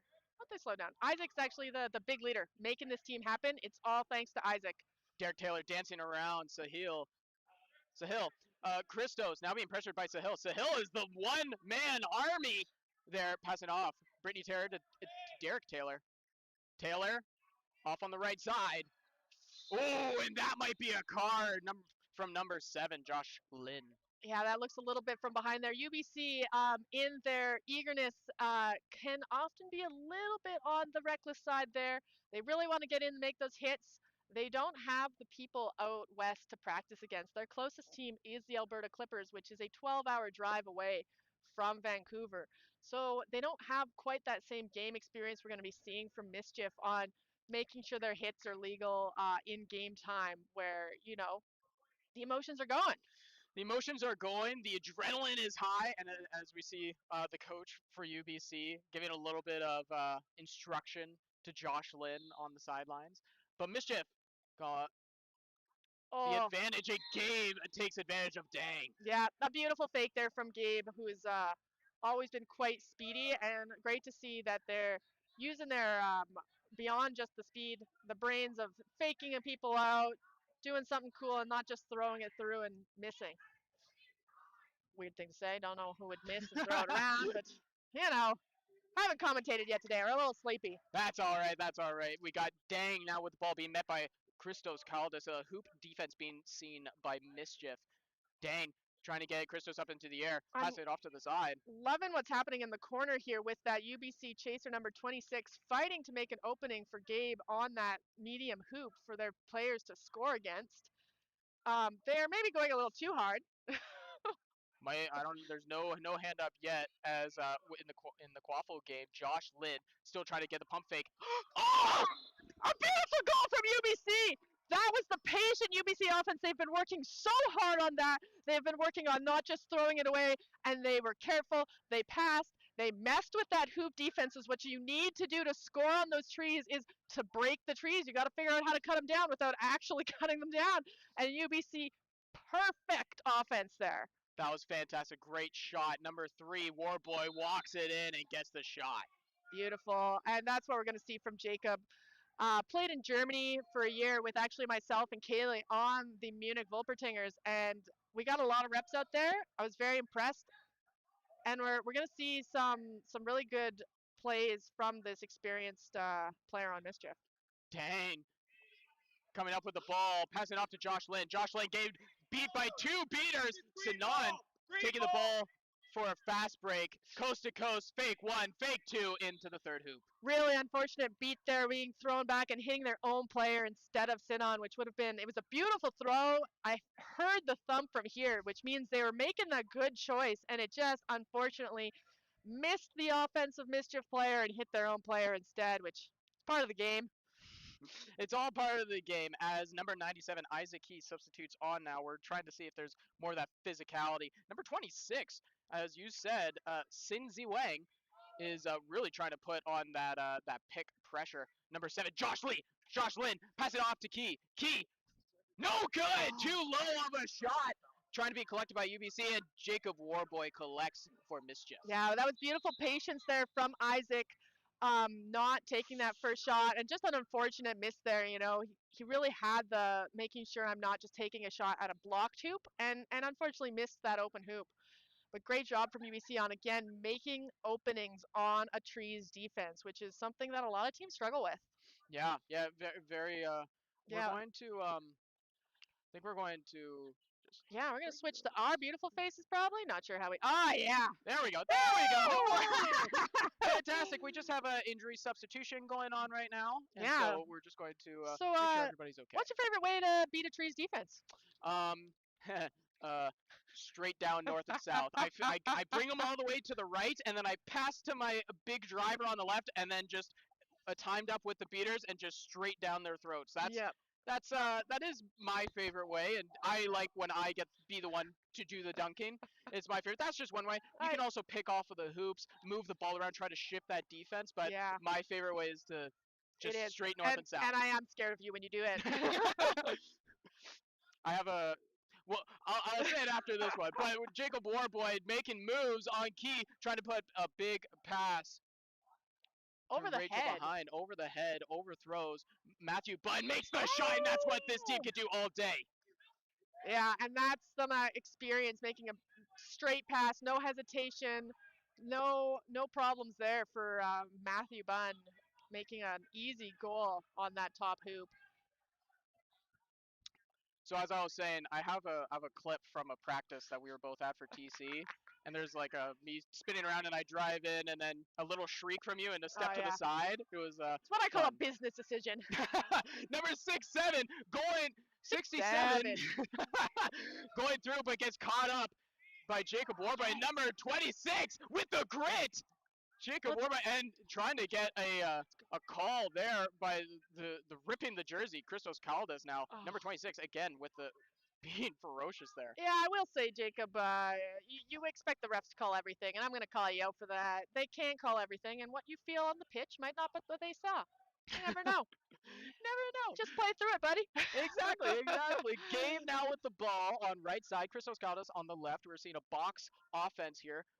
Their favorite. Oh, beautiful block from UBC. I can't say their number, but that's what they've been practicing with their defense. They're also doing this trees defense. Another block from Isaac. Another block from the big man in center, number 97, Isaac Key. Christos Caldas with the ball, making moves on number 11 for UBC, Michelle Wu. Now, ball is up at the top with Gabe, as they only have 3 chasers. Yeah, Michelle is another really great player from UBC to watch. Has been working really hard. Oh! Another rip shot from Christos Caldas right in the top hoop for the goal. And big thank you to Piot for running for that ball. We love a ref who doesn't make the players run to grab the ball. So big thank you to our ref crews for doing that. Who's playing in the gold game later, too. Oh! So that's that's a lot of energy. That's a lot of energy. And that's 2 big shots on the top hoop. Okay, Micah, chill on that. I'm talking to the UBC player who is a little bit spicy and could be called. You don't want to charge on that. That was fun. Gabe knocking the ball down, and whoa! Big kick out by the UBC chaser, looking like number 23, Isabel Kirby. 23 is Hillary, I believe, is it not? Oh, never mind. Yeah, I'm reading no, the wrong that's Hillary. sheet. Don't worry, I know Hillary. Hillary Chu. Hillary making amazing strides. Again, I believe this is Hillary's first year. Came to the TC practice after Rest Regionals and has just improved so much since then. I don't even know who she is as a player anymore. She's crushing it out there. We're having She Joseph. tried to kick Sugar. We're having Joseph Lynn run back and forth between Gabe and Christos, but Gabe that opens up at the hoops and just shoots it through as Gabe takes a substitution. Yeah. So Mischief beginning to run away with it. So UBC, I really want to see them locking in a little bit here on their offense. Their defense has been pretty solid. They're getting those top hoops, but they're a bit of a shorter team. You're gonna have to figure that one out. But what they're really not doing is scoring on the offense. Like right there, shooting at a hoop, hitting way below. That wasn't a great shot, UBC. What do we got to do instead? And it was interesting, but they have substituted Sahil into the game, who's been an absolute phenomenal star player here for UBC. Yeah.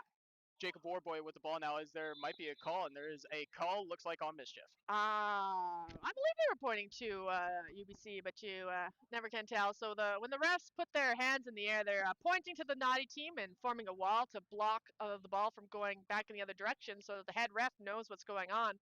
Having 4 or 5 balls, depending on how you count them in the game, we got a lot of refs to see what's going on.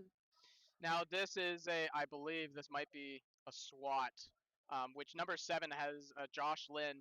He's gotten that call on him quite a bit because he's very quick, very agile, and swats that bludger off a pitch, which is illegal in this game, and it's a blue card.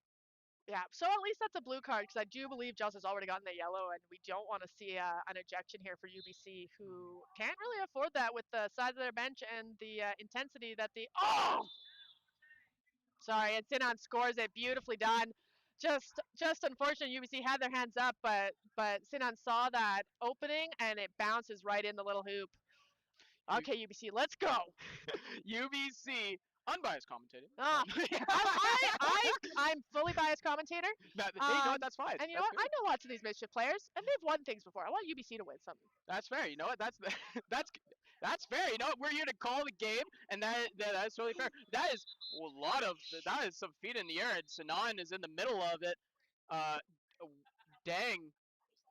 Being beat before that, passing off to number 23, Hillary Cho, who went for a ride there by Sinan, and looking like the HR is trying to, Alex Naftal is trying to calm everything down and just kind of talk to everybody a little bit. Yeah, I think both teams had a pretty heated game right before this. The Mischief Flamingo games was spicy. The Carleton UBC game was spicy, and both teams really got to make sure they're chill and calm on the benches if they're going to play their best game. Hillary there, much smaller, but also getting the feet in the air. I will say, questionable choice, Hillary. Keep your feet on the ground when they're piling on you. I know you're smaller.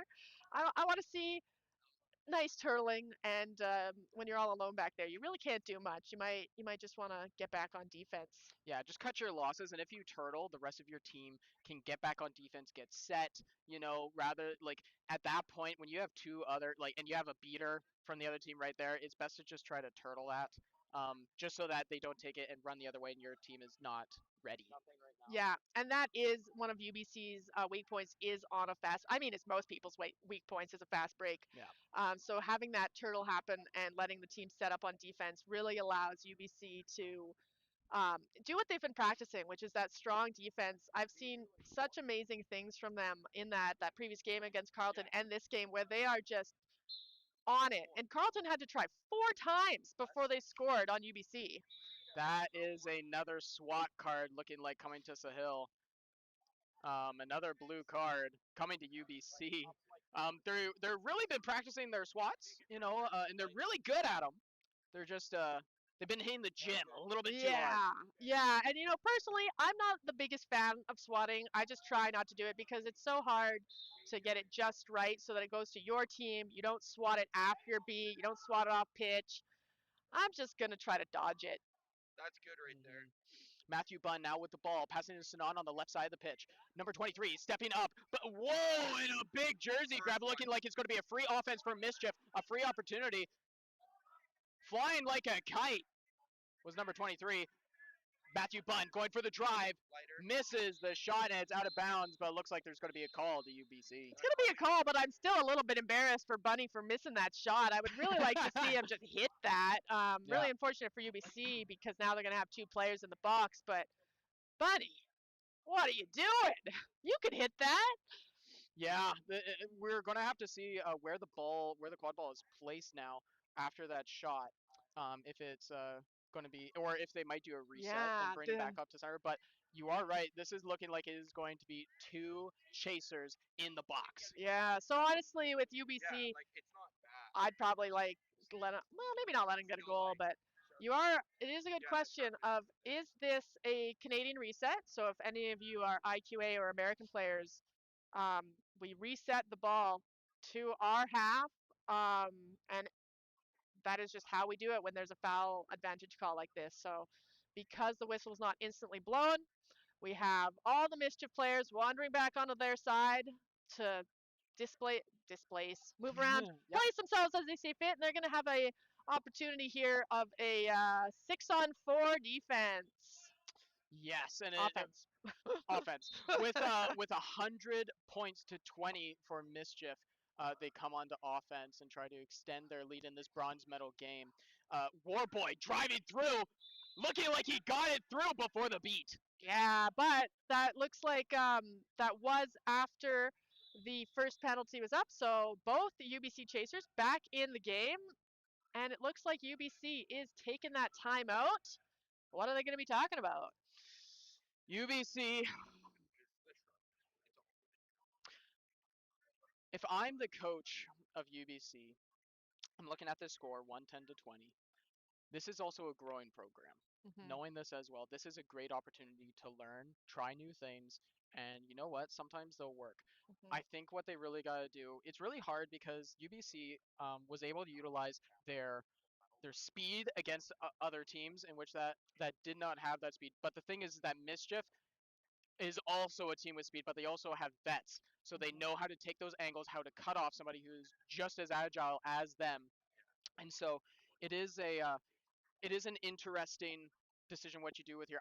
I say try to do new things, maybe some picks, some rolls. Try to get yourself into open space. Try to create those lanes to really drive down the middle, and then have your wings collapse on the sides.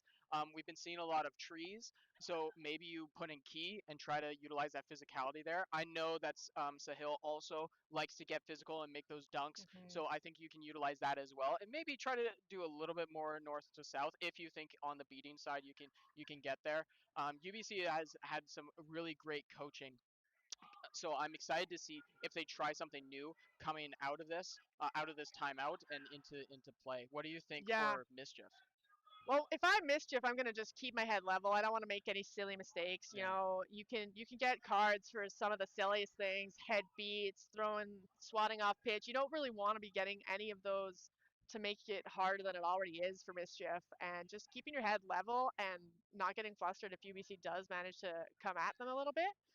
And honestly, playing a good game. Keep that spirit level up, and try to help UBC have a great experience. Honestly, I'm a little biased. Maybe that's not your focus as you're playing, but I think making sure that everyone on this pitch is having a good time playing good quad ball is going to be really important here for both these teams' success going into the future. Oh, we are getting a play, and they are going with their little. They're all collapsing on one hoop, and it works out for them. Jocelyn, number 7, puts it through. That was a beautiful goal. They planned it, but unfortunately, they did throw away their dodgeball in that moment, leaving an easy run up for Bunny to just drive all the way and score on that top hoop again. Really, their weak point is that big hoop. Yeah, UBC is really doing this. We've seen this offense where they just collapse on one hoop, but it leaves them so open for a fast break, and Mischief knew that coming into this clearly as they saw the fast break. So you get a goal, but then you lose a goal. So it's a little bit interesting. Yeah, that's really going to be their hard point, but they're coming around now. Dang, going for the top hoop, but he's getting knocked down by Sinan with reaching with the tips of his fingers, and is able to turtle as Christos Caldas is in there. Yeah, a beautiful block there from Sinan Sahil trying to get up, out, understanding that he is beat and no longer in it. But it's always hard when you're in the bottom of one of those piles to be like, I get it, I beat, but I cannot move. There are 3 bodies on top of me.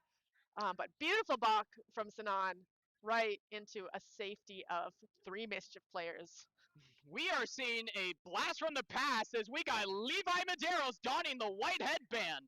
Hasn't done that since I think the Waterloo days. That is Levi has made huge strides as a beater.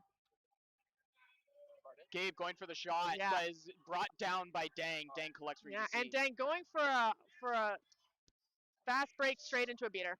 Not what that doesn't count as a fast break if there's a beater right there.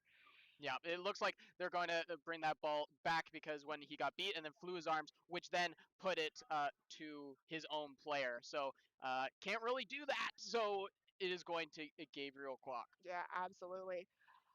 But yeah, Levi's chasing. So I'm wondering here if Mischief's mixing it up a little bit to even things out or give their players some more different looks on what's going on because what a tackle! Christo spins out of it, but great enthusiasm there from number 7, Josh. Love the hustle, Josh. Maybe not the best tactical play. Rest your team's far away. Yeah. Yeah, I've caught myself doing those a lot too. Oh, Gabe, Gabe Kwok now passing off to Christos Caldas, really moving the ball here. A lot of these guys like to make some shots. They're calling no good, calling beat before, and is out of bounds. All of these shooters here, as we're seeing some substitutions as Derek Taylor is taking the beater headband. Oh, interesting. That was a great beat from Derek. Hit the feet from, what was that, 30 feet away? Yeah, amazing. Dang, just taking a shot and it goes past Woo. Woo can't really collect it and it goes out of bounds to Jacob Warboy. Yeah, we're seeing the frustrated head shake from Woo. She really wanted to get that catch. She's been so strong behind the hoops, being that person on the ball fast, using her speed and her length to get those balls, but just unable to connect there. And you can see the frustration on her face. She wants to score. Yeah, definitely wants to score. Very great player in this tournament.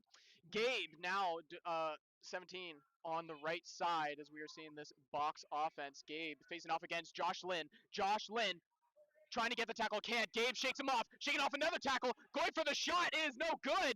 Jacob Warboy collects from behind the hoops, passing it off to Christos Caldas, goes a little bit past, but able to collect before the halfway line and is calling for another offense. Gets the beat on Sahil, makes a pass over to the rookie on Mischief. Sahil has it now. Ooh, there might be a call on Jacob Warboy for a hold. So that was a beautiful UBC defense. That's exactly what we want to see. Mischief bringing it back almost to a full reset and going in again. And UBC manages to keep them passing around the outside. And if they get close to those scoring hoops, they're on them. They haven't managed to take a shot on that middle hoop, which is really UBC's biggest weakness when they're on that set defense, which is what we really want to see. And they'll get there. If that's your only weakness on a set defense, that's impressive for such a young rookie team. I'm really impressed in what I'm seeing here. Mm-hmm. Just also want to make a huge thank you to Durham Tourism for having us here in Oshawa. It's been absolutely phenomenal for them to accept us here in Oshawa, to have our nationals and to host all of these teams here as we are in the bronze medal match and then the next gold medal match where we will crown one of the birds as the national champions, either the defending national champions, Carleton Ravens, or the Flamingos trying to get their title back. Oh yeah, because they were the defending champions year before, and one of these birds is seen in Canada, but both of them incredibly great teams to play. But we're back to UBC, who is running straight into a beater again. Unfortunately, Sahil picks it up. Sahil now being pressured by Gabe. Sahil going for a run, gets beat from behind. Sahil places the ball on the ground. Yeah, and so that is a great beat from Derek. Great awareness. You're going to expect that from a Team Canada beater. Last played in Belgium as a beater. And with that, we're not going to see very much from a UBC against that when they're coming at you from behind. I don't know how to dodge that. Christos Caldas now with ball in hand. UBC having dodgeball superiority as we're seeing a tree defense with the keeper at the middle hoop rather than up top. Gabe taking it down the side, back up to the top of the key of Christos Caldas. Christos Caldas going down the midline, sees the hill get beat and puts it through, and they're calling no good, and it's out of bounds for Interesting. UBC to inbound. So I'm wondering if they're putting that keeper on the top hoop as maybe one of their bouncier players, sensing that weakness of. Looking like time, we have 1 minute, 1 minute remaining until we get the flag runner session going up next. Yeah, Flag beautiful runner wave there period. from Joseph Lynn as he passes the camera and onto the offense. Number 91 passing to 67, but gets hit. Gabe collects it, blocks the beat, and is going from coast to coast. Gabe with another goal. Beautiful goal from Gabe, another player to really be watching. I've practiced with him at Team Canada and always been really impressed with both his speed and agility and just knowledge of where to go. As you saw, was running at that middle hoop and then switched over to the little hoop just to make sure that no one was going to catch him as that UBC player tagged in. Dang. There's 8 seconds left. Dang trying to get one more goal is no good. Could not draw the defender Gabe, but Gabe misses the quick. Oh! Wu cannot get it in there. Gabe goes for the launch shot. Can't What a quite make it. great effort from Wu. That is the hustle we want to see from her and from UBC. They are trying their hardest, but it is so difficult when you are going up against a team of so many veterans. How many years have all of these players been playing quadball? I know they have a few rookies. I'm really interested. 98, I believe, is Tiara. Tiara, a new player this year. Someone really to look for. I believe was definitely in the talks for Pan Am's as a rookie because of her impressive play at regionals. Yeah, Tiara has been really impressive, and I had the chance to practice with Tiara and really work on some like tackling technique and all that. Has just natural athleticism that has been phenomenal to see here in the East, both at regionals. Looks Yeah. like just moves like a veteran.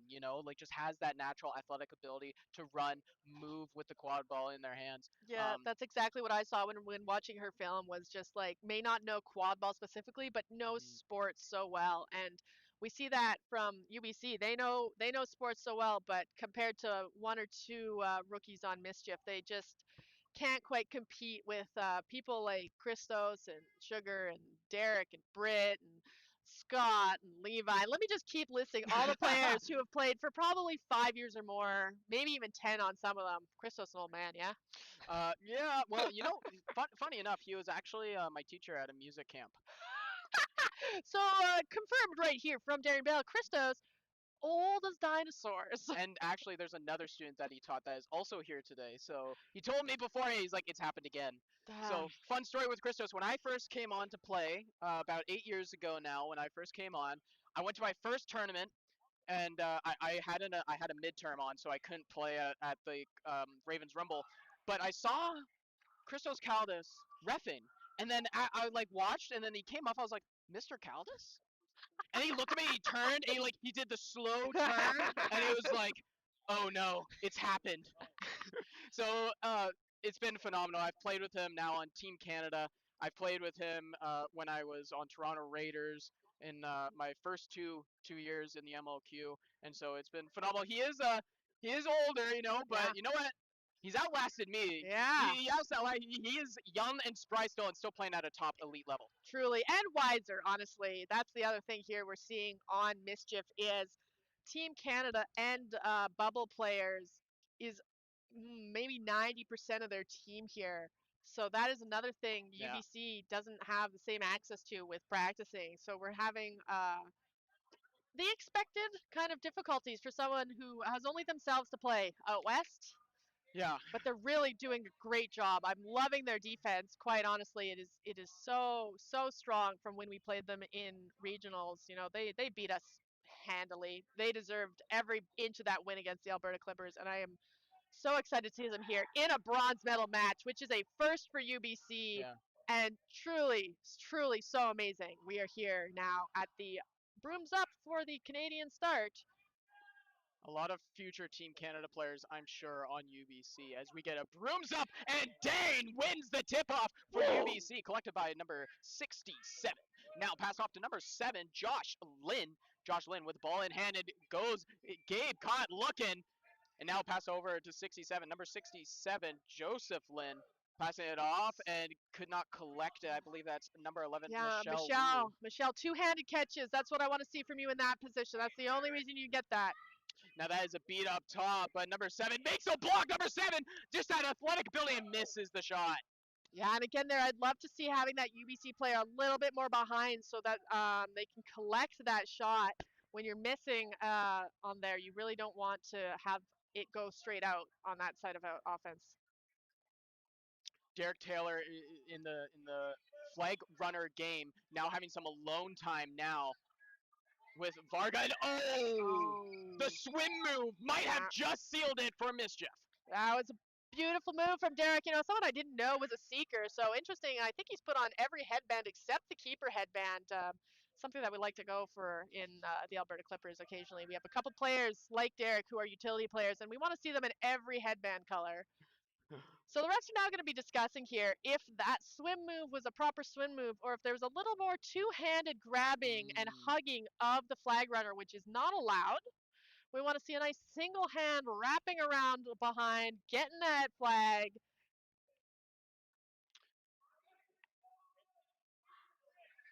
Catch is no good. Yeah, you are correct in that call. I did Jasper. want to make that call, but I'm doing my best as a commentator not to make ref calls. You know, we have the worst angle here on the sidelines, and the refs are the ones on the field. They're the ones with the angle, and players and commentators do not have the angle nor the disposition to make accurate ref calls. Fair enough. Christos making a fire. Scott Rousseau collects. Usually a beater, but we are seeing a lot of change up here by Mischief, just having kind of fun out there. And Christos, I tried to put it behind him, couldn't receive the pass, kind of bobbled it. Christos trying to put it back up to Gabe. There's a hand up in the air. A delayed call on UBC. It's looking like UBC puts it down. Scott Rousseau collects it up and puts it through. Another goal for Scott Rousseau. And we're seeing now that whistle down really on UBC. You're losing a little bit on defense. I really want them to be hopping on those balls and catching them, but we are seeing an illegal play here from number, hard to say. Do you see who that is, Darren? That's Dang. Ah! Number 3, the keeper for UBC is who is being talked to right now. Okay. Goal is good. Goal is good, and that is bringing us to 140-34 Mischief. And again, we're probably not going to see a brilliant comeback here from UBC, but I want to see some really quality play from them. They still have a great opportunity here to practice against a great team like Mischief. Number 7, bring it around. Shot off to the back. Can't quite get it there. Sugar being picked by the UBC chaser. Number 7 with the ball, Josh Lynn. Josh Lynn, ball in hand, trying to move. Very shifty. It goes around Sugar and gets the goal past Gabe. And that is all you, Michelle. You were there making sure that Sugar couldn't make that contact. You were making sure that your player had a beautiful opening, and I am giving you the full assist on that, Michelle. That was gorgeous work. And we're having Micah here on alone time with the flag. Micah, a competent flag herself, actually, did an amazing job this weekend running. And let's see what she can do as a seeker with this alone time. Gabe with the shot that went a little bit too low, but gets a second chance and makes sure to put it through the hoops. Hand through hoop there for Mischief, putting up 150, I believe, to 40. And we're quickly picked up there. Mischief beaters able to clean up the UBC bubble and are now taking that alone time away. Ball being passed around for UBC. The number 7, Lynn, passing off to Sahil. Sahil with ball has been absolutely on fire this weekend. Michelle Wu being collected up by Sanan, and the ball is collected by Jacob Warboy. Yeah, Sahil has been really, really crushing it. Again, another UBC rookie. Sorry, I looked at this flag while talking. And we're really impressed. I can't wait to see what he brings next year after a year of play. Scott Rousseau takes himself off of Broom. And just go back to reset. Sanan just muscling through. Sanan's really stepped up in the physicality. Yeah, really impressive there from Sanan. He's had a lot of experience now with coaching in his time off for injury. And I think that's made him a better player. He's been watching both beater and chaser play. coaching the Toronto Raiders, the MLQ team, coaching the bubble team in Spain, and that has just only upped his game. We're really excited to have him back on the pitch now and see what he can bring. Absolutely. UBC now, Michelle Wu passing it off to Lynn. Sugar still putting on the pressure, trying to get there on Josh Lynn, but passed off to Key. Key now with the ball, the big 9-7 for UBC, tall and physical. Let's go, Isaac. I want to see you lead out there. You've been training for this your whole time with UBC, brought them from the 7-player nationals to the team you're seeing here is really beautiful from all the hard work he's done for recruitment. He and Chris, coach, have built this team. Isaac, it looks like trying to take advantage of the top hoop against Mischief and misses that, and the ball is back in the hands of Jacob. Jacob Warboy now with ball in hand, driving down. Now going a little bit wide past the hoops, cuts it back, now cutting, putting on the moves. Jacob Warboy going around, number 67, collects the ball up, and 3 UBC defenders fighting over that ball. Jacob And Warboy lets go. UBC, that was once again gorgeous defense. Jacob thought he could take you. He thought you could break your ankles, and instead they slowly shepherd him around the hoops, not letting him get close enough to use his size to bully through them. And then when he did get close, they gang tackled him, which is what you kind of have to do sometimes with some of the bigger people when you're smaller like UBC, and they just prevented him so textbook from making a goal by himself there. Really needed to use his teammate. I'm seeing Tierra standing open in front of that middle hoop. Also, a shout out to Micah and Daya, who almost got a catch on Vega. Yeah. Almost got the sneaky catch there. Both kind of laughed at it. You know, just kind of had a little chuckle together as play was going on. Micah, someone I believe, Okay, it looks finally like substituted off. yeah. Get needed rest. It needed rest. You know, big thank you to Alex Vega for coming up from Texas to help out playing with you, Ottawa, and to be one of our flag runners. It's a hard game, quad ball, where you're reffing, playing, and flag running, which is one of the most physical aspects. You don't have a sub as that flag runner, and it is a long game when you have to prevent all these people from catching you. Oh, looks like we're about to get underway. It looks like the ball's getting reset over. Yeah, so we saw a card. I couldn't see what for, but number 11 Michelle is in the box for UBC. Didn't see the color of the card. Didn't hear what it was for, but we do know that we are having the classic Canadian reset, where Toronto Mischief is back on their half, and they're not having that issue where the seeker's been reset to far away from the flag, which is kind of nice for them. Yeah, absolutely. Looking like Christos is now having a chance with Vega. They would just want to get this game done with now. Christos, a Team Canada seeker, getting the countdown and has some alone time with Vega now. Yeah, and we're seeing probably a good matchup here against Vega with the strength. Vega has been using a lot of the holding on, and the smaller players have been taking themselves off broom. And oh, come on, Hillary, get in there, get in there. Mischief gain one more goal to put themselves a little bit higher here in the scoring, 160 to 40. As Christos still diving, trying to get Vega. Hillary coming in hot and diving down, being called for charging the flag, it looks like, and being sent back to hoops. Key still with the ball, facing off against Jacob Warboy. Jacob Warboy putting on the moves. Two big bodies going against each other. He gets it out. Key gets the ball out. Number 11 looks like. Try to dodge! A huge dodge on the beat! Can he finish? No, he can't. Unfortunately, couldn't get the execution there. Now, Sahil able to collect, though. Gain a huge pass off and just a one-handed bat in for number 67, Joseph. Let's go, Joseph! That was amazing offense from UBC. You know, they were putting the moves quite similar to what Gabe on Mischief was doing. They didn't quite get it. But we're hearing the West Coast, Best Coast chant from the Clippers in excitement on that beautiful play from UBC. Amazing! Matthew Bunn now having some alone time now, and that might knocks his head a bit on the ground. Buddy, I would. Do you get concussions, buddy? I'm not sure he does, but that was not comfy looking on my. Hit his head real tough last time. Needs to protect that noggin, tuck that chin. Right. Really prowling towards Vega, more like a fox than a bunny in this scenario, and easily beat, though, too focused on the flag runner. Key now with ball, number 97, driving in on Jacob Warboy, drawing the defenders, puts it to Wu, and puts it over top! That's perfect, Woo! Isaac and Woo have figured it out. They did exactly what we want to see. Make the big guy commit to you on defense and then pass it off at the last possible second. That was textbook offense from UBC. Amazing job. Amazing job there. Another card coming UBC's way, looking like on number 91, Sahil.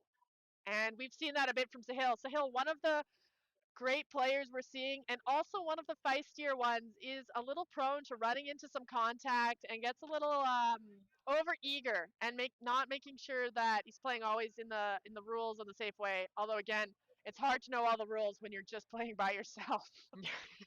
we had one regionals in the West, obviously one regionals, but it was our only tournament, and it was Alberta Clippers and UBC. We played a couple games and then merged with some extras to form a Merc team, and it was a fun tournament. It was a great time, but I would love the opportunity to play like we're seeing today. This has just been such a great opportunity from UBC to get to play Carleton twice, Mischief, amazing teams for them to build their skills against. And there's a big smile from Bunny.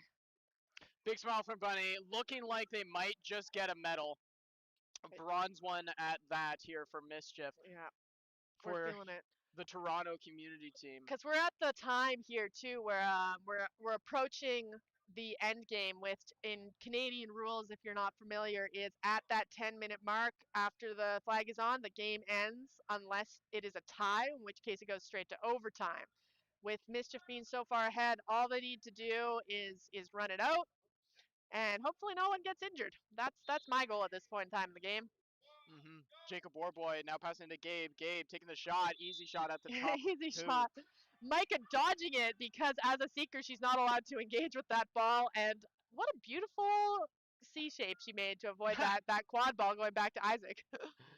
Matthew Bunn and Micah both having an opportunity. Snitch is grabbing the arm there. Micah almost got the grab. Almost getting it, using that flag is grabbing her wrist, and yes, while Micah can't break free, is using that opportunity to be pulled in closer and go for the flag. Looking like Lynn, number 7, taking the shot, can't quite get there. That is Josh Lynn. Dang, also in there now being beaten. What a grab by the UBC beater, but get beat once again by the other beater partner. Beautiful catch there, and that's the skills they've been working on. And it's just tightening up a couple things to make sure that once they make those catches, they can then get that back to their teammates. We're approaching 1 minute left in this game. Looking like Mischief is going to take the win and the bronze medal. Gabe collecting, pass it out to 42, and puts it through! Good goal for Mischief, number 42, Matthew Corbett. And that was really, we're seeing the fatigue there from UBC. They had that block. There was a big archy pass over, and then they didn't hop on it. And I know there's a minute left, UBC. I know you're tired, but I really want to see you still hopping on those balls on defense. There's another beat on Dane Lynn. Number 7 collecting it up now, passing it off to Wu. Wu now holding it. Number 13, very capable ball handler. Just seeing the opportunity, seeing the drive, going for the drive, seeing number 7. Does not make the pass, passing it off to Michelle Wu. Michelle Wu now having with the ball. Dane calling to slow down. Dane collects the ball from the pass. Josh Lynn now beat out number 7, the speedster in the back. Dang, now with the ball, slowing things down as both or 2 other chasers were knocked out of play. But Michelle Wu passing it back to Dang. Dang up at the top of the keep, being met by Mischief, being met by a beater, but dodges, goes through. Michelle Wu collects, pass it off to Dang. This is a long possession. Missed shot. Derek Taylor goes to collect. And that was a beautiful, beautiful offense and a beautiful defense from UBC, getting the beat on Derek. They're right back on offense. Oh, on such an attempted alley-oop there from the UBC Joshua. I really wish that had been accurate because that was just gorgeous work there. A little bit impatient running into a beater, but I'm so impressed, UBC, with those last 2 offenses where you are patient, passing it around, probing in, coming out, probing in, and keeping possession, all while not overcommitting, and some really great opportunities there from UBC. Big block there by Wu. Lynn also there with hands up at the hoops. Lynn collects from Rachel, passing off to Dane up for the UBC keeper. That was really, really safe play there from Josh. I really love that. Came in from the back, made sure not to make contact, and then bopped it right out of the hands of Rachel. I was like, you're not holding on tight. I'm gonna knock it out. Dang, now with ball, making the shot, pass it off to Woo, and it goes through past Derek Taylor. Derek Taylor now has it and is going for a run. Number 67 doesn't see, and it looks like we are making Got the catch! Micah got the catch! Yes, UBC! That's what we want to see. Fighting till the very end. They are down and they are not stopping.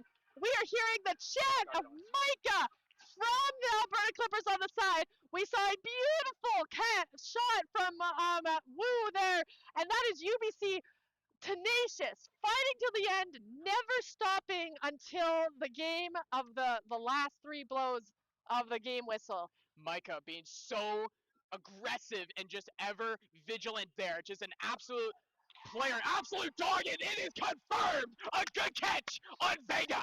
That is, how many times has Vega got caught in this tournament? And that might be a I nothing. don't think That so. was a beautiful catch from Micah. That was what a way to end this game, UBC.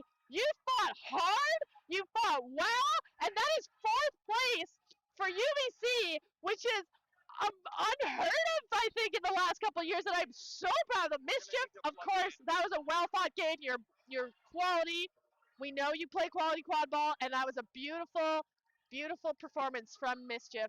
But obviously, UBC, the underdogs, what a beautiful way to end this game. Beautiful way to end this game. Mischief securing the bronze, but UBC showing a great show. And Micah, what an amazing performance by her. Absolutely phenomenal. Great bronze medal match. We do have the gold medal match. Who will be crowned the national champion? The Battle of the Birds will be coming up next in just a few short minutes. So stay with us as we will be back in about 20-ish minutes. It has been an absolute honor being here and commentating with you guys. My name is Darren Bell. I'm Jasper Whitby. And we'll see you next time.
let it make your mind melt into nothing.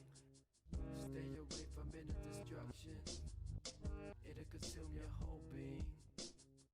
Get away from negativity flow, stick to the musical notes. Head clap in the vice grip, headache compressed eyelids. Duct tape around the ratchet electrical cables for nooses. Head clap in the vice grip, headache compressed eyelids. Duct tape around the ratchet electrical cables for nooses. Rivet gun to the eye patch, electrical screwdriver to the eardrum. Automatic pneumatic switchblade saw, stepping the law. I see pin, no one's home. Winding up and stretching my makeshift rubber band weapon. Slingshot your face about the corner of the earth into space. Astronaut jump kick, gravity spinning, power drive, not put it roundhouse. With a case about it to wretch, fucking diction, that's fucking cut back and bitch. Illegal knuckle sandwich in the two inch, put a good your own blood. Hide in a combo box like Metal Gear Solid, government officials. Getting snapped next to the complex in effect, reading back on the enemy bodies. And vices of bastard, rigid difficulty levels unnamed. Airplanes to Thailand, Chun-Li's feelings on kicking noggin. Let it get the gear burst, killing red thirst, but nurse of the curse, green herb in the purse for the curse of the zombie copy. Exquisite corpse, so sloppy, aborted appendages, gripping up the skull seed. With the curse of the zombie copy, corpse so sloppy.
hello, and welcome to the gold medal match of 2026 Quadball Canada Nationals here in beautiful Oshawa, Ontario in Durham. Thank you to Oshawa for having us here for Oshawa Tourism. It's a pleasure to be here. We have the Battle of the Birds, the Battle of the Provinces, the rivalry between the Carleton Ravens, the defending national champs, versus the Flamingos, the Montreal Flamingos, all the way from Quebec, here to try to reclaim their title that they won 2 years ago in this building. This was the match that we saw that year where Carleton and Montreal came together and Montreal was prevailed. Last year, Carleton beat out the West to secure their gold medal. Now it is back in the East final between Montreal and Carleton Ravens. My name is Darren Bell, and I am joined by Pierce McKinney, and we're going to start out with a cheer from the Carleton Ravens. one of the oldest cheers still in Quadball Canada, led by Alex Naftel, a huge member, the oldest member of that program, the most experienced, and has been on that team for several years. So, Darren, I heard you used to play for the Ravens, and I've also heard that their cheer, nobody knows what it means. Is that true? That actually, so one year I was really curious, and so I went down the rabbit hole and I went all the way to the first person who originally came up with it. And I asked him, what does it mean? Like, what language is this? I tried on Google Translate. You know what he told me? What did he tell you? It means nothing. They That- just made it up. That is hilarious because at this point, it's just become an iconic stay in Quadball Canada. Every time you see the Carleton Ravens, same cheer, and I just like assumed it was something traditional from Carleton. So like the fact that like the actual answer is it's nothing. It's just very cool to me. It's so funny. And you know what?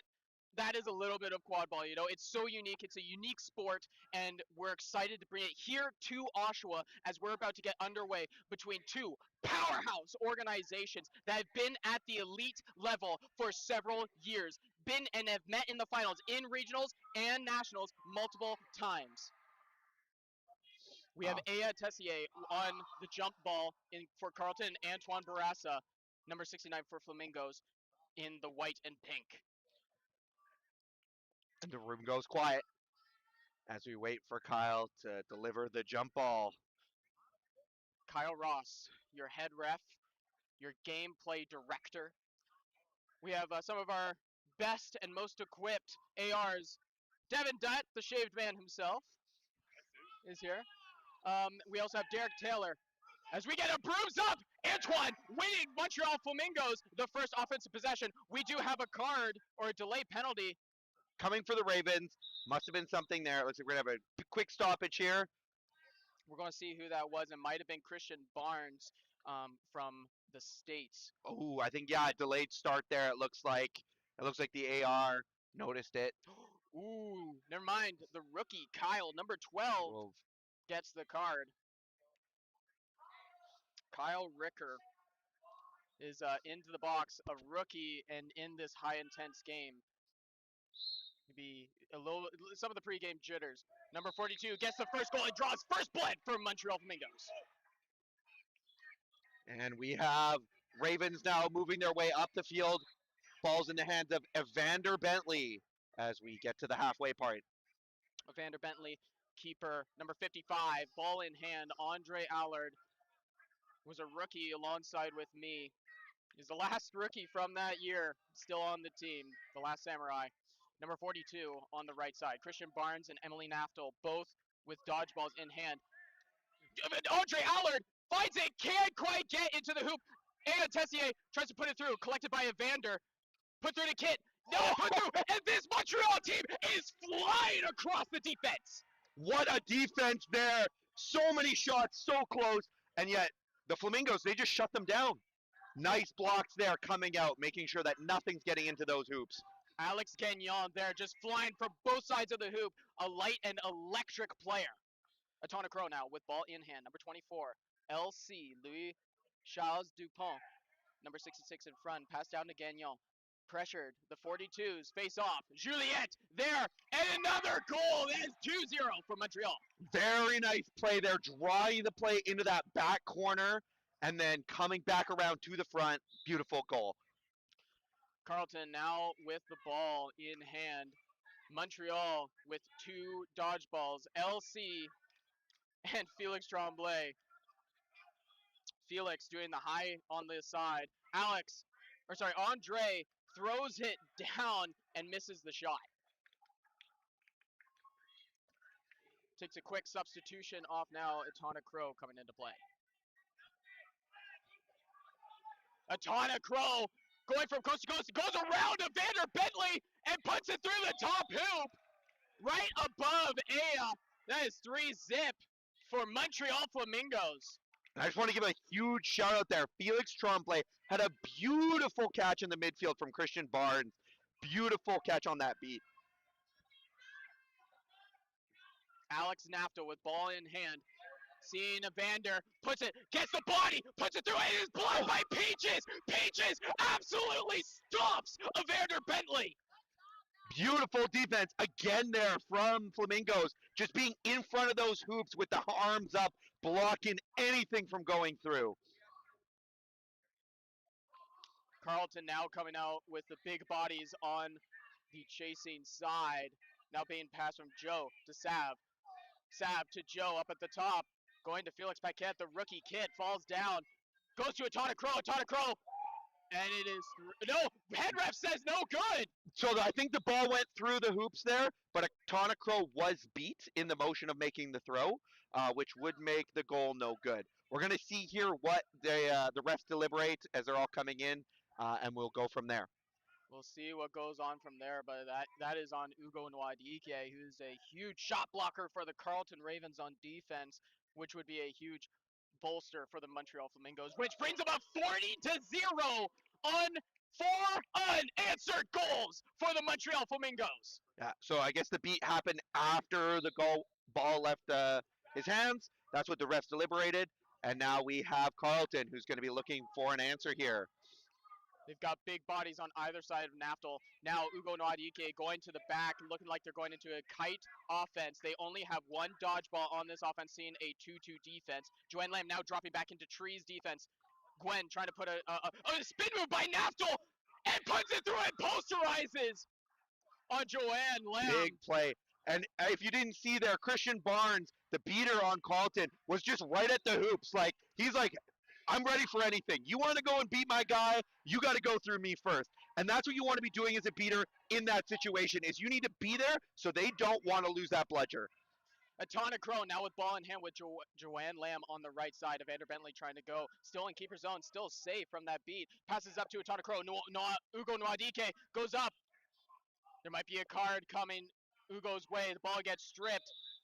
But now as possession goes over, it looks like Ugo's going to get a card. Yeah, I think that was a contact from behind from Ugo, and then right into the beat. It's kind of not a great place to be in, but the referees are just, it looks like there also might be something else going on. There was just a chaser sub there.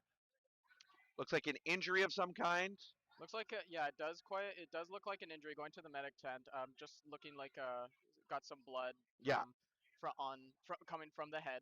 And so just going to make sure that is Gwen Naftal, the head coach of Carleton right now. Just making sure that Gwen is okay. Yeah. Always good to make sure in these kind of situations that everything's okay. You don't want to hurt anybody. First rule, quad balls don't die. First rule. First rule. Second rule is don't talk about quad ball, right? And so now we have, that is Naomi Hildebrand substituting in for Gwen Naftal onto this line. Again, Carleton looking to go with these bigger bodies to try to slow this Montreal offense down with 4 goals to 10. Yeah, and we have the reset here. So in Quad Ball Canada, there's a card. The attacking team goes behind the halfway line, the defending team behind the keeper line, and we reset the play. Norbert on Atana's right, number 3 there, looking like to maybe do a pick, backs out of it. Evander Bentley, number 55, in front. Now again, go looking for a pick, and Evander Bentley gets the strip! He picks it up! He's trying to go the other way, but he is beat. The kick by Naomi Hildebrand just to get it out so that to get a reset on Carlton. He thought he was still in zone. That was a great play though by Naomi. Like just go in, make the kick, clear it out, reset the defense. You know, it'd be great if they could have, if Piot hadn't come in there and hit out Evander, but sometimes you just got to clear it and go again. And it looks like there might be a comment on the kick. We're just gonna wait and see what the referees decide here. Yeah, there's our refs, this is the gold medal match. We've had a few stoppages, but we are just trying to make sure that everything is the right calls are made. And so we're going to hear from Kyle Ross. He's walking over. No call on the play. Thank you very much, Devin Dutt. Shout out to Devin Dutt, the AR. He's getting rid of the suspense that we have over here. We're like, ooh, what's the card gonna be? What's the card? He's like, oh, nothing. So you guys at home have the inside scoop. Even the players didn't know yet. But always good in a match like this to make sure that the calls are correct. Take the time to make sure that the game is being managed correctly. Because there's nothing worse than feeling like you won on a technicality. Mm-hmm. We're 5 minutes into this game. We're pretty early, and Montreal being 40-10. What is the goal now for Montreal? I think Montreal just needs to keep playing the way they're playing. They've had some great offenses, and the defense has been phenomenal from them. Yes. I think the Ravens, they need to figure out what's not clicking on that offense, and they need to dial that in, and we'll get there. Evander Bentley trying to step up, a Tana Crow making a step back, and Mr. Twinkle Toes goes around and puts it through, putting Montreal 50-10. Looking like another fast break. Evander Bentley taking a look, trying to muscle through. Joanne Lamb gets the ball up into the air, trying to run through the Flamingos. Not exactly what you want to do on the Flamingos, but Carlton really trying to lay it out there, put their bodies on the line there as Evander Bentley goes for a substitution for Trehan. Yeah, great play there by Joanne Lamb. Slowed Evander down just enough on that defense, and then almost caught the ball when he threw it back. So just great all-around play there by Joanne. Trehan up at the front, and now the ball is passed from Norbert to Lucien the Fuzz. The Fuzz puts it off to the back, a little bit out of reach for Nafto, but Nafto collects the ball, passes to Trehan, slowing it down, taking a look around, in the keeper zone still. Norbert trying to take a look there, get a good look. Norbert is now manning up on Nafto and decides to leave. Now Trehan bringing up the ball past half. Trehan, Nafto on his right, Alex Nafto, Naomi Hildebrand on the left. Carlton has 2 dodgeballs. There's Felix Tremblay in there. Trehan trying to put a move on Lucien. The Fuzz still on Trehan. Trehan trying to make a move. Now going around. Trehan passing it back to Nafto. Now Andre. There is a call. It looks like it's going to be against the Flamingos this time. We're just going to let the refs deliberate. But we have BS here from the Ravens. So I'm hoping we can see some big play driving into the hoop as the Ravens try and get some goals on this scoreboard here. Yeah, the Ravens really not can't seem to find their rhythm here on offense. Timing is a little bit off for some portions, but hopefully, it looks like they're trying to change some things up. Alex Nafto is very good at being able to slow things down and really communicate. He's got Andre right in his face. Deking around. Andre still on. Now Carlton still with the 2 dodgeballs. Trehan trying to put a pick onto Lucien the Fuzz. Alex Nafto going for a across the world pass, and it goes through Ugo's hands, but the beat is made.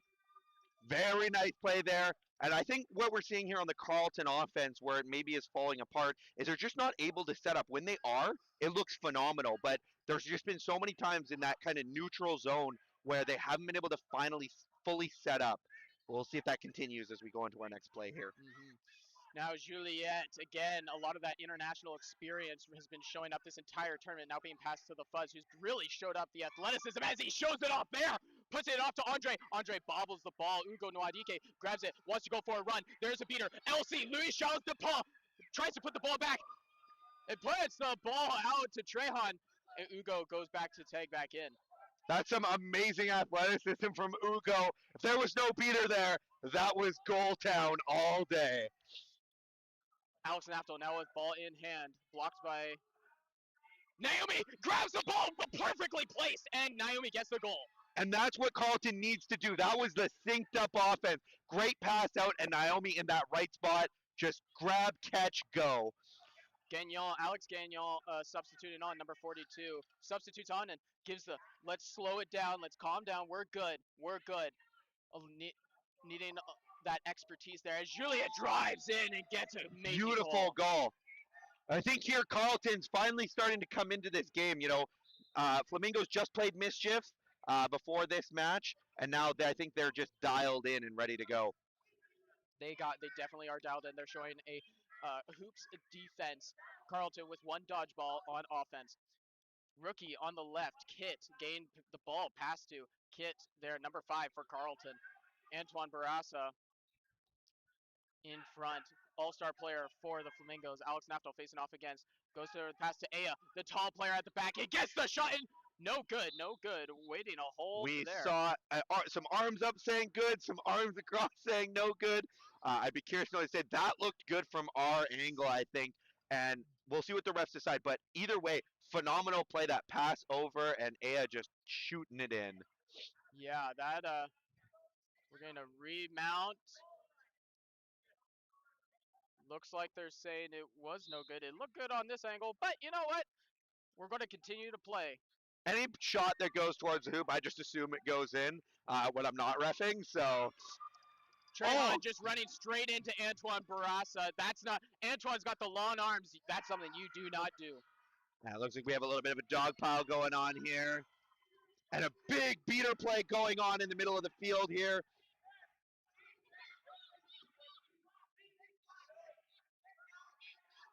And we'll come back to the chaser game. Trayshawn able to come back. Sorry, Trehan with the ball, passing it off to Aya. Aya passing it off to Alex Nafto. Alex Nafto with ball in hand, passing it off to Trehan. Trehan cannot put it. Kenyo playing the ball of his life and puts it through. But they're going maybe. But wait, there might be a bad contact from Gagnon with head contact. We will see. That was a phenomenal play and perseverance by Trehan there. Just like going for the hoop, missing, going again, going again, going again. There might have been some bad contact. Yeah, we got a yellow card, Gagnon. I hope they call that goal good though. That was phenomenal to watch. I'm glad we got to see it on the live stream. Yeah, that was. I'm thinking they're saying goals no good. I don't think they're counting that one. But I wonder if it puts Trehan back on Broom because it was against him. That was the foul against him. Never mind, is going to the closest player, which is Kit. Up at the top. Gagnon in the box, number 42. Kit now with the ball, number 5 for Carleton, the rookie. Has got Naftal and Aya on his left. Alex Naftal with ball in hand is calling a play.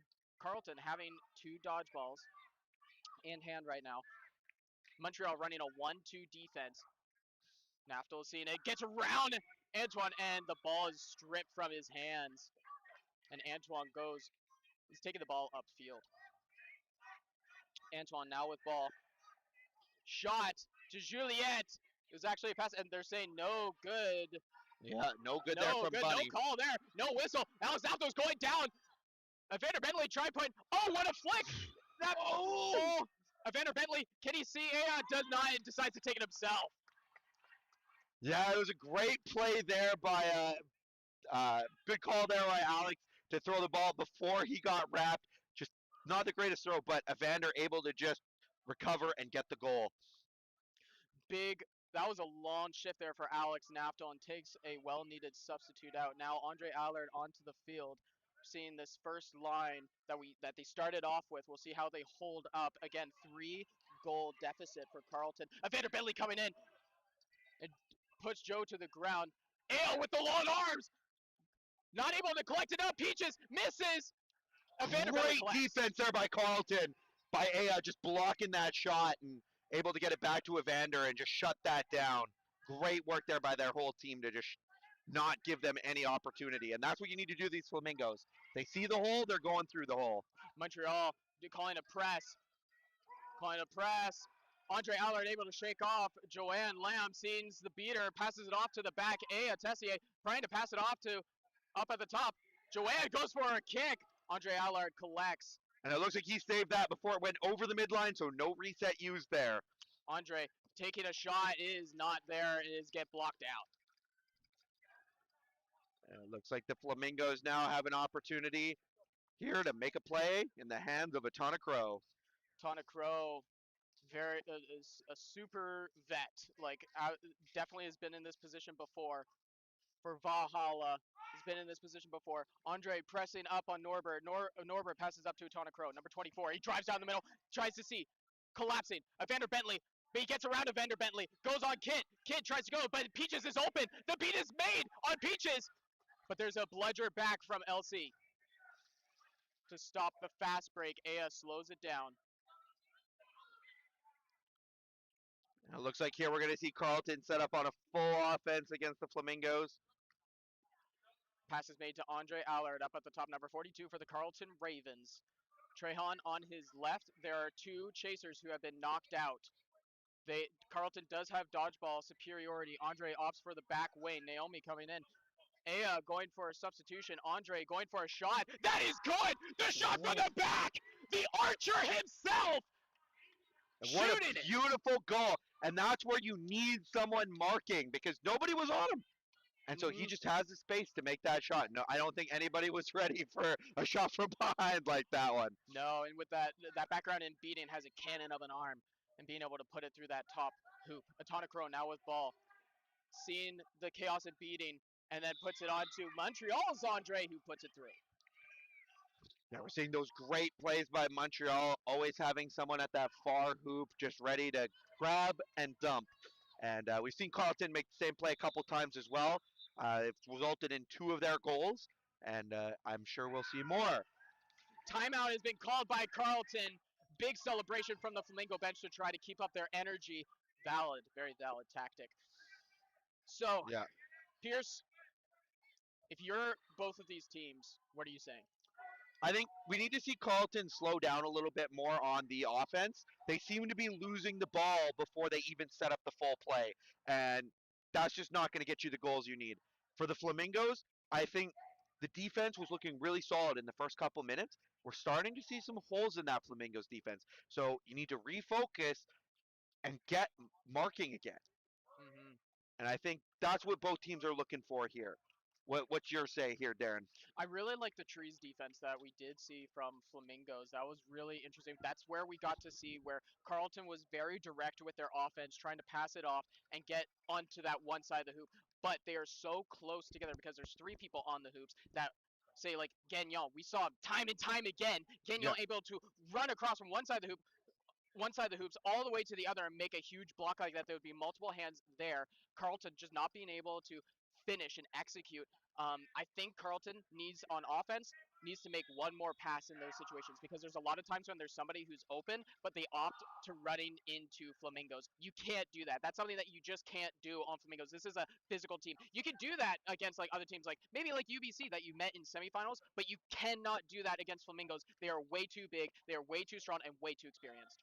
Yeah, and I think that's a big thing is that patience, like knowing that, hey, this one doesn't have to be the final drive into the hoops Yes. or that final shot. It's knowing, hey, let's just cycle the ball, let's look for those opportunities, and then go.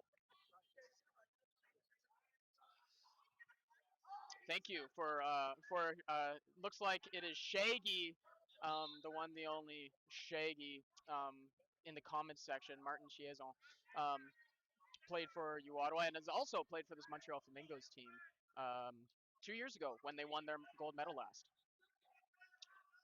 Alex Nafta with ball in hand.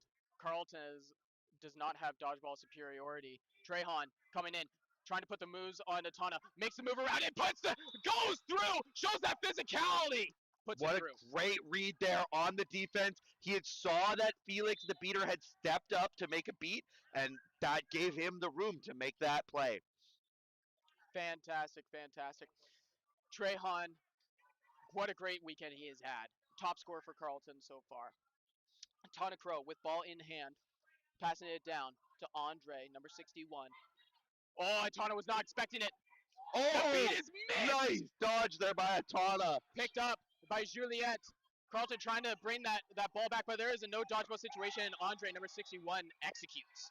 And Atana there, he had lots of options. He could shoot on the main hoop. He had Savannah on the medium hoop, and then he had Anton on the small hoop. So 3 options. That's what you want as a player. You could do all 3, and they would have been beautiful, and it looked phenomenal. Carlton now with only 1 dodgeball. Alex Nafta with ball in hand. Trehan on his right. Gets the one-on-one with Juliet, and Trehan puts it through, just out-muscling on that side. Seeing the matchup there at the hoops. Yeah, great play there. I think I agree with Shaggy here. We need to see BS gotten from the Flamingos. Atana Crow seeing the opportunity that there is dodgeballs on the ground and no dodgeballs on defense for Carlton. A little twinkle toes and puts it in. Yeah. Carlton, they are 30 points in deficit as we're about to reach the 15-minute mark. At 20 minutes is when the flag runner comes out. Carlton bringing it up on offense is Alex Naftel. Evander Bentley substituting with the keeper headband. Ugo Nwadike trying to make a pick on Sav on this Trees offense. Ugo, no good is called. Naomi caught with her broom down, we'll say, and just was coming back on defense, was just not in there. And that's the first time I think we've seen Carlton run the 1.5 there. Christian Barnes just dropping the bludger back and going in. I think that was the right call. I think the beaters were not expecting the 1.5 play, and he created a lot of space for the chasers. Carlton now switching to a hoop defense that we see here. Evander being pressured up. Now the beater is going on Juliette. That pass, they're going to let it go, say natural motion. Lucien calling for Gagnon to go forward. Makes the pass, but it's just too low and too far. Yeah, Gagnon just wasn't quite there. A little bit of a misreading of the timing. But now Carlton has a chance to get one back here as Alex Naptel makes his way up the field. Alex Naftel has played a fair majority of this game, trying to bring Carlton and keep them within reach, which they are right now with a 35-point flag runner. Alex Naftel, another 1.5 called. Evander Bentley grabs the ball. Sav takes Evander Bentley down, but it's a bar down. They're calling no good. Alex Naftel trying to do 1v all and does it and puts Sav on the ground. What a great play there by the Carlton Ravens. Yeah, the play almost was dead, but Alex Naftel getting that ball in hand and saying, nope, we're finishing this. We're scoring on this play, and he delivers. Carlton with the defense chant. Carlton really known for their defense, usually a 2-2, but they have switched to this hoop defense. They do not want these shots to go through. Well, I think they've seen here so much pressure. There's so many shooters on the Flamingos. And even our last game, we said they're going to be physical players, and yet they were shooting every other attempt. Alex Gagnon trying to go in, tries to shoot it through 3 bodies and can't. Put back to Evander Bentley. Carlton only 20 points behind. Bentley taking the reset. Yeah. Getting some beater support there to get rid of that big keeper right up at the top. And it looks like they're going to go into the second half here with a full offense. Flamingos with dodgeball superiority doing a front back, and they have a 2-2 offense. We have actually seen these teams switch defenses where Carlton was 2-2 and Flamingos were hoop defense, and they have switched each other. Whoa, that is a low that is a low tackle, and it is a free offense. It looks like it started fine and it went down below the knee. And that's that gets into a safety hazard, and so it looks like that's going to be a card for Joanne Lamb for not releasing that one as it went too low. It affected the play, and now Andre Allard will get the ball. Actually, Evander Bentley will now have the ball. Never mind. Kyle Ross has realized that he is actually beat. And so we will see what goes on here. Carlton right now, there is 1 ball on the ground, 1 dodgeball on the ground. We'll see what Andre does here. Is facing down 1 dodgeball player. Now, Andre Allard backing up almost to half, waiting for Evander Bentley to come back, try to set up the offense, trying to go in, puts it down deep. Imagine the ball is coming back and it's to nobody. Goes to Andre That's our Allard. second reset. It's the We had second that reset. play up at the keeper line where Yep. the Flamingos pushed Carlton back. Yep. So that means that's number 2. It seems like that was That's why almost you an eternity Yeah, ago. that's why you don't want to take those easy and give them the easy hits to push you across that keeper line, because that's when you could use this reset, but it's no longer there, and now this ball goes back over to them again. Like you said, it was a long time ago. I think they forgot that it actually even happened, and so it's unfortunate, but that ball is now turned over to Flamingos in such a tight game. So I do want to comment on the beater game for a second. It looks like Flamingos do have BS for the first time, or They're going bludger for superiority. the fast break, trying to get there, but the pass from Antoine Barassa to Gagnon. Gagnon, Alex Gagnon. Absolutely phenomenal play by the Flamingos players. We're just seeing these Flamingo beaters just cleaning house. I think they might call for they're calling no good on that, but I believe they're calling for a stoppage. It might be a jump into the tackle on the keeper, Evander Bentley. Yeah, there was a bit of a jump there into the keeper. Not the cleanest hit. Unfortunately. Evander Bentley really likes to make his presence known in those situations and really wants to force the tackle there. Yeah. But this call might not go Carlton's way. We'll see here what Kyle decides. Just walking over. And it looks like it's a blue card in Kyle's hand there. Which is much better than a yellow card at this point in the game. Yeah. You get 2 yellows, you're out. You can get as many blue cards as you want. It looks like there's a bit of a discussion there with the Carlton team. Yeah. But and ultimately, we'll see. It is a blue card. We'll see if Carlton maintains possession of this. See if it is, since it's a blue card, if it is a turnover interacted on the with blue play. card. Okay, so it is. Yeah. A turnover. So again, 2 huge turnovers from Carlton here. One where they had on offense and did the double reset, and another now here with the card. Yeah. Giving Flamingos more opportunity. Yeah, I'm curious to see here what happens now. Flamingos have another offensive chance, by the way. I think Carlton needs to be focused on right now is getting back that bludger superiority. They had it for a good portion of the game, but Flamingos beaters were just able to cause that chaos, and it wasn't doing a ton for them. And then we finally saw it clicking in, and then Flamingos got BS back. Yeah, and this is just buying, because Flamingos still have a penalty to kill. Yeah. Like they're still killing the penalty. This is just allowing Flamingos to buy more time and kill this penalty. Gagnon getting a pick and puts it through. Gagnon, absolute all-star player. Great play there. Just keeps going, keeps running towards the hoop, and ultimately comes away with the goal.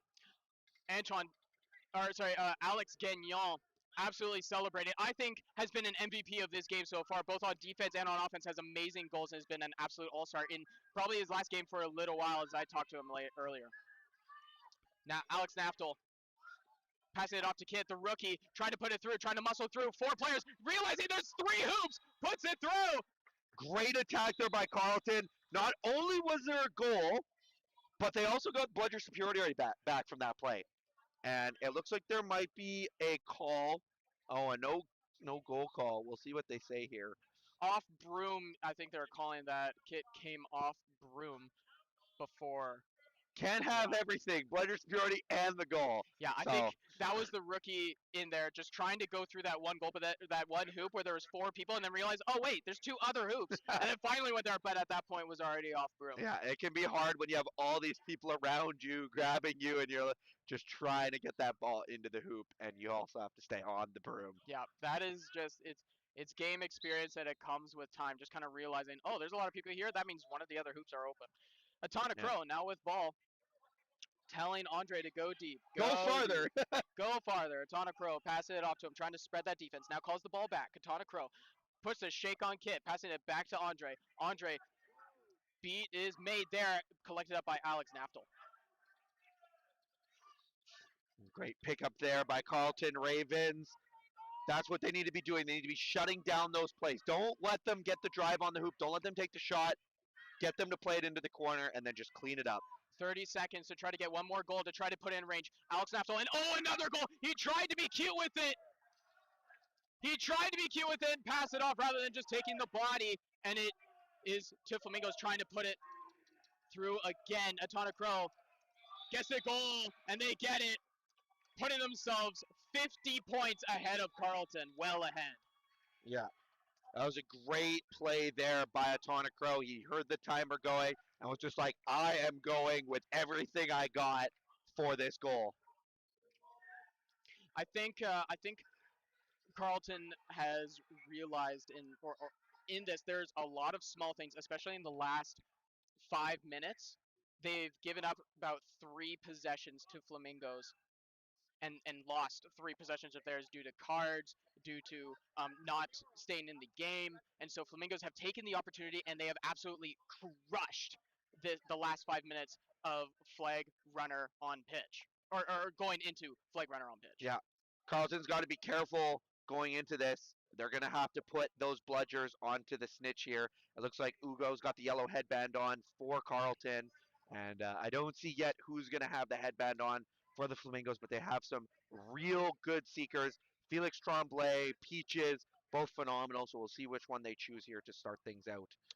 Very true. Now, who do you think out of these two powerhouse bird franchises has the advantage here on Flag Runner on pitch? So we've seen a ton of play from the Carleton beaters where they've had BS, but I think the Montreal Flamingos have been comfortable playing with down a bludger, and they've just been causing that chaos, and I think we're going to see them dominate the snitch game here. They're just going to focus on that. They're going to keep the snitch secure and try and go for that catch. And we'll see how that goes for them long term.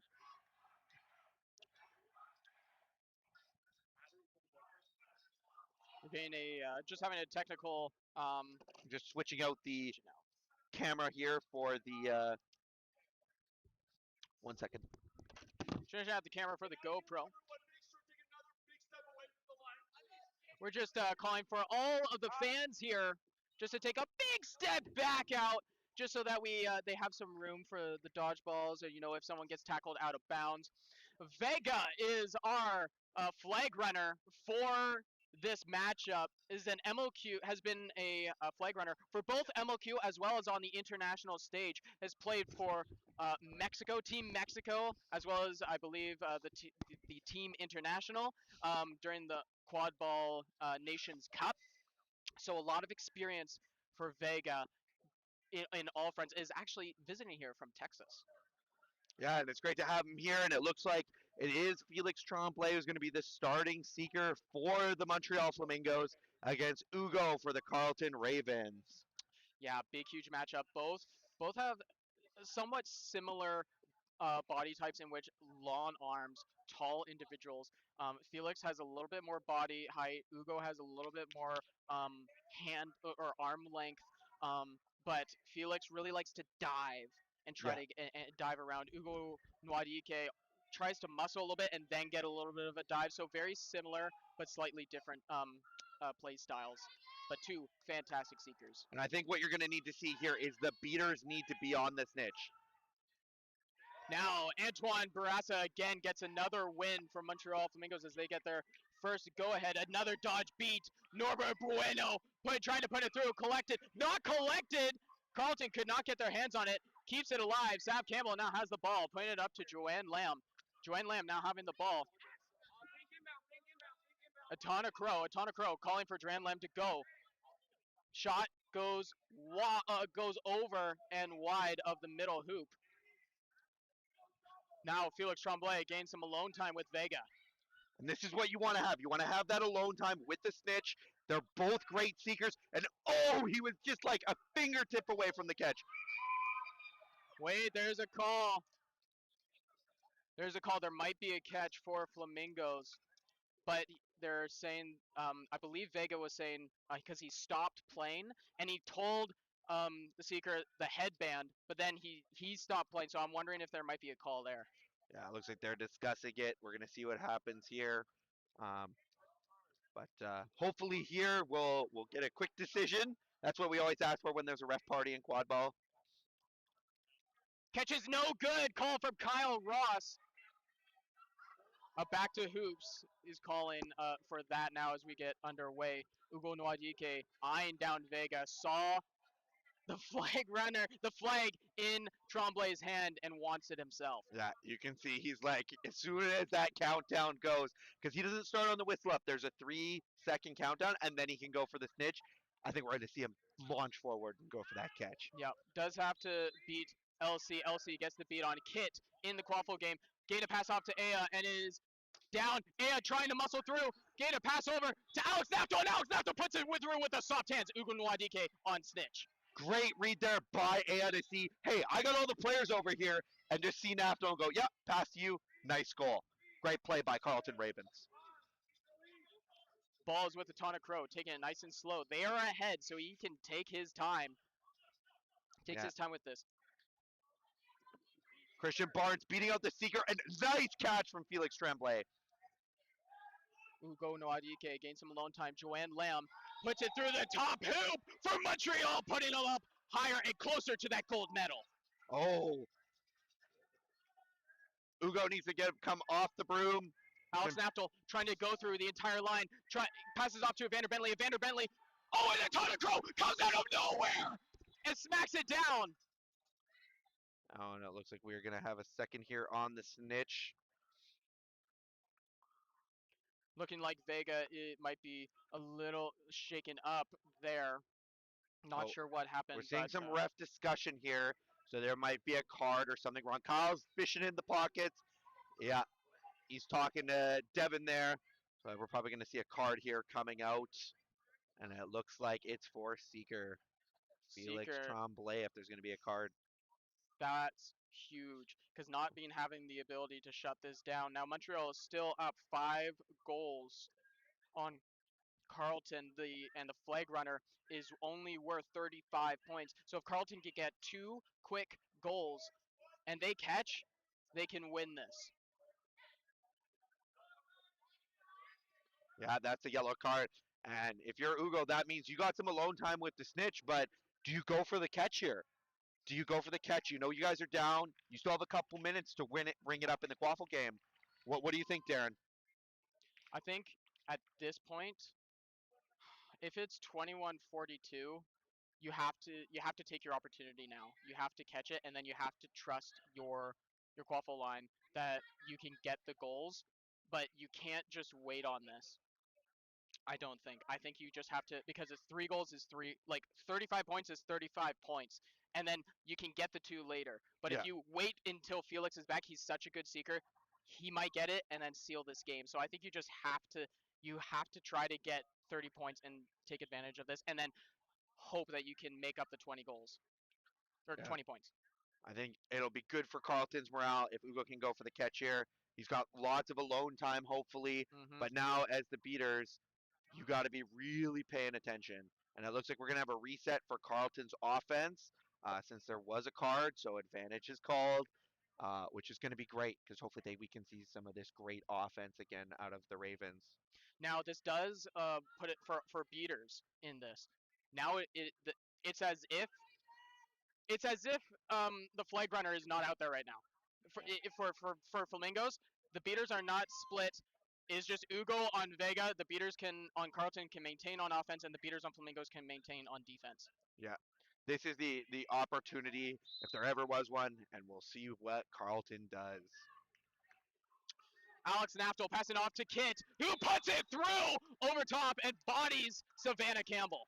Yeah, Kit there saying, this is my goal, my hoop, let's go. Ugo Nwadike trying to get in there, so we are 40. The difference is 40, and Felix Tremblay almost got the sneak catch and almost sealed the deal, but did not get it. He went for the sneak catch. I don't think he thought he was going to get it, so he didn't hold on as it came off the shorts. Evander Bentley. Might have a catch here. We might have a catch here for Flamingos. Might have a catch here by Felix Tremblay. He almost had the seal deal before then. Tried to get the sneak grab, but he might have just sealed it just now. And a shout out to his 2 kids at home, both of his girls, Eloise and Frederique, They're probably watching right now this gold medal match. Your dad might have just sealed it for Flamingos. The catch is good. We have 3 minutes left. So now as the Ravens, you got to be thinking, we need a lot of goals. Yeah, you need a lot of goals at this point. But You I have 70 wouldn't goals rule to this get. team out. No. We've seen amazing offense out of the Carleton Ravens, and we might see some amazing offense here. Evander getting caught up there. Juliet collects up. This is not good for Carleton. Flamingos just need to buy time. And Alex Napto gets sent sailing. Got a bit on the pass. Savannah Campbell is collected by Kit. Great recovery there by the Carleton Ravens. Now to bring the ball the other way. Piot Naomi. coming in with the big beat, picked up by Naomi, picked up by Joanne, and it looks like the Flamingos are going to go for a goal here. And it goes through the new off Joanne Lamb for That is- Flamingos goal. That is not what you want to see as a Carleton player. You do not want to see this. But they're giving it all the way until the end. Alex Napto coming up, leading the charge. Alex Napto putting a shake on to and gets the goal himself. He went through Atana there knowing I can't wrap this guy up and take him to the ground, so I'm going to try and keep him off. But Alex Napto, big man, going through for the goal. Alex Napto calling a press, trying to get. He understands he needs goals, and there's no flag runner to grab. So you gotta be aggressive on this defense. You cannot wait like Carleton likes to. You can't wait. And They- Trehan there went up, went for the wrap. Unfortunately, the ball went out before it could shut that one down from Atana. Napto has ball in hand. He is so dangerous. They are showing hoops. That is exactly what Napto wants to see. He is waiting for this beating exchange. Trehan able to put it through and another Trehan. goal. He almost fumbled that catch, but he was able to hang on and put it through the hoops. The difference Great is job by Carleton. difference is 60 points, 65 points. Carleton needs 7 to win. Montreal just needs to hang on. Play slow. The fuzz. 1 minute to go. Montreal 1 minute away from winning gold. Carleton, you can feel the energy in the room. They are starting to look fierce. Pass is made. Andre collects. Number 61 for the Flamingos. Nato takes him down hard, making Flamingos feel it. But Andre is at the back. This is valuable time. Only 30 seconds remain here in this game. Yeah. Ugo coming in there, ripping it out of his hands, and it looks like it's in Alex Napto's hands, who's going to take it downtown. Alex Napto getting hit by Piot, trying to pass it off to Ugo. Ugo now going for a run. He's got one on all. He's going to try to take it. Gets beat. Gets frustrated. Montreal looking like they're going to seal the deal. Andre wants a cherry on top and doesn't get it. What a Napto. block by Napto there. That is game. Montreal Flamingos reclaim the title for Mark Efron's last game. What a note to end the season off on. A gold medal for the Montreal Flamingos and a great showing at this game. Oh, man, what an amazing showcase by the Flamingos. They lost against Carleton yesterday, took it, learned from it, and came into this game with a plan. They came out yesterday. Carleton was up 50-10. They flipped the program. Montreal came in on fire, came into this game 50-10, and put it on Carleton and said, "Can you get back into this game?" And unfortunately, Carleton couldn't claw their way back. They got a few goals at the end there. But Montreal able to secure the title and bring the gold medal back to Montreal and to Quebec. What a great showing from both teams. We saw some amazing plays. We saw some close snitch catches. And we saw some awesome beaters. So thank you to both teams for that awesome showing. It was fun to watch. And I hope they both learned a ton from their experience on the field. Yeah, absolutely. Carleton, they've had a lot of turnover. There's a lot of injuries happening on right now, especially on their top beating line, looking like Zach Rakin, who we didn't see a lot of, is Zachary Rakin just holding the arm up, constantly had arm issues. But, they've battled through adversity. They have new, young players that are absolutely electrifying and gain valuable minutes in this final match, which has been fantastic to see. So nothing to shake your head at for the Carleton roster. This is a roster that is in change. and they did an absolute phenomenal job in showcasing it here in this gold medal match. As we're wrapping up here, we'd like to thank you all for tuning into the stream. It has been our pleasure to watch these games with you and to go through the play-by-play. My name is Pierce McKinney, and I'm with Darren Bell, and together we'd like to wish you a good night and a happy rest of your quad ball season.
In about 10 minutes here, we will be streaming the closing ceremonies for the Quadball Canada Nationals 2026. If you want to stay tuned, you can hang out and listen to the music. Otherwise, we'll see you in about 10 minutes.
2025-2026 Quadball Canada National Champions, the Montreal Flamingos.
What a great round to the 2025-2026 season. Now, we do need to clean up. We don't need to clean up all day. Kiddage Tapper, if he is running a Kiddage Market Camp, great camp session here tomorrow. Do we kind of need equipment? Or we kind of don't? If we can start piloting things in this conference, that would be fantastic. And we will work through what we actually need. If you can do a garbage week, would be fantastic. Love you all so much. So proud. And have a lost and found. We'll also start doing a lost and found where the work table was. Bring the lost items, find lost items. I am not taking them back to DC with me. I will leave them to somebody slowly. Derek's gonna take them.